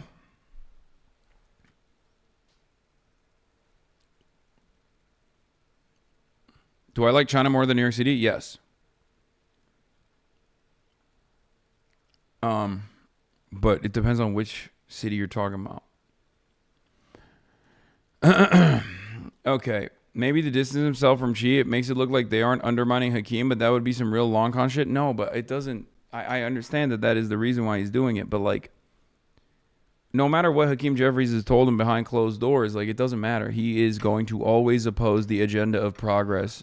Hakeem Jeffries' position, and the reason for why he's in the position of power that he is in the Democratic Party, is because he is anti-left. He's anti-progressive, more so than fucking Nancy Pelosi was even. Like, openly contentious to that kind of politics.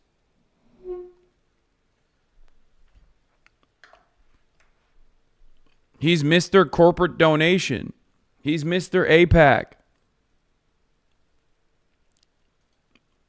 It's ridiculous to even stand by his side in any way, shape, or form. No matter what kind of a tactical decision you're making, it's still, he's going to fuck you and others like you.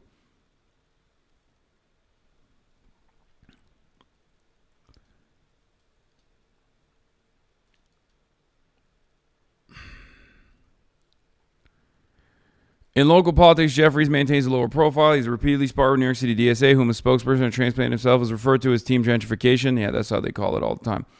Jeffries also counts relatively few tried and true allies compared to his congressional contemporaries such as AOC and Nydia Velázquez. He eschewed allying himself with Eric Adams, who concurrently rose through Black Brooklyn politics, but took a hands-off approach with respect to the mayor's myriad of scandals. This year, the House Democratic leader sat out the Democratic primary for mayor, only issuing a tepid endorsement of Zoran once the result was beyond doubt. The Brooklyn representative remains closely allied with organized labor, the governor, and the state's congressional delegation. Most importantly, for the purpose of the discussion, Jeffries remains well-liked throughout his majority black working and middle-class district. Yep. New York's 8th congressional district spans more than a dozen neighborhoods in Brooklyn, stretching from gentrifying Clinton Hill and Bedford-Stuyvesant through many of the city's preeminent black communities, low-income Brownsville and East New York, middle-class Canarsie and Flatlands. The southern Brooklyn portion, which includes Sheepheads Bay, Gravesend, Brighton Beach, and Coney Island, remains a sizable geographic portion, home to many more politically conservative immigrants from the former Soviet Union who scarcely contributed in Democratic primaries. Hence, the vast majority of the Democratic primary electorate in New York 8 comes from either the district's left-leaning gentrifying pockets, college-educated renter majority, younger, or its predominantly black neighborhoods, diverse class character, older, less college-educated, where politics is less ideological but more centered on institutions and relationships. In the Democratic primary for mayor, Zoran Mamdani defeated Andrew Cuomo 58% to 44% across the 8th congressional district. That number is a terrifying one, I think, for Chi. It's not a great number for Chi. Mamdani won by trashing Cuomo in both Clinton Hill and Bedford-Stuyvesant, 76% to 24%, blanketing the tree-lined brownstone blocks of central Brooklyn with enthusiastic canvassers, while maxing young voter turnout with sharp messaging and attentional hegemony to voters under the age of 45. Mamdani was ubiquitous.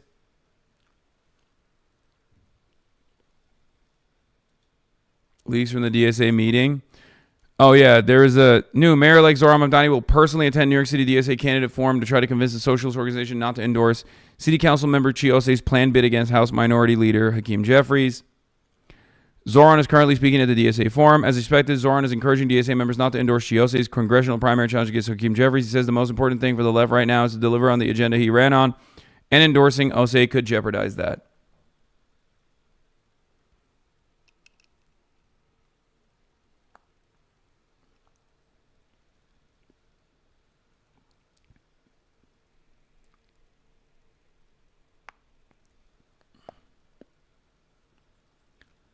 What makes Chi different from Hakeem is his energy. Older libs won't be as apprehensive as someone from the community. That's who Hakeem was back then. Convincing white people is another issue. No. Convincing white people for Chiose is not a problem. Not even remotely a problem. I know for a fact that it's not convincing white people. White people would love to vote. Like the college-educated gentrifiers, ironically enough, they were Zoran's base as well, and they will be Chi's base as well. It's going to be the older black voters that are the most reliable voting bloc, especially in the primaries, that He's still mad that Chi backed the other guy for mayor and primary. What are you talking about?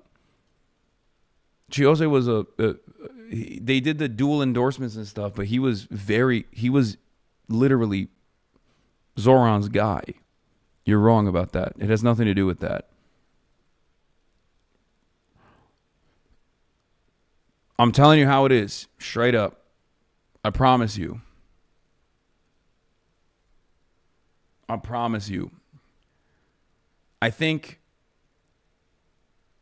if Chiose had the same exact policies as a white dude, it would be over anyway. But I think him being black makes it easier for him to convince the boomers.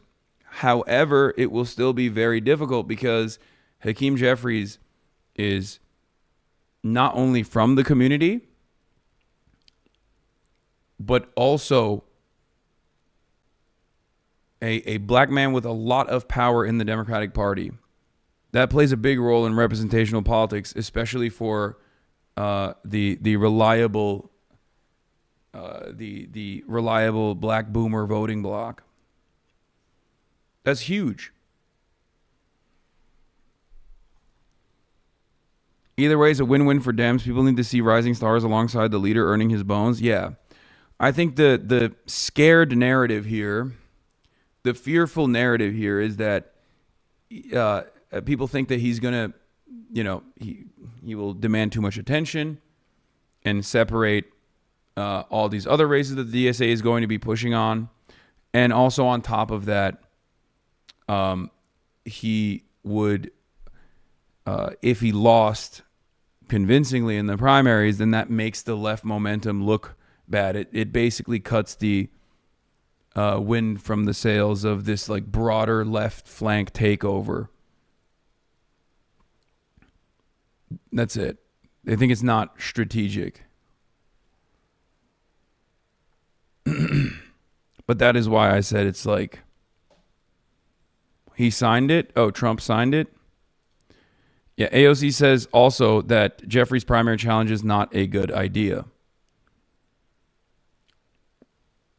The Epstein bill has been signed, ladies and gentlemen.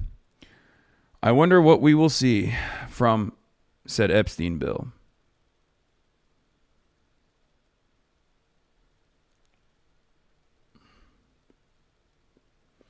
I think winning against Hakeem is kind of impossible. I don't think it's impossible. What does Zoran say? It's always impossible until it's done.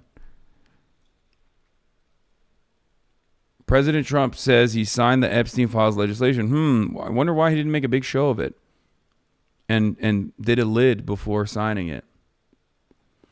New York politics is very machine-oriented and he has a political machine behind him. His base is solid and his presence in the community is a tough race that is more likely to lose than win and draw resources from easier seats. Yes.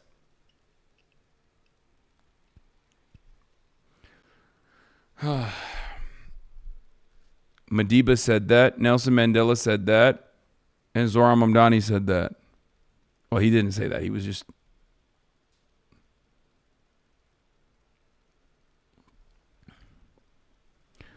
Bro wrote so much, bro. Jesus Christ.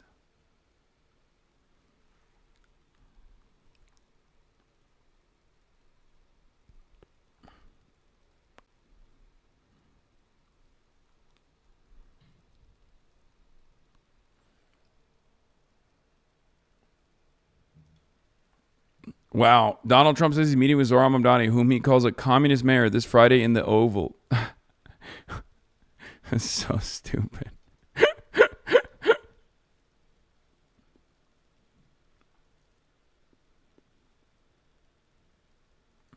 Thanks for educating me on the subject. Can I now repeat back to you your take but pretend it's mine? Yes. Well, don't repeat it back to me, but repeat it to your friends if you want. That's why I give it to you. Deflecting final boss.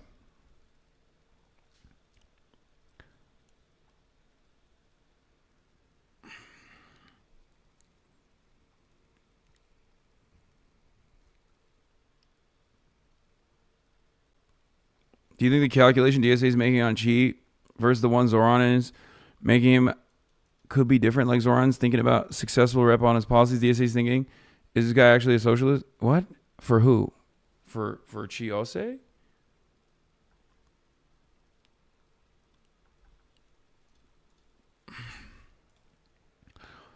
Ah, man, this is going to be a tough read. Jesus Christ. Wait, what did he say on Zoran? No, True Social is unavailable. Someone screenshot it and send it to me.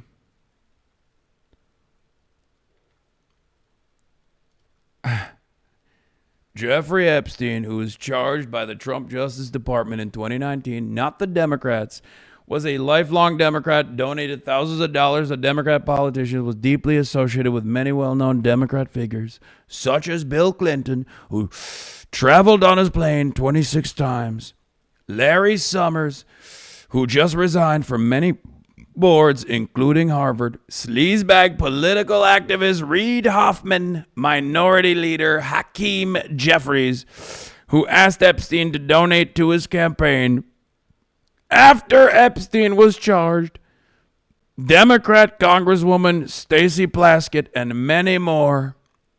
Perhaps the truth about these Democrats and their associations with Jeffrey Epstein will soon be revealed, because I have just signed the bill to release the Epstein files.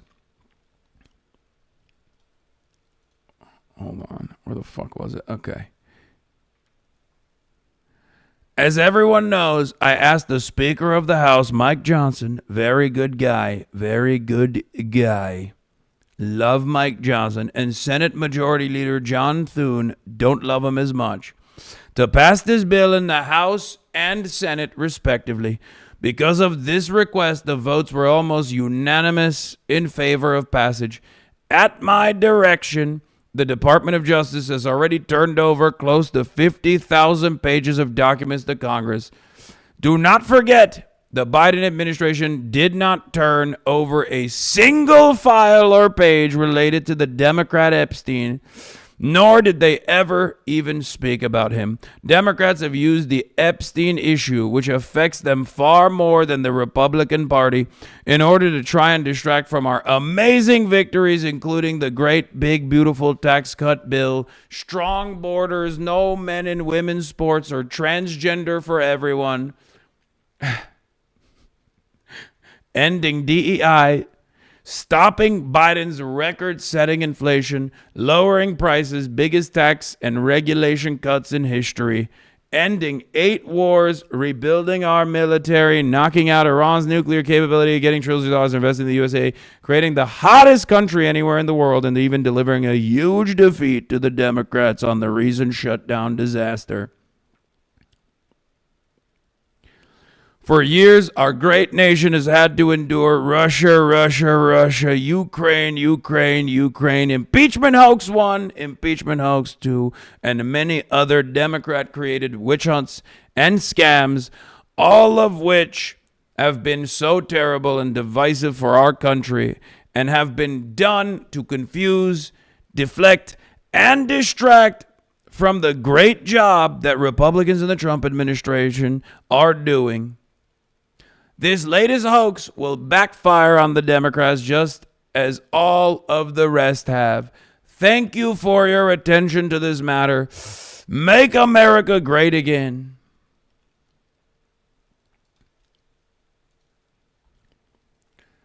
So, how do I feel about this? I think that Trump could not stop this release at all because there was too much momentum boiling. And I think Marjorie Taylor Greene played a big role in that for sure. As much as I despise her, I have to admit, because she is like a true card-carrying MAGA loyalist, a cultist, right? And when you start losing allies, or when you get criticized from your right flank on that front, obviously, especially at a time when all this other stuff that he's talking about is not actually yielding positive results for his base. He's withering away at the margins, like all of the people that weren't firmly invested in the cult. All these people that were not firmly in the Trump cult have been slowly but surely going, okay, dude, you did transgender for everybody, but like, you know, the groceries are still expensive. Electricity bills are skyrocketing. Affordability is not getting any better, right? So who gives a shit?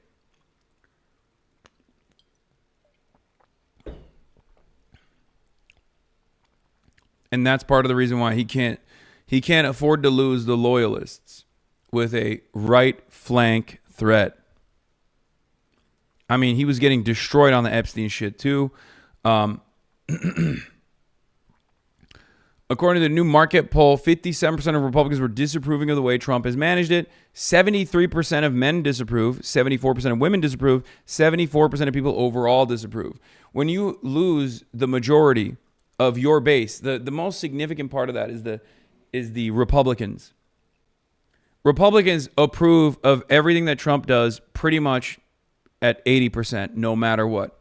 The very fact that he had a 57% disapproval on the Jeffrey Epstein stuff meant that he had to fucking do something about it.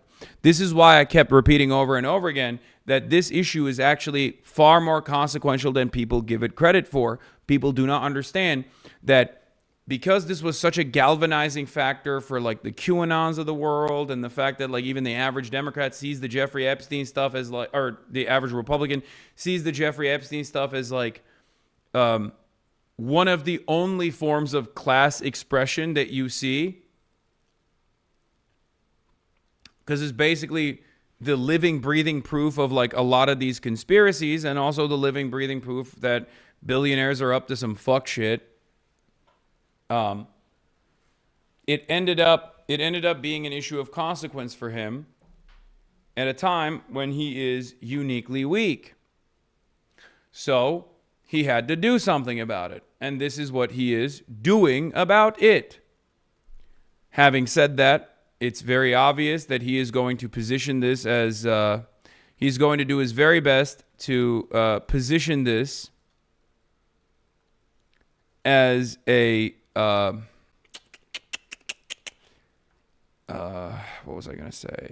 Yeah, he's going to position this as a Democrat thing. It's like, oh, he's going to try to reinstill some sort of partisanship into this conversation.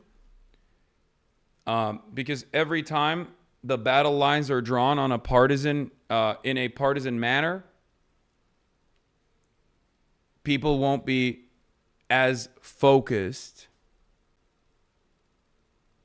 on his own personal associations with Jeffrey Epstein. You understand?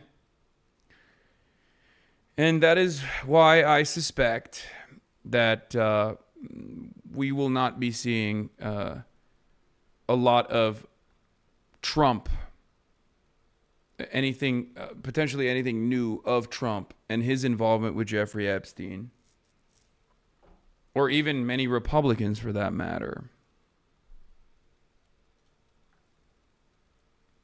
More details from the closed-door meeting. Closed-door New York City DSA meeting with the groups considering endorsing Chiose's congressional run is underway.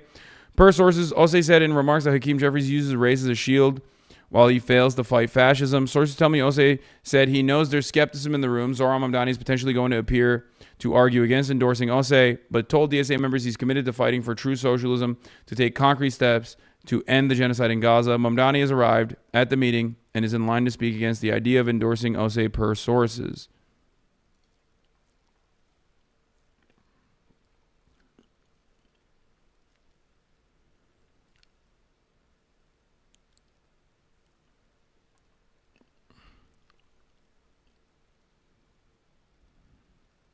So,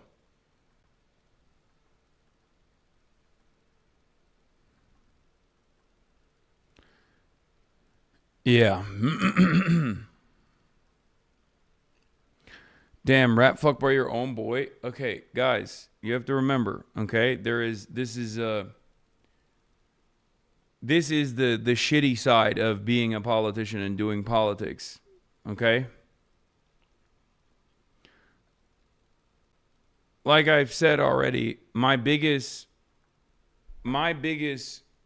criticism of Zoran here is the fact that he came out with an anti-endorsement, like with the fact that he said, no, you shouldn't do this, and is like actively petitioning to stop Xi from doing this. I think that's a major mistake. And I can still chalk it up to his relative inexperience. I have complex feelings on this race. I like Xi and I strongly dislike Jeffries, but I understand why Zoran can't look like he's supporting this without risking losing the support of Albany. He needs to fund his programs. That's the same reason he's keeping Tish. What do you think? No, that's part of it for sure. I just don't think. I just do not think that this is proof, like this loyalty to establishment Democrats will actually help him get the necessary allies from Albany and the New York Democratic machine. Do you understand? Like, it's clear that he wanted to stop this from happening because he was like, don't rock the boat. Please don't rock the boat. And you're rocking the boat. But now that the boat is being rocked, coming out against them publicly is I don't think going to win him favors with Albany at all. Like, there's no guarantee that these guys are going to actively support Zoran Mamdani and bring him into the fold and see him as a somewhat more progressive ally firmly within the New York City Democratic Party infrastructure.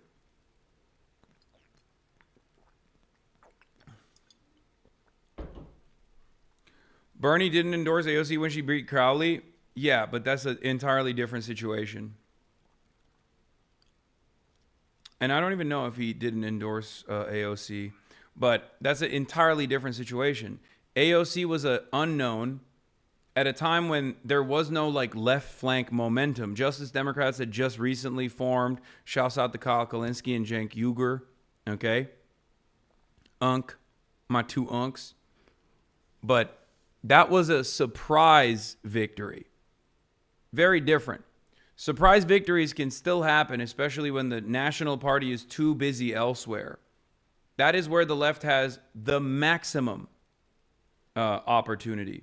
This is not a surprise at all. This is the opposite of a surprise run. There is tremendous amounts of attention from the Democratic Party machine towards left flank candidates that are actively opposing them and trying to fucking run in and take them out of power. Okay? Joe Crowley didn't even fucking run in that primary at all. He was just like, why should I? I've been winning this safe seat year over year. Who is this random bartender? She's not going to do shit. She got no motion.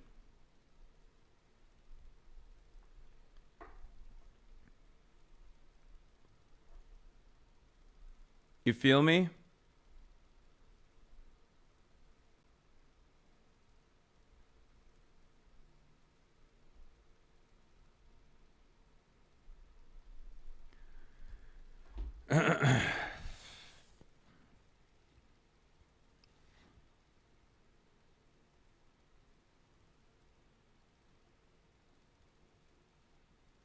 Hakeem is weak and unpopular? No. Hakeem Jeffries is weak and unpopular in the national. Hakeem Jeffries is weak and unpopular nationally. But this is not a national race. This is a district race. And Hakeem Jeffries is very popular in his district. You guys are wrong. That's why it's a tough race. When you're nationally unpopular, that's still good for Xi because a lot of progressive younger voters will dump money into your fucking coffers because they want to unseat Hakeem Jeffries. Having said that, however, Hakeem Jeffries is the minority leader. He's the speaker of he is the Democratic Party's most powerful figure right now. He has unlimited funds. He has the entire Democratic Party machine on top of his serious popularity. Yeah, he has a 69 to 72% approval in his own district. There is no comparison between Zohran Mamdani in the primary to Hakeem Jeffries versus Chiose. Partially because Zohran Mamdani won. And that creates a lot more attention. That creates a lot more attention on other primary races for the institutional Dems that don't want that to happen again. Okay? So post Zohran Mamdani victory, there's obviously benefits for left flank candidates to run, but there's also a downside. Do you understand? Anyway.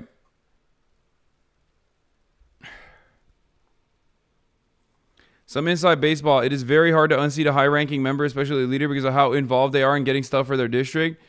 We don't think about it, but what they do for their district does matter. Yes, absolutely. And comms with their constituents as well. As a leader, he has infinitely more resources in dealing with his constituents. Yep.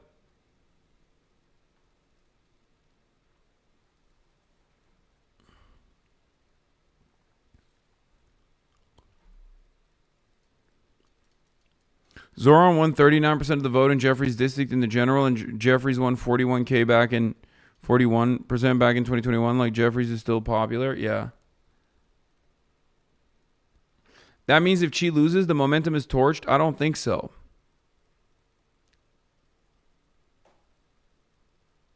I don't think so. But that is the fear that people have. Because the media absolutely will be like, oh, Chiose lost. Obviously, the progressive movement is over. It's done. The voters have decided that they want institutional Democrats, blah, blah, blah. But it doesn't matter. It's only consequential if you make it consequential. If you can still overpower through that conversation and point to other victories, it's fine. You'd be saying AOC shouldn't go against Crowley during the primary with this argument? What the fuck? No. It's not the same situation regardless. It's not the same situation at all.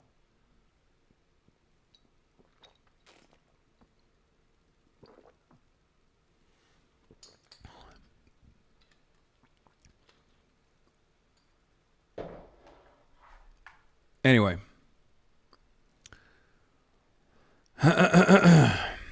I'm in support of this because I'm in support of this on principle. Okay? Straight up. I'm in support of Chiose here because I am in support of this on principle. The now is not the time argument works for certain things, right?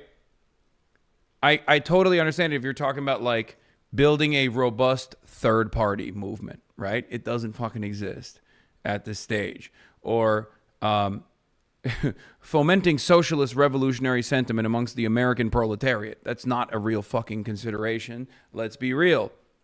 But given how weak the Democratic Party is, and given how weak Hakeem Jeffries is on the national scale, I think that these are attempts that must be made. And I don't think people should be that fearful. People should be bold. People shouldn't worry about being bold in this moment. Is anyone saying for him not to run or just not to endorse? No, they're saying don't run. Anyway, here's what Donald Trump said about Zohran. Communist mayor of New York City, Zohran Kwame Mamdani, he's doing the Barack Hussein Obama. I love that. Has asked for a meeting. We have agreed that this meeting will take place at the Oval Office on Friday, November 21st. Further details to follow.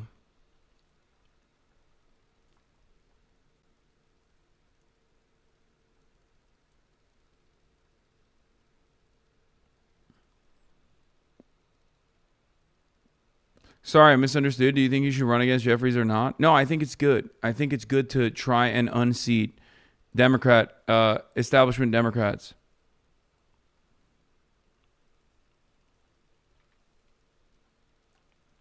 I'm praying for a joint press conference. I will lose my fucking mind.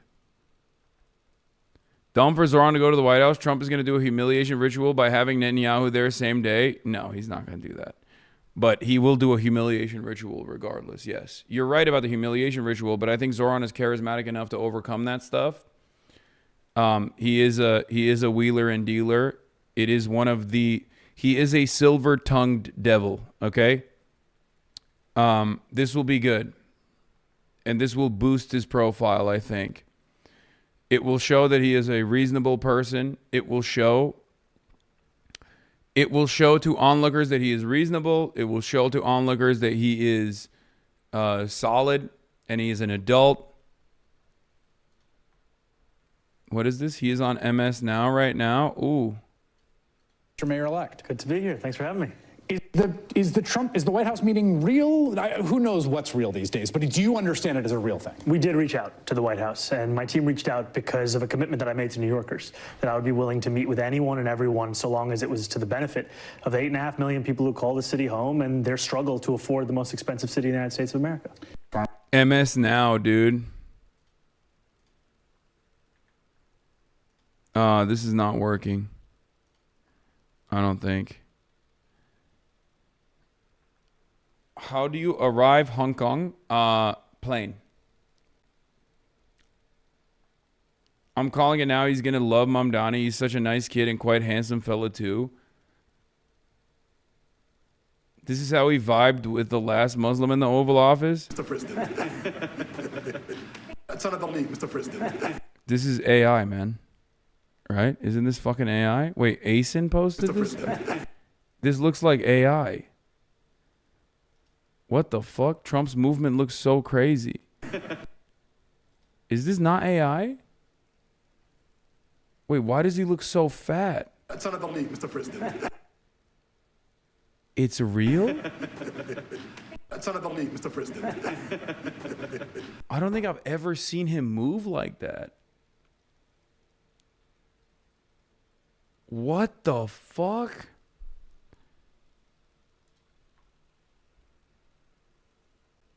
That's so strange. That was fucking strange, dude. That was a strange ass look.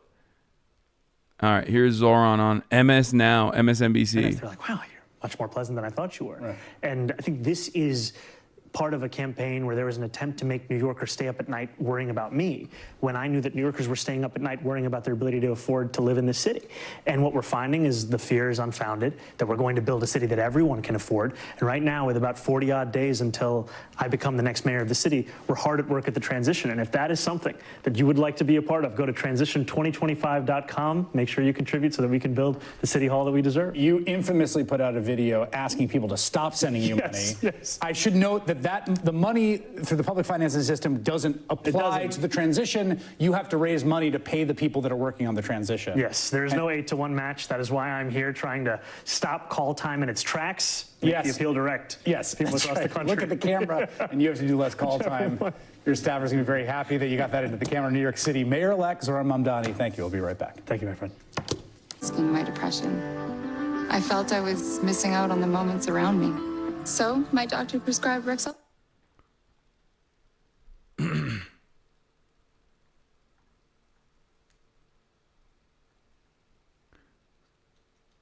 Look at the artifacts and any blurred out spots where Sora watermark would be. No, it's not. I don't think it's artificially generated. If all of these guys posted it, that means it's real. It's probably real. It's another league, Mr. President. Mr. President. And Trump doesn't give a fist pump. I grab that hand. I don't give a hell where that hand. What the fuck is this? Bro, this is fucking nutty, dude. This is actually nutty. It's AI, you old ass motherfucker. I think it is too. I've never seen this. First of all, he looks crazy. He looks fat. He looks so fat. It's real. They showed it on Hannity last night. Okay, I'm gonna be honest. You understand why I'm saying it looks fake, right? Oh my God, it's real. Wait, is this a real Getty Images watermark? Is this a collective hallucination moment? He is fat, bro. No, I'm just okay. I think you guys understand why I feel like this is fake, right? Because the way he's moving, his mouth, like the smoothness of his movements, it unironically looks like AI. Also because like it's not something that I've ever seen him do. I mean, we've seen this motherfucker on TV nonstop. I just have never seen him move like that. He doesn't get this excited. He's so stoked to be around MBS.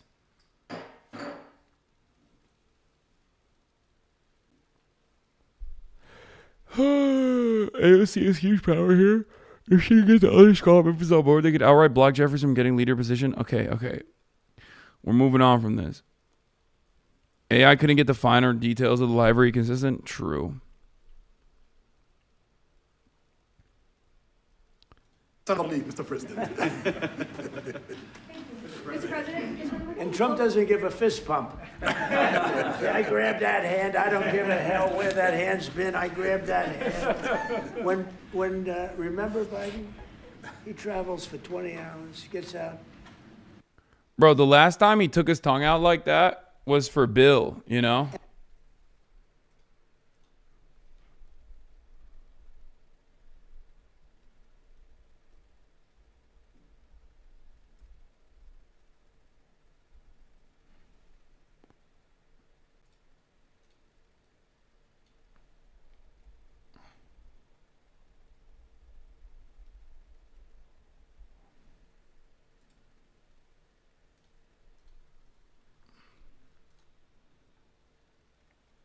That's crazy. Cleaned Bill up real nice.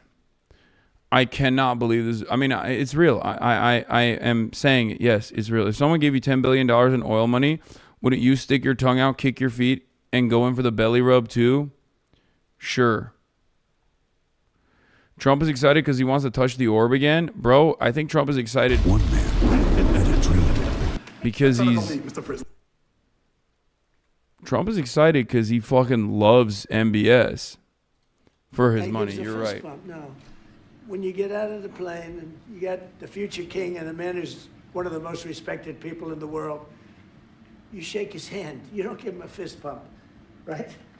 We don't want to ask you about that, but I can't imagine you were thrilled. You were like a little bit surprised. He's a fantastic guy. You don't do that. Yeah, please. We're going to... it's another league, Mr. President. Chatters, I believe it. I believe it's real. You don't have to prove that it's real.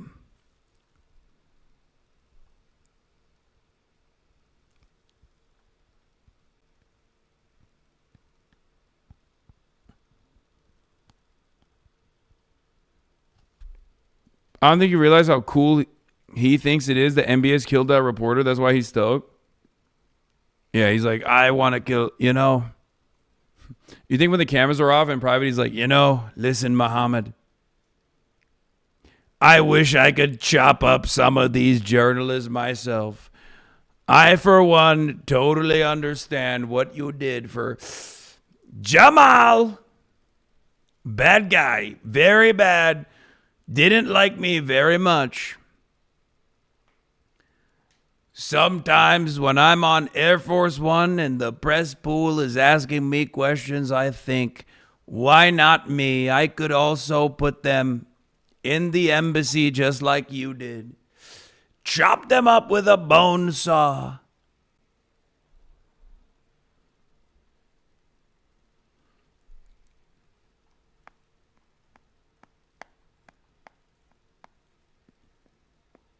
He was calling a hot mic, saying something about him. No, that wasn't on a hot mic. He just directly was asked the question and responded with pretty much what I said. You know, bad guy, Jamal, bad guy, not a very good guy. Doesn't like me very much.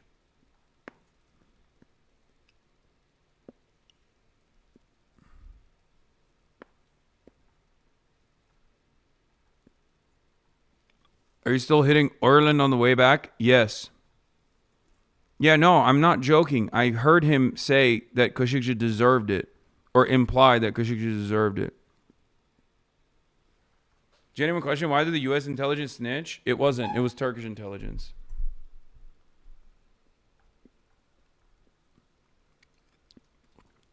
Adam Carlson says, between this and Jessica Tisch agreeing to stay on as NYPD commissioner, Mamdani's really asking what he calls his political home to stomach a lot this week. To be clear, I think both moves were strategically smart, but at some point you got to dance with the one that brung you. I'd have to imagine he throws DSA / his base a bone in the next few weeks. Yeah, it was in Istanbul. It was in the embassy in Istanbul, which, you know, obviously they fucking... They obviously had mic'd to the gills, right?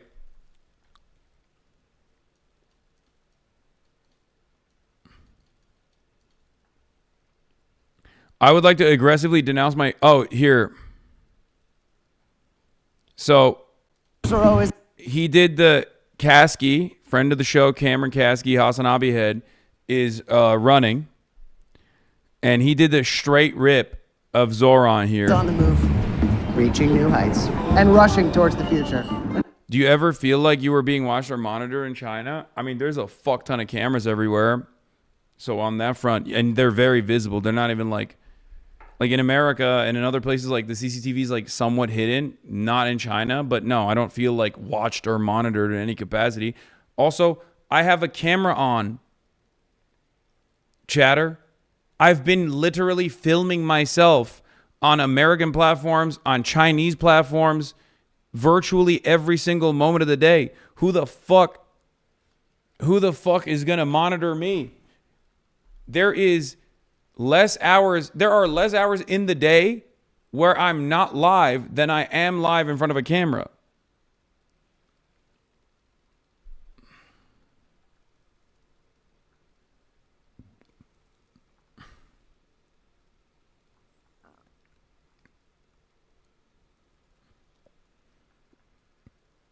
They literally have 40 cameras on a pole, but to be honest, the transparency feels better than being secretly filmed.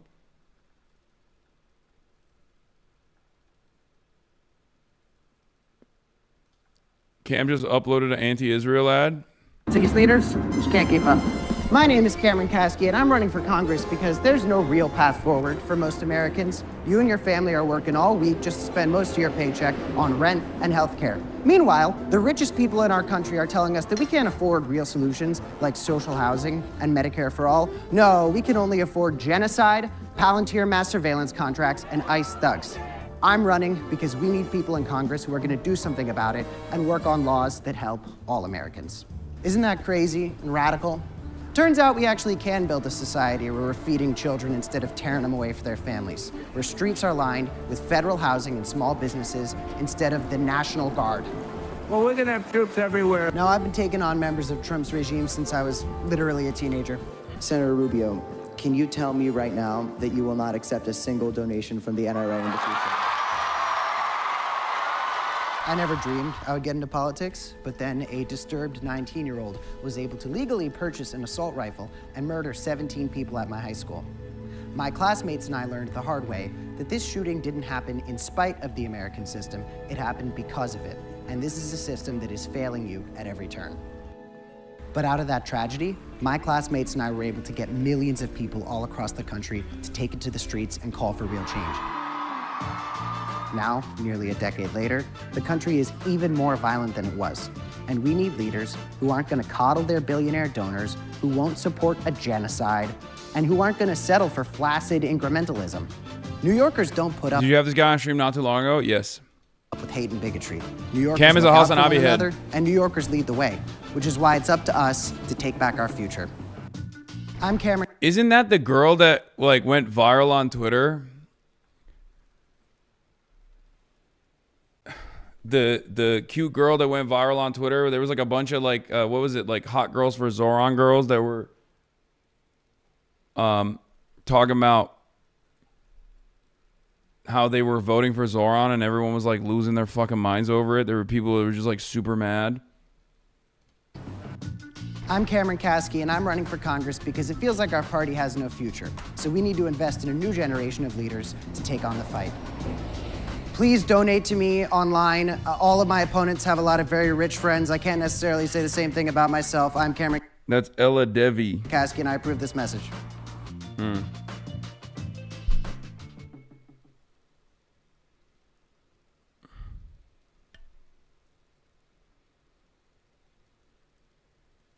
This guy's such a fucking fraud grifter. What the hell? Why? Why are you saying that? Brother, he is literally a community member. Jesus Christ.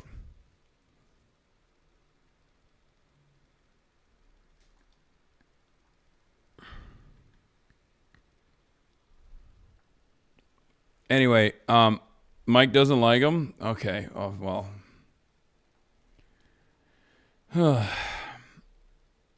He refused to condemn Hasan Piker. Yeah, that's probably why. Yeah, this guy, Pete Panuccio, retired 39-year-old veteran of the NYPD, says, when is the next interview with Hasan Piker? Your constituents would like to know. And it's like, bro, you're a 39-year-old retired cop. Why the fuck do you know who I am? And Cam Cassidy said, I would like to aggressively denounce my good friend Hasan the Hun, someone who's been very supportive to me on a personal level for years and who I harshly stand against with fear and contempt.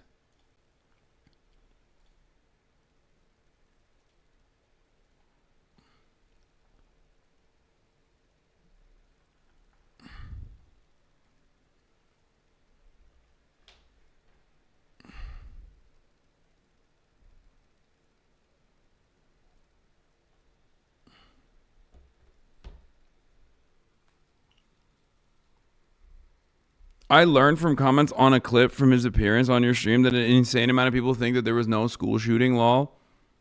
That's crazy.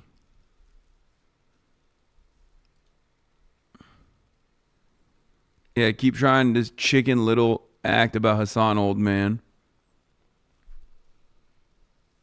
He's running against Jack Schlossberg in New York 12. Going to be a hard primary? No, the fuck it's not. Jack Schlossberg is like devoid of any fucking policies. He's like, he is inevitably going to drop out. His presence in this race is not a bad thing. It boosts the national prominence of the campaign. Him being Kennedy royalty does not mean anything. He's a TikToker, bro. What are you guys talking about?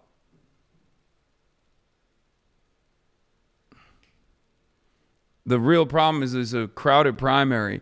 If anything, it'll help siphon votes away from others that could be more impactful against Cameron's run.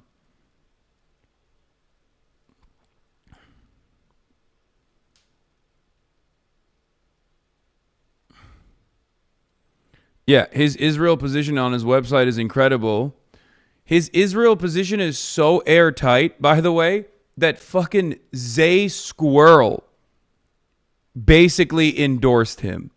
Do you understand how, like, that's like a bad empanada endorsement? Like, do you understand what that means? Squirrel won't endorse me.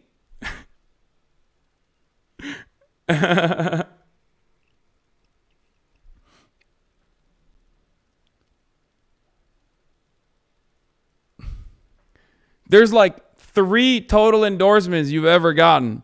Look at this. Why this person thinks Cam is a grifter. Let's see. What? Was underemployment. The guy's a fucking fraud grifter. Blake, he posted a video of him being mean to a Palestinian. Yeah, I mean, okay, let me explain something to you, okay? Cameron is pretty young. And also definitely moved through the motions of being somewhat of a liberal Zionist towards the direction of anti-Zionism over the course of these last 2 years. I am, by my position as someone who has been a loud and proud anti-Zionist for many, many years,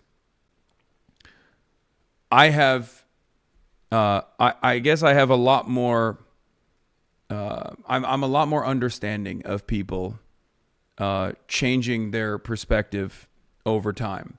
It's called growth. As a matter of fact, this is why I vehemently disagree with my left flank anti-Zionist counterparts on methods of how to achieve a broader coalition and a more successful movement, really, that can have impact down the line. Okay. Examples I have given, examples I have shown is obviously Quentin Quarantino, who I interviewed on the stream, who also comes from a Jewish neighborhood. He is Jewish himself and went from being pro-Israel after October 7 to moving in the direction of liberal Zionism to anti-Zionism, and became such an avowed anti-Zionist that he literally was on the Sumud flotilla, right? He got detained and kidnapped by the state of Israel.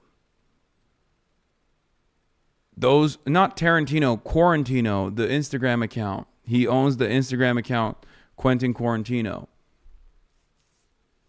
I think a lot of people are less forgiving of this sort of thing. Not Quentin Tarantino. Quentin Tarantino is a massive Zionist and literally lives in Israel. Hold on. Where's the other one? Where's this video on Israel? He did a video, 58-second video on Israel alone as well.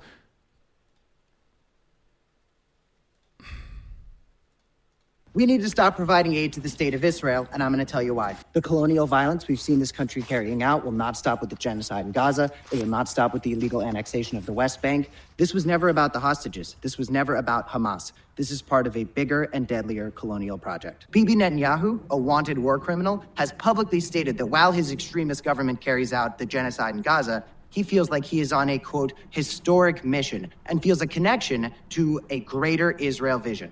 So what is Greater Israel? The concept was enshrined in 1977 in the founding charter of Netanyahu's Likud party, which states that from the Mediterranean Sea to the River Jordan, there will only be Israeli sovereignty. So when people protesting crimes against humanity say from the river to the sea, let's be clear, they're not the only people talking about this. A two-state solution, the popular moderate position for Democrats, is not enough. If we continue to arm the state of Israel, the colonial violence will only expand.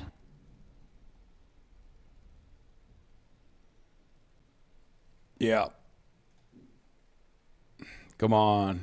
Come on. Be for real. Look at that. The coveted squirrel endorsement. That is insane. Okay?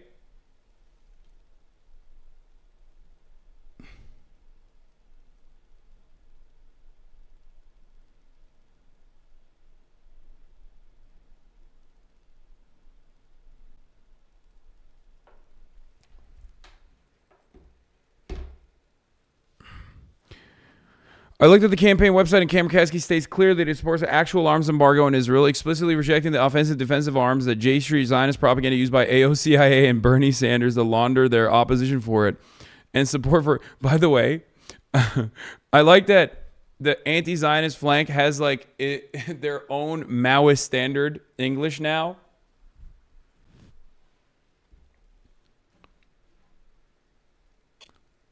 To launder their opposition to it and support for continuing to send 99% of weapons and essential military infrastructure to a regime they pretend to believe is committing genocide. And unlike AOCIA/Sanders, Kasky also states he will support sanctions against Israel. As I have been saying for a long time, this is the minimally necessary position for anyone who is actually anti-genocide to have, and it is the only way to stop and punish it. If you don't support an actual arms embargo and sanctions on Israel, you are lying when you pretend to believe it's committing a genocide. Every political candidate who claims to be anti-genocide must be judged by if they meet this minimal standard, and I'm glad that Kasky has clearly stated alongside Rashida Tlaib, Ilhan Omar, Summer Lee, Al Green, Thomas Massey, and Marjorie Taylor Greene.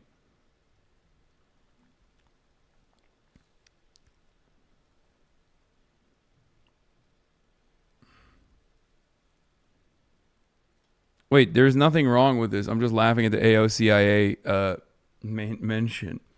This is correct. This is the appropriate position to take, and Democrats should be taking this loudly and proudly, even from a partisan perspective. It's utterly ridiculous that they do not. You were in their last thread. Here, Sarah Hurwitz refers to Soviet anti-Zionism as being responsible for opposition to a precious Israeli death cult today. This is probably confusing to those unfamiliar with the Zionist ideology, but it's a core tenet of it. All Zionists from Barry Weiss to Ben Shapiro to Chuck Schumer and Rahm Emanuel and Josh Shapiro believe that Palestinians aren't real, but an invention of the KGB and the Soviet Union to oppose Israel as it was allied in the U.S. in the Cold War. So Palestinians as nationality and people are a Soviet anti-Zionist invention, and all the Zionist Israeli mass rape and murder from them eliciting opposition is just a continuation of Soviet communist evil plot against the Zionist Jew Ubermenschen. Literally all of them believe this. Barry Weiss was taught this as a toddler by a deranged Zionist father and mother. This is why you look at Zionist discourse, it's filled with the most insane fanatical anti-Soviet hysteria.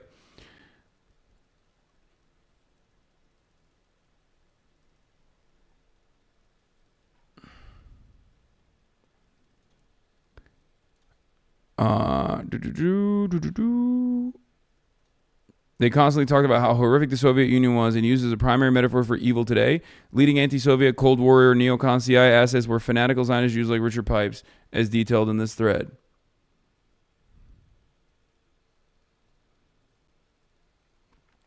While the USSR was initially pro-Israel and played a role in its development, they very quickly became anti-Israel, as Israel was a base of operations in the Cold War for the United States of America. To successfully, as they did, destabilize any matter of pan-Arabic nationalism that was oftentimes socialist in nature and also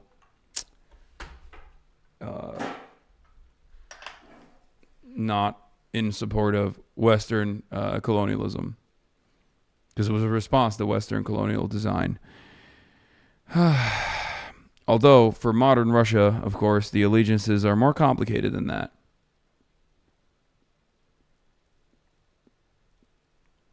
Did you see the populist billionaire running for in California? Yes. I wish you'd stop shouting out people who lie about you and what you say. Oh, you mean squirrel? I don't care. Like I said, as long as they're... everyone's doing their own things, okay? Yes, I know Tom Steyer. Tom Steyer is back. A favorite from the last primary season in the general election. Not this last one, but the one before in 2020.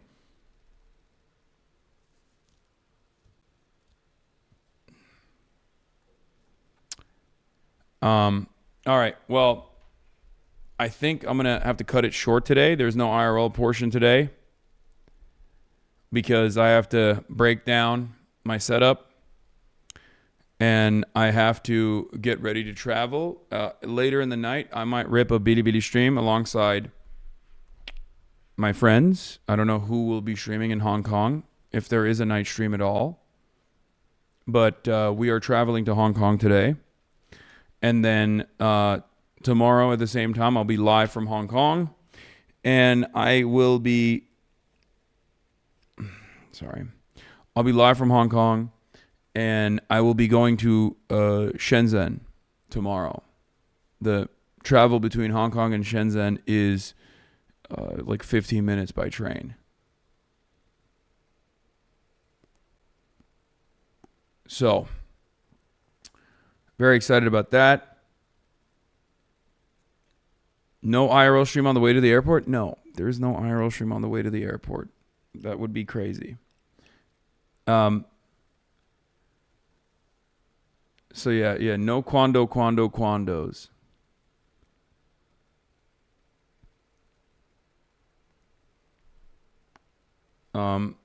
Shout out to Penny and the team out here, Ito and Kelvin, who will not be joining us.